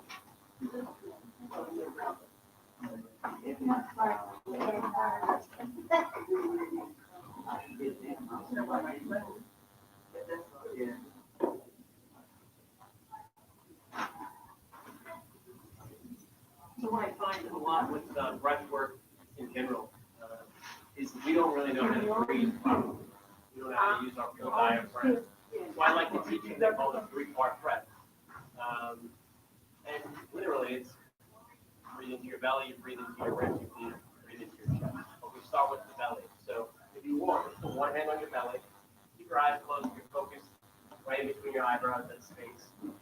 Keep your eyes open. We're going to keep your eyes open. Just look into the distance and try to find a point in space, an electricity point, something to focus on. Keep your eyes from wandering. When we have a wandering eye, as we're concentrating, our eyes are open and we're wandering, what happens is our mind tends to wander. So that's why we try to just focus in on one point. So what I'd like you to do is, I'm going to breathe through the nose. What I'd like you to do to start is just take an inhale through your nose and try to force your belly into your hand so your hand moves outward only. Nothing else. You just want to have your belly going in and out. So it's a big inhale through that nose. And then when you exhale through the nose and then feel the descent of the belly. Your hand is giving you all that information.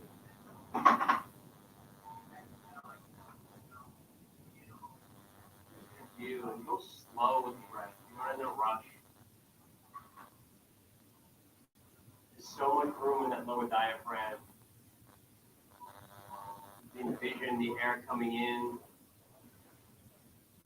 You actually envision breath going into the back of your body, into your kidney areas. You exhale, just exhale it all out from there only. Let that hand give you good information.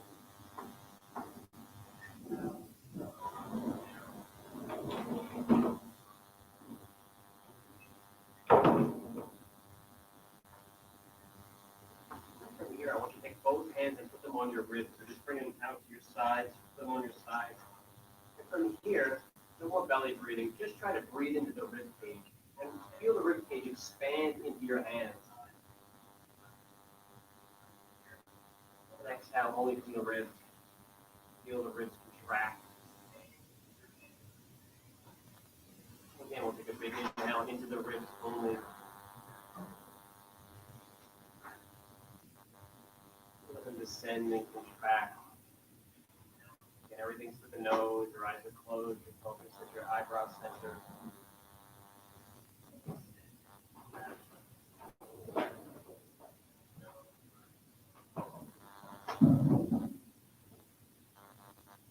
You might feel a wave of calm coming over you already. Just slow breath in and out.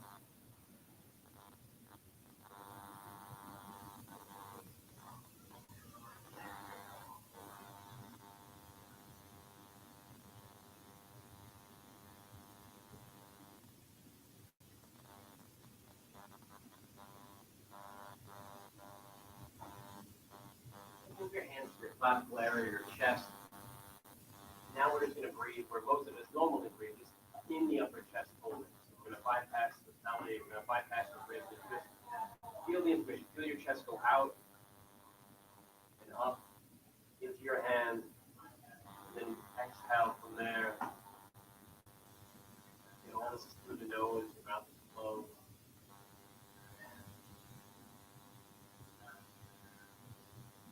Exhale it out.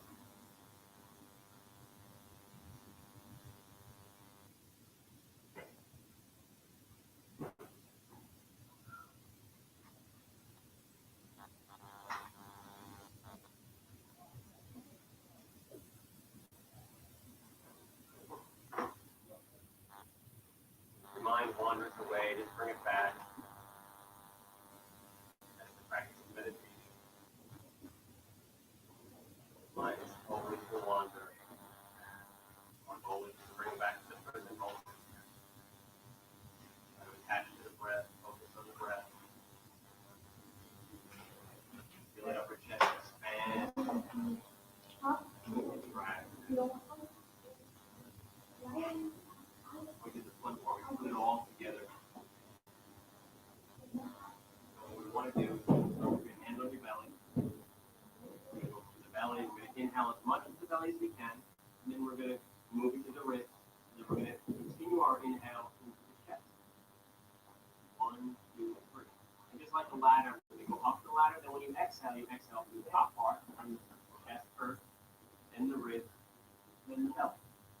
And you keep your eyes closed again. I'll push you through it. Start your inhale into the belly. Inhale to the ribs, move your hands to your ribs. Continue with your hands to your chest. And exhale from the chest. Move into the ribs, exhale from the ribs. And exhale from the belly. Do it again, into the belly. And into the ribs. Continue into the chest. And exhale from the chest. The ribs. And from the belly.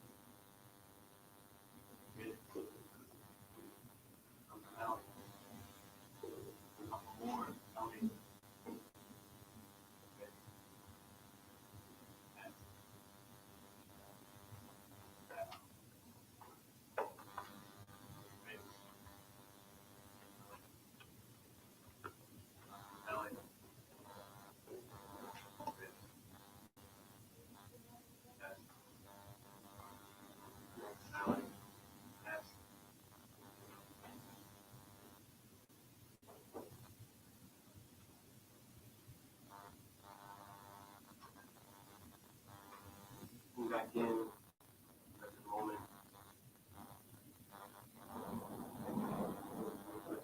How was that for all? Move your belly, move your ribs, move your chest. Do it all up and down. Let's what's nice about that breath is kind of forces you to take a longer, deeper inhale, slower exhale, or exhaling. Parasympathetic, let that exhale be as long as possible. We're never in a rush on that breath. Leaving our stress just anywhere and anytime. I used to practice this all the time when I was driving. As I'm driving, I'm just trying to know where my breath is. Keep you in the present moment. When you're in the present moment, you're not stressed about. You're not lamenting about the past. When present, it's very hard for us to be in the present. We're not trained that way in our life. Everything's about, oh, do this, do that, do that. It happens all the time. Different kind of. So the process is a different way to live. And you'll find all the things that kind of get you up and down so often, they don't mean as much to you. You really want to find that, you know, if you have big spikes, you know, they have huge highs. And with huge highs, always come huge lows. I always tell me you want to be in that range, you know. Think about your heart monitor, right? Big spikes, not great. You know, you want to keep it nice and steady wave through. This is a great practice. I learned this when I was very young. I read a book off my parents' shelf, and it just so happened I opened up this. Wow, I'm doing it. It's great to do it laying down because it gives you a great sense of sort of book on your belly. Right? Belly breath is a great breath. Think about a baby's breath. Watch a baby breath. That belly goes out. We're going to stay with that. Now you know how to get as much air in your body as possible. You can use your whole diaphragm. So what I want you to do, we're going to do this called a 1 minute breath or triangle breath. It's going to be equal parts. Inhale, hold, and exhale. So we'll do it at, say, 5 or 6 seconds. If that's easy for you all, then we can. So when you practice, you can always increase it. So everyone will have a different, like in yoga, or you know, some people are fast, some people are slower. You know, some people walk really fast, and they have this quick gait. It's like, oh my God, I can never keep up with it. And some people walk slow as the last. I can get behind this person. You know, it's the same thing in breath. Some people take in a lot of air. Some people can't do as much. So we'll start somewhere. But if you're going to practice on your own at home, just know that you can put a timer on. There's a great app called Insight Timer, and you can set it. And you can hear like a little tapping, or a little clock tick every 5 seconds. You can set it for every 10 seconds. So the goal would be, if you're practicing it and you're really trying to get there, the goal is to do 20 seconds of an inhale, 20 seconds of a hold, and 20 seconds of an exhale. And that's a 1 minute breath. And again, the properties or the benefits of these long, deep breathing is just getting rid of the stress. And I say just, it should be enough. We have enough stress in our life. It's like, this is a great way if you have a hard time sleeping. This is it. TV off. Just start doing this kind of breathing. That's what counting sheep really is in a way, right? When you're counting sheep, you're just occupying your mind in some way. But now you can do it with your breath. So let's start it. So again, so close your eyes, focus on your third eye. And then we'll take this, I'll count it off, and I'll say inhale, hold, and exhale, indicate. And again, just remember, you got to breathe into those 3 parts of your belly, your ribs, and your clavicles. Get as much air as you can. So let's begin. Here we go. Ready? Inhale.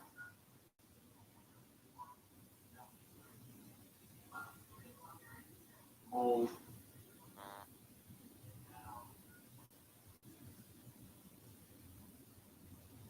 Exhale.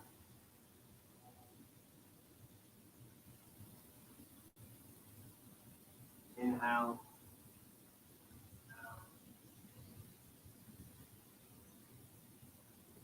Hold.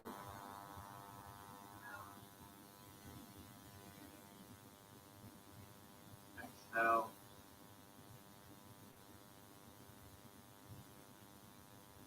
Inhale.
go. Just check back in. Just check in where you are.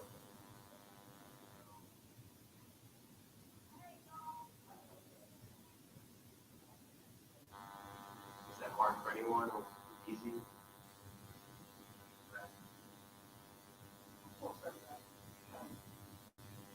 Those around 7 seconds.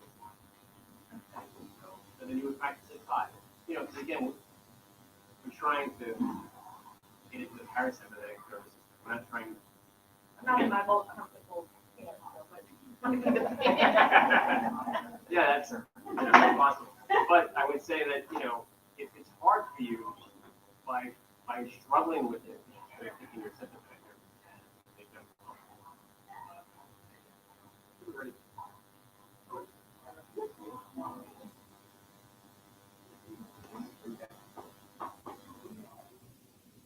Not going to suggest a shift for breath. After, fine. I don't think before. I gave Kip a printout of all these types of breath that we'll go through and some steps you can do, so you can have it. And, you know, maybe she'll email it. We have some hard copies here as well. If you want to take a look at it. Another breath that we do that, you know, Stanford just did a study. It came out last year, and it's called cyclical sighing. And it's supposed to be, of all the breaths, the ones that they tested, and against mindfulness meditation, it was supposed to be the one that got you the most benefit. Again, the most benefit being the least stress, the least anxiety. And it would look like this. So you take a big inhale, about, say, 75% of your capacity, and you hold for a beat or two. And you're going to take another sip of air in, fill up the lung completely, and then sigh out of your mouth. Long sigh. Not a hard push, just let it sigh out, let it fall out. Now we're going to breathe in again. So it's going to be a big inhale in. Get about 75% of your capacity. And you're holding, beat or two. Take another sip of air in, and then sigh it out. You're holding, take another in, sigh out, hold, air in, sigh it out, hold, in, sigh out, air in, sigh it out.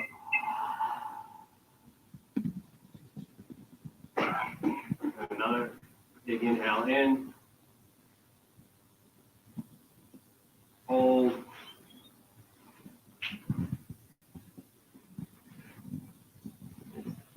sip of air in, sigh it out. One more, finishing up, big inhale in, hold it, sip of air in, sigh it out. There's something when you do that sigh, you can almost feel like just all that release off your shoulders. It's such a wonderful, and that breath, if you did just a minute of that breath before you walk into your meeting, before you started your day, before you had to make that phone call to whomever that person, that special person might be, it can change everything for you. And then if you did it after the phone call or after the meeting, 1 minute again. And 1 minute is what? Like, 6 breaths? Just make sure you're doing that long sigh on the way out. It's really important to kind of, do it in the proper order. Again, you don't ever want to, I'm going to take as much air in and hold it for as long as possible. That's not what that breath work is.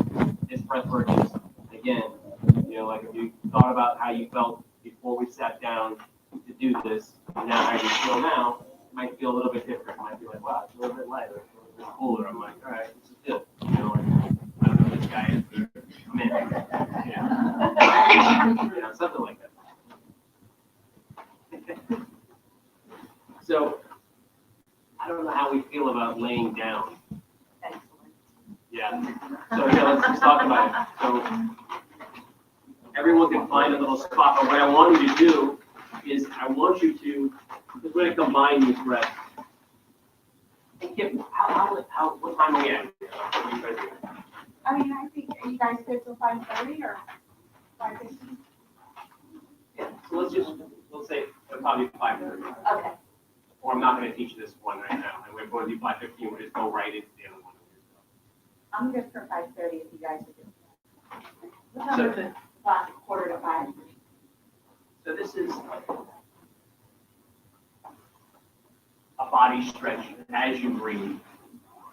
So a body stretch as you breathe, just to kind of bring you into, because a lot of us are not physically moving around as much, but we all lay down. If we're laying down in our bed or wherever we are, if you can tee your arms and separate your feet about 2 feet apart. And then the breath that you want to do is that your feet are about 2 feet apart. Your feet are about 2 feet apart. I'm like, come on, let's just take me under. So what you want to do now you know how to breathe. So you want to breathe into your belly, your ribs, and your clavicle. You want to do that full breath in. But as you breathe in, I want you to take your feet, your pinky toes, and bring them towards the ground. So you're going to splay them out. So on that inhale, your pinky toes are going towards the ground as you're inhaling. Then as you exhale, your big toes are going to come up, and your big toes are going to go towards the ground. So your feet are just going to go a windshield wiper in and out as you breathe. So I'll give you the example. You're starting, as you inhale, the pinky toes go down towards the ground. And then as you exhale, bring those big toes down towards the ground. It might not touch, that's okay. But feel your whole body is opening up your lower half. Now again, inhale. As those pinky toes towards the ground. And then exhale as those big toes go toward the ground. Back and forth, big inhale. And you want to go slow here. Slow is important. We like slow. As you're inhaling and exhaling, have those toes going, moving those toes, moving your feet. Do a couple more. As you inhale, the pinky toes go down towards the ground, and then when you exhale, those big toes come in. Yeah. Just check into your legs. Feel the stretches happening in your legs. It might feel really good for you. You might not be doing yoga or a lot of stretching. It's a really nice way to open your body. And make this your last one.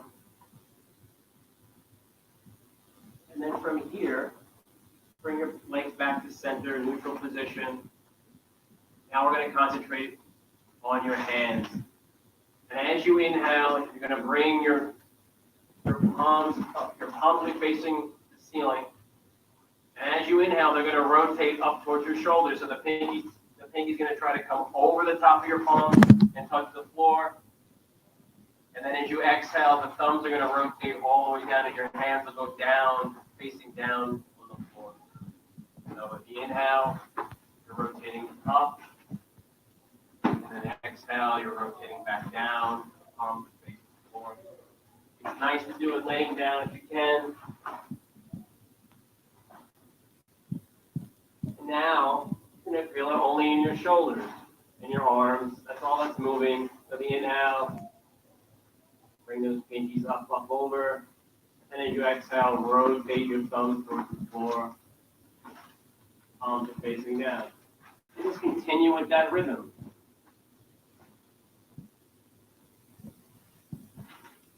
And we're just trying to relax our bodies as we're inhaling and exhaling, moving the body. Feel the opening in the shoulders.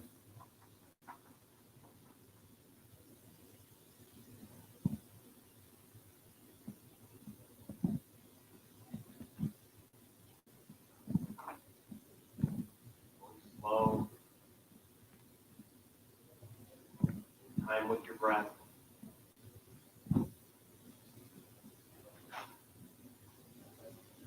Your arms and hands the ground. If you're laying on the ground, on the ground. Make this your last one. And bring your arms back to neutral. Your palms are facing up.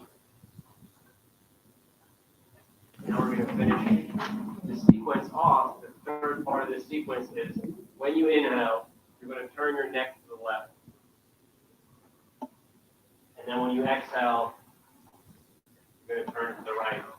As far as it can go, again, in time with the breath. So inhale to the left, exhale to the right.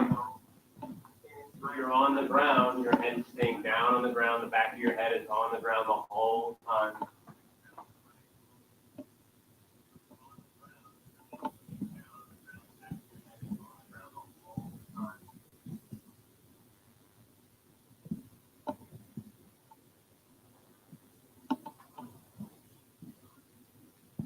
If you have any trouble sleeping, great to do before bed.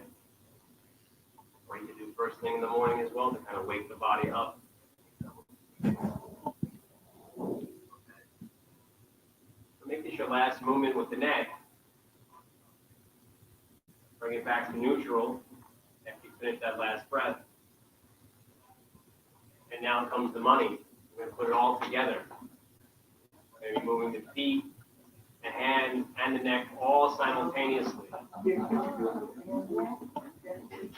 I know it's a hard thing to get, but like many things, practice will make perfect.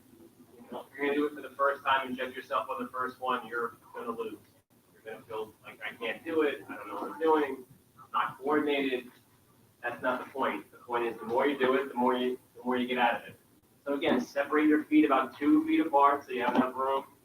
When we inhale, the pinky toes go down towards the floor. The hands rotate up and back. The neck goes to the left.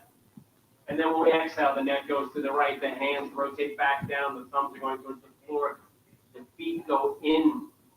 The big toes are going towards the floor. And then when you inhale the opposite way, pinky toes out. Hands rotate up. Neck goes to the left. Exhaling, neck goes to the right. Hands rotate down to the ground. Palms will face down. Big toes come in. All sides.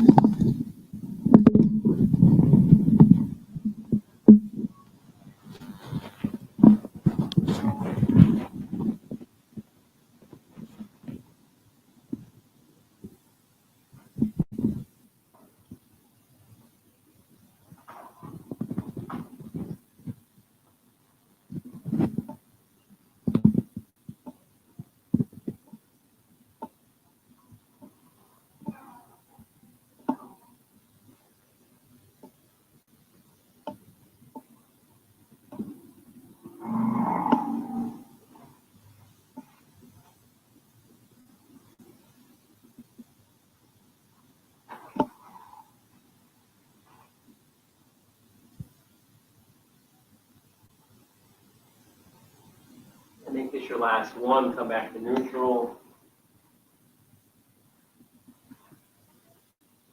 You can sit on up. I would like that. It's a very relaxing way to move your body. It's a nice way to open up your body. When we connect the body and the breath, that's essentially all you know, that's a great way to move with your body. When you're moving with your breath and your body simultaneously, if you're doing any kind of stretching, we always tend to stretch on the exhale, right? You want to be breathing the whole time. You don't want to hold your breath. It causes tension in your body. When we're tense, we're not fluid, we're not quick, we're just tense. And so we don't want to do that. We don't want to be holding our breath. So now we'll go into what I really practice. This is what makes me happy every day. This is my happy breath. I do a sequence of 2 breaths. I'll do a sequence of 2 breaths. So we do a 2-part breath. It'll look like this. 1 hand's on your belly, 1 hand's on your chest. And I'll just say, does anyone have any heart conditions in here? No? Well, you got a heart condition? I do look like you. Okay, so then you be mindful of yourself. Okay, Maybe I this is will. probably how your breath for you. So, you know, just go back to the normal breath, or you can play with it. I mean, I don't know, like when you say a heart condition, like, you know what the severity is and stuff like that. So you'll look at it and then you'll adjust. Okay. So one hand's on your belly, one hand's on your chest. Now this breath will be through your mouth. And I would say we should never be a mouth breather, except when it's directed in this kind of pranayama technique. Someone's, breathing through the mouth. Any other time, the answer is no. Has so many little effects, and you can regain that breath, and it'll tell you all about it, and it's a great read. But it's horrifying at the same time. If you know a mouth breather, you're like, oh my God, that's terrible. So your eyes are closed, and it'll look like this. It'll be big into the belly, big into the chest, and then release. Belly, chest, release.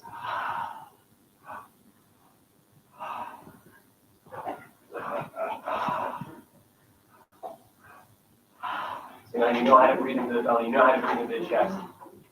So let that go for a second. The second breath we do is a circulatory breath. So it's one big inhale. So again, it's belly, ribs, clavicle, and then exhale.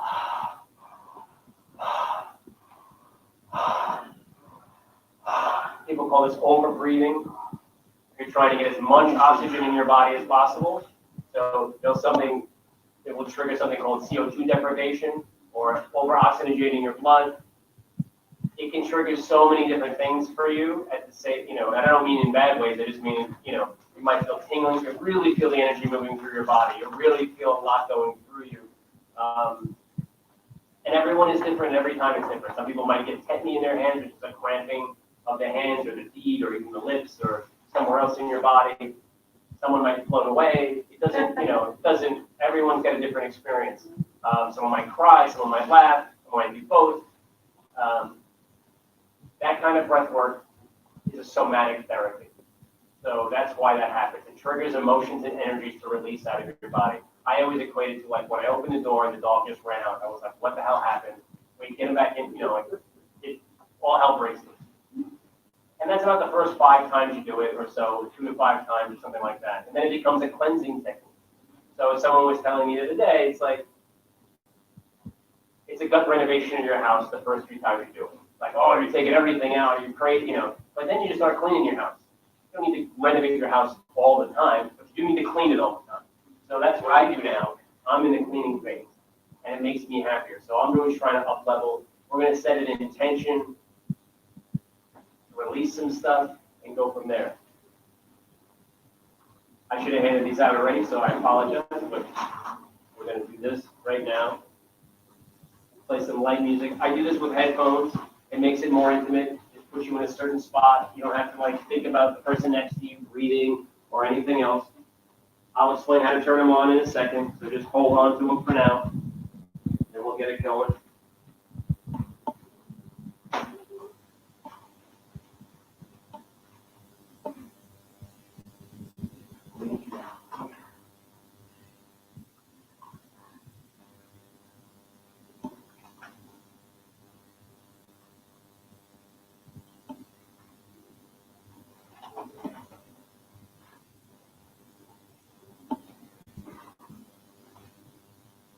Everyone who wants to breathe have headphones?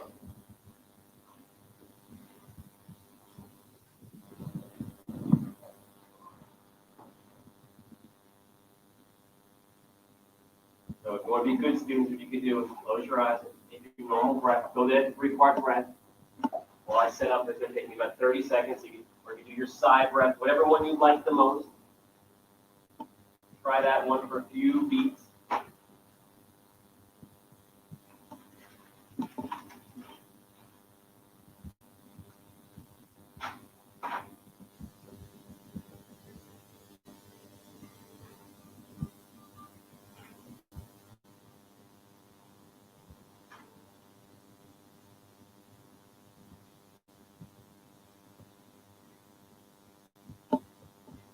So now we have the headphones. Let's check them out. There's a green button on the bottom. Take that green button and just flip it. And they should light up green. If they light up green, we're good. If they don't light up green, there's another green button on the side. It's not lit up. So there's a green button on the bottom. Bingo.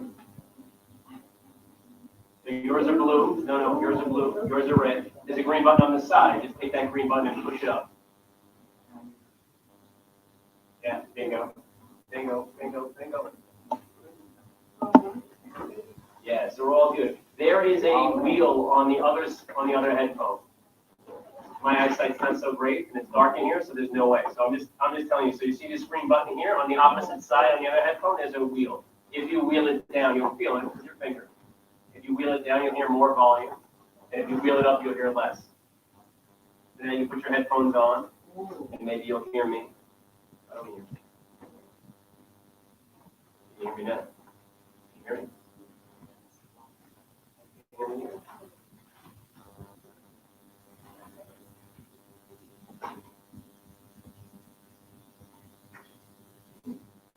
How about now?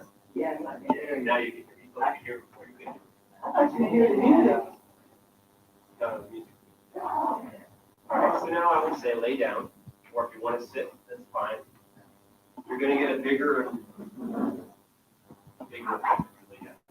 You're going to get a bigger effect if you breathe through your mouth. If you don't like breathing through your mouth and you want to breathe through your nose, that's fine. But again, for the whole ride. I know I'm trying to.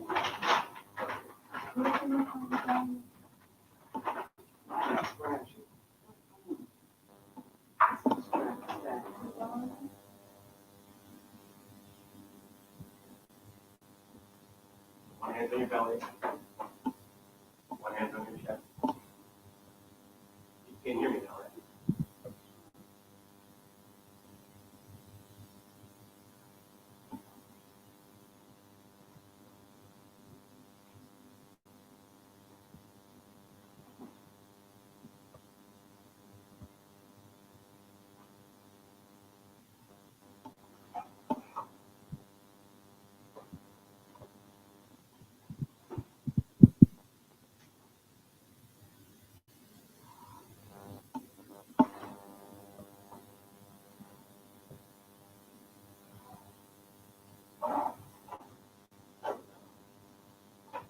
One hand on your belly, one hand on your chest.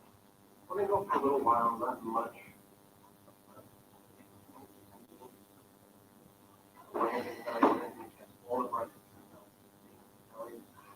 Digging into the chest. Release. Belly. Chest. Release.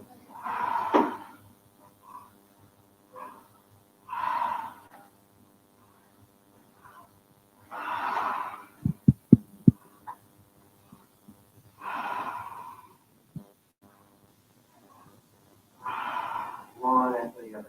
Keep your breath going.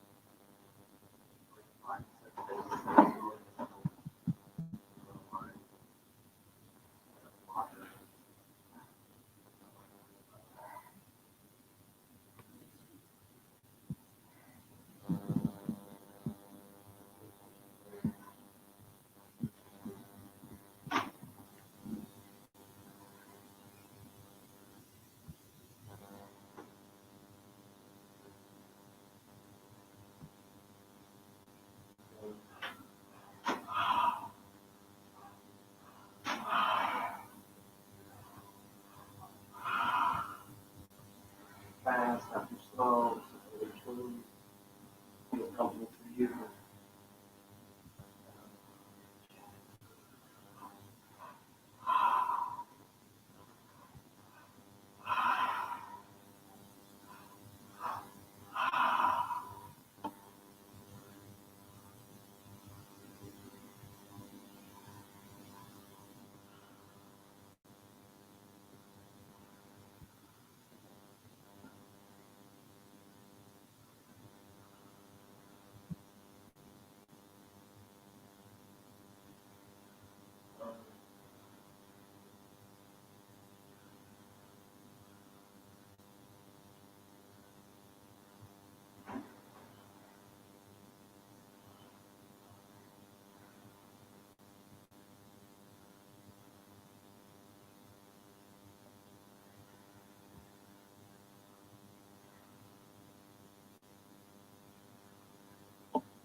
Go long, inhale in, exhale. 20% in, exhale it out. One after the other.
Last one, when I tell you, hold it out. Take a big inhale in, and then exhale it out, hold it out. No breathing, no breathing. Eliminating now, go into your body. That's long as that.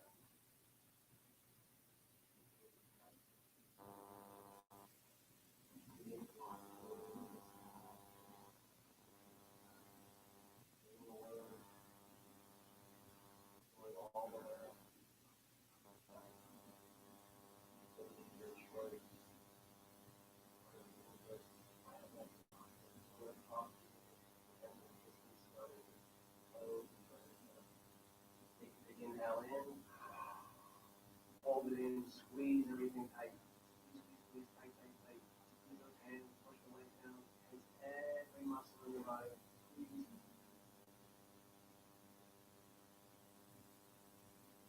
Laugh.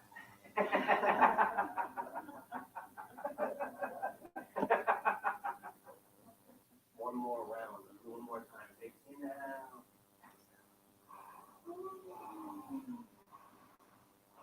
We're almost there. This is it. Bring it home.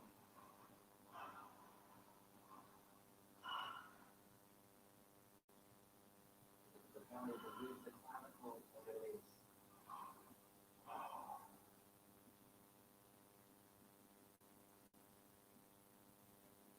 There's a pain you have in your body. Feel it now. Send the air there.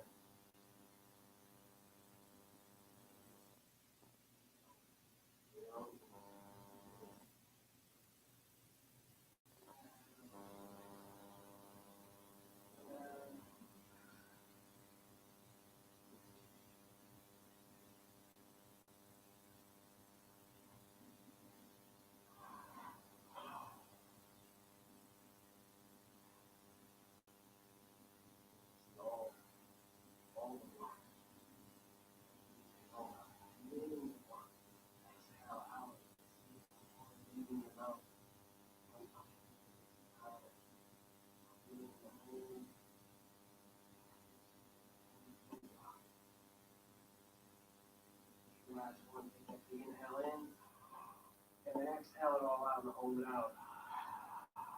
Hold it out.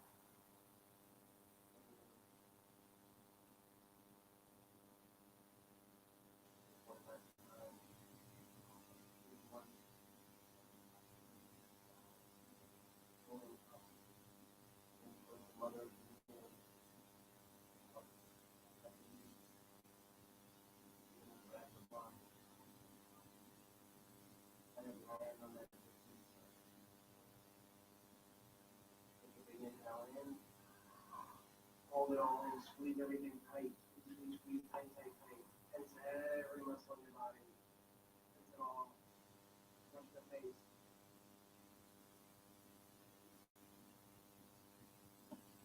Flat. Keep going, 20 seconds.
Bring your hands up over your head, shake them out, open your mouth up wide, stick your tongue out more like a lion. And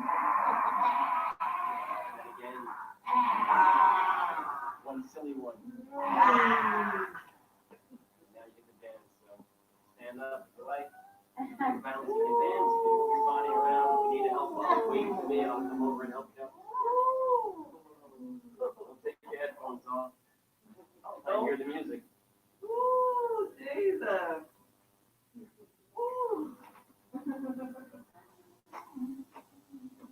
Yeah, yeah. Lift your feet up and down. You want to ground yourself. Thank you, Lord. Yes. Thank you, Lord. Thank you, Jesus. Yes. Thank you, Lord. Thank you, Jesus. That's it. Thank you, Lord, for your mercy. That's it. Thank you for this evening. Thank you, Lord. Thank you, Jesus. Yes. Thank you, Lord. Yes, God. Thank you, Lord. Yes, God. Thank you, Lord. Woo, God, thank you. Yes, God. Thank you, Jesus. Thank you, Lord. Thank you, Lord. Yes. Thank you, Jesus. Thank you, Lord. Thank you, Lord. Yes, God. Thank you, Jesus. Let go of my hand. Woo.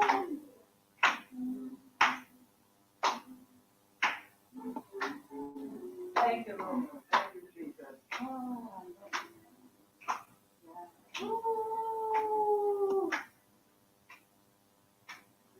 Yes.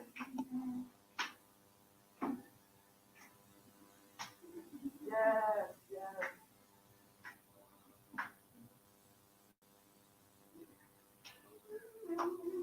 Yes. Yes. Lord. Yes. Thank you.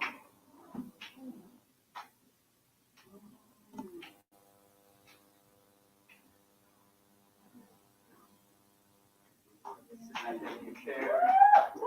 Woo! Thank you, Lord.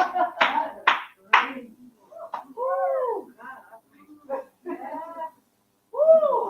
Go around, we can check in for a hot minute. We have a second more. Say your name and then how you're feeling, what you went through, or you don't have to share if you don't want to, just pass it off to the next person. I just want to say thank you. Yes. Yes. Thank you. Woo! Woo! Thank you for showing up. Yeah. Yes. You up for yourself today. So I'm looking around at my colleagues, women that supported me to bring people in, to see a vision completed, to see a movement beginning, to see an opportunity for this to grow is just tremendous. So I'm just grateful. And you can share it. Thanks for putting it all together. Yes. Yes. Thank you. I'm just gonna laugh. I'm just gonna laugh. I don't even care. I can't find this button. So how do we do? So you want to go around, you want to talk? So I'm Rich, and I'm feeling very thankful and grateful, and yeah, jazzed up.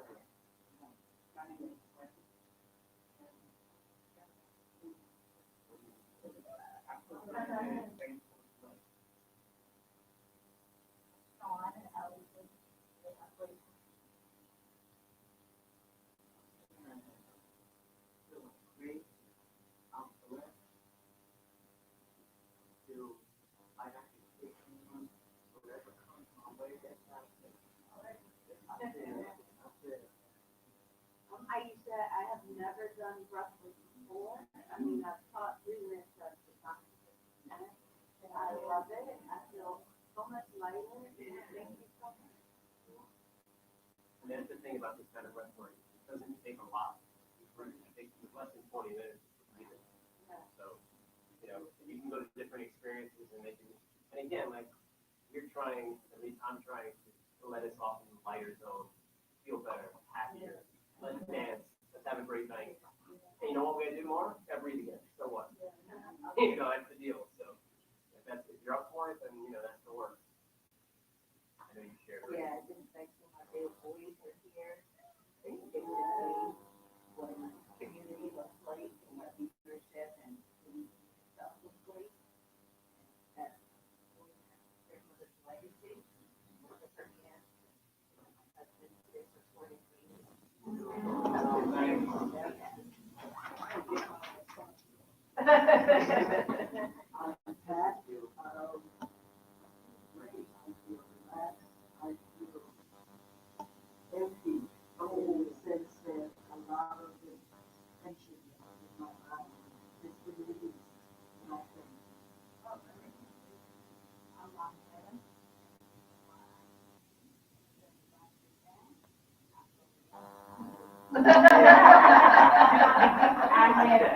I'm just stress-free now.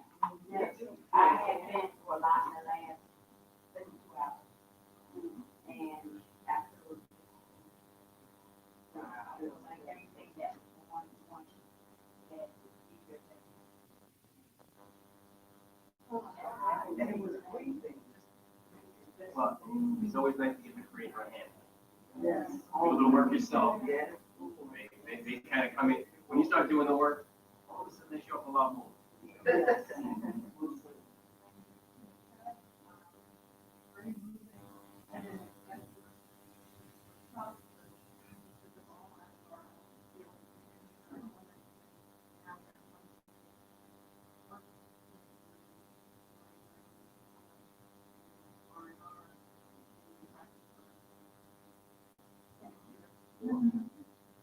Thank you, Rich.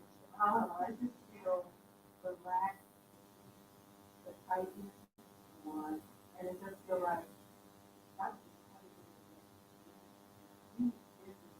myself. Yes, I trust myself.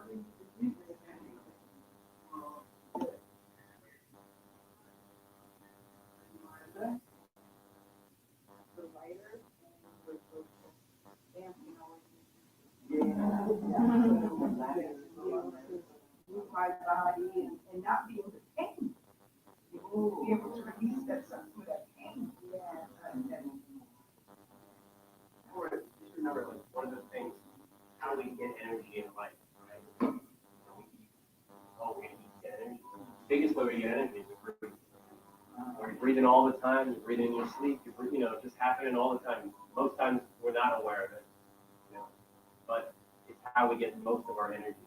And because it's so forceful, and when you start doing it intentionally, if you start thinking about the blocks in your body, the pain in your foot, the pain in your legs, you're like, there's different ways you can relate to it. It can always be a battle, like, oh, my hip hurts, oh man, that damn hip, and it's like, or, hey, I'm sorry I was abusing you my whole life, and I ignored you. Thank you for letting me know, giving me a presence, because the foot pain and the leg pain keeps you present.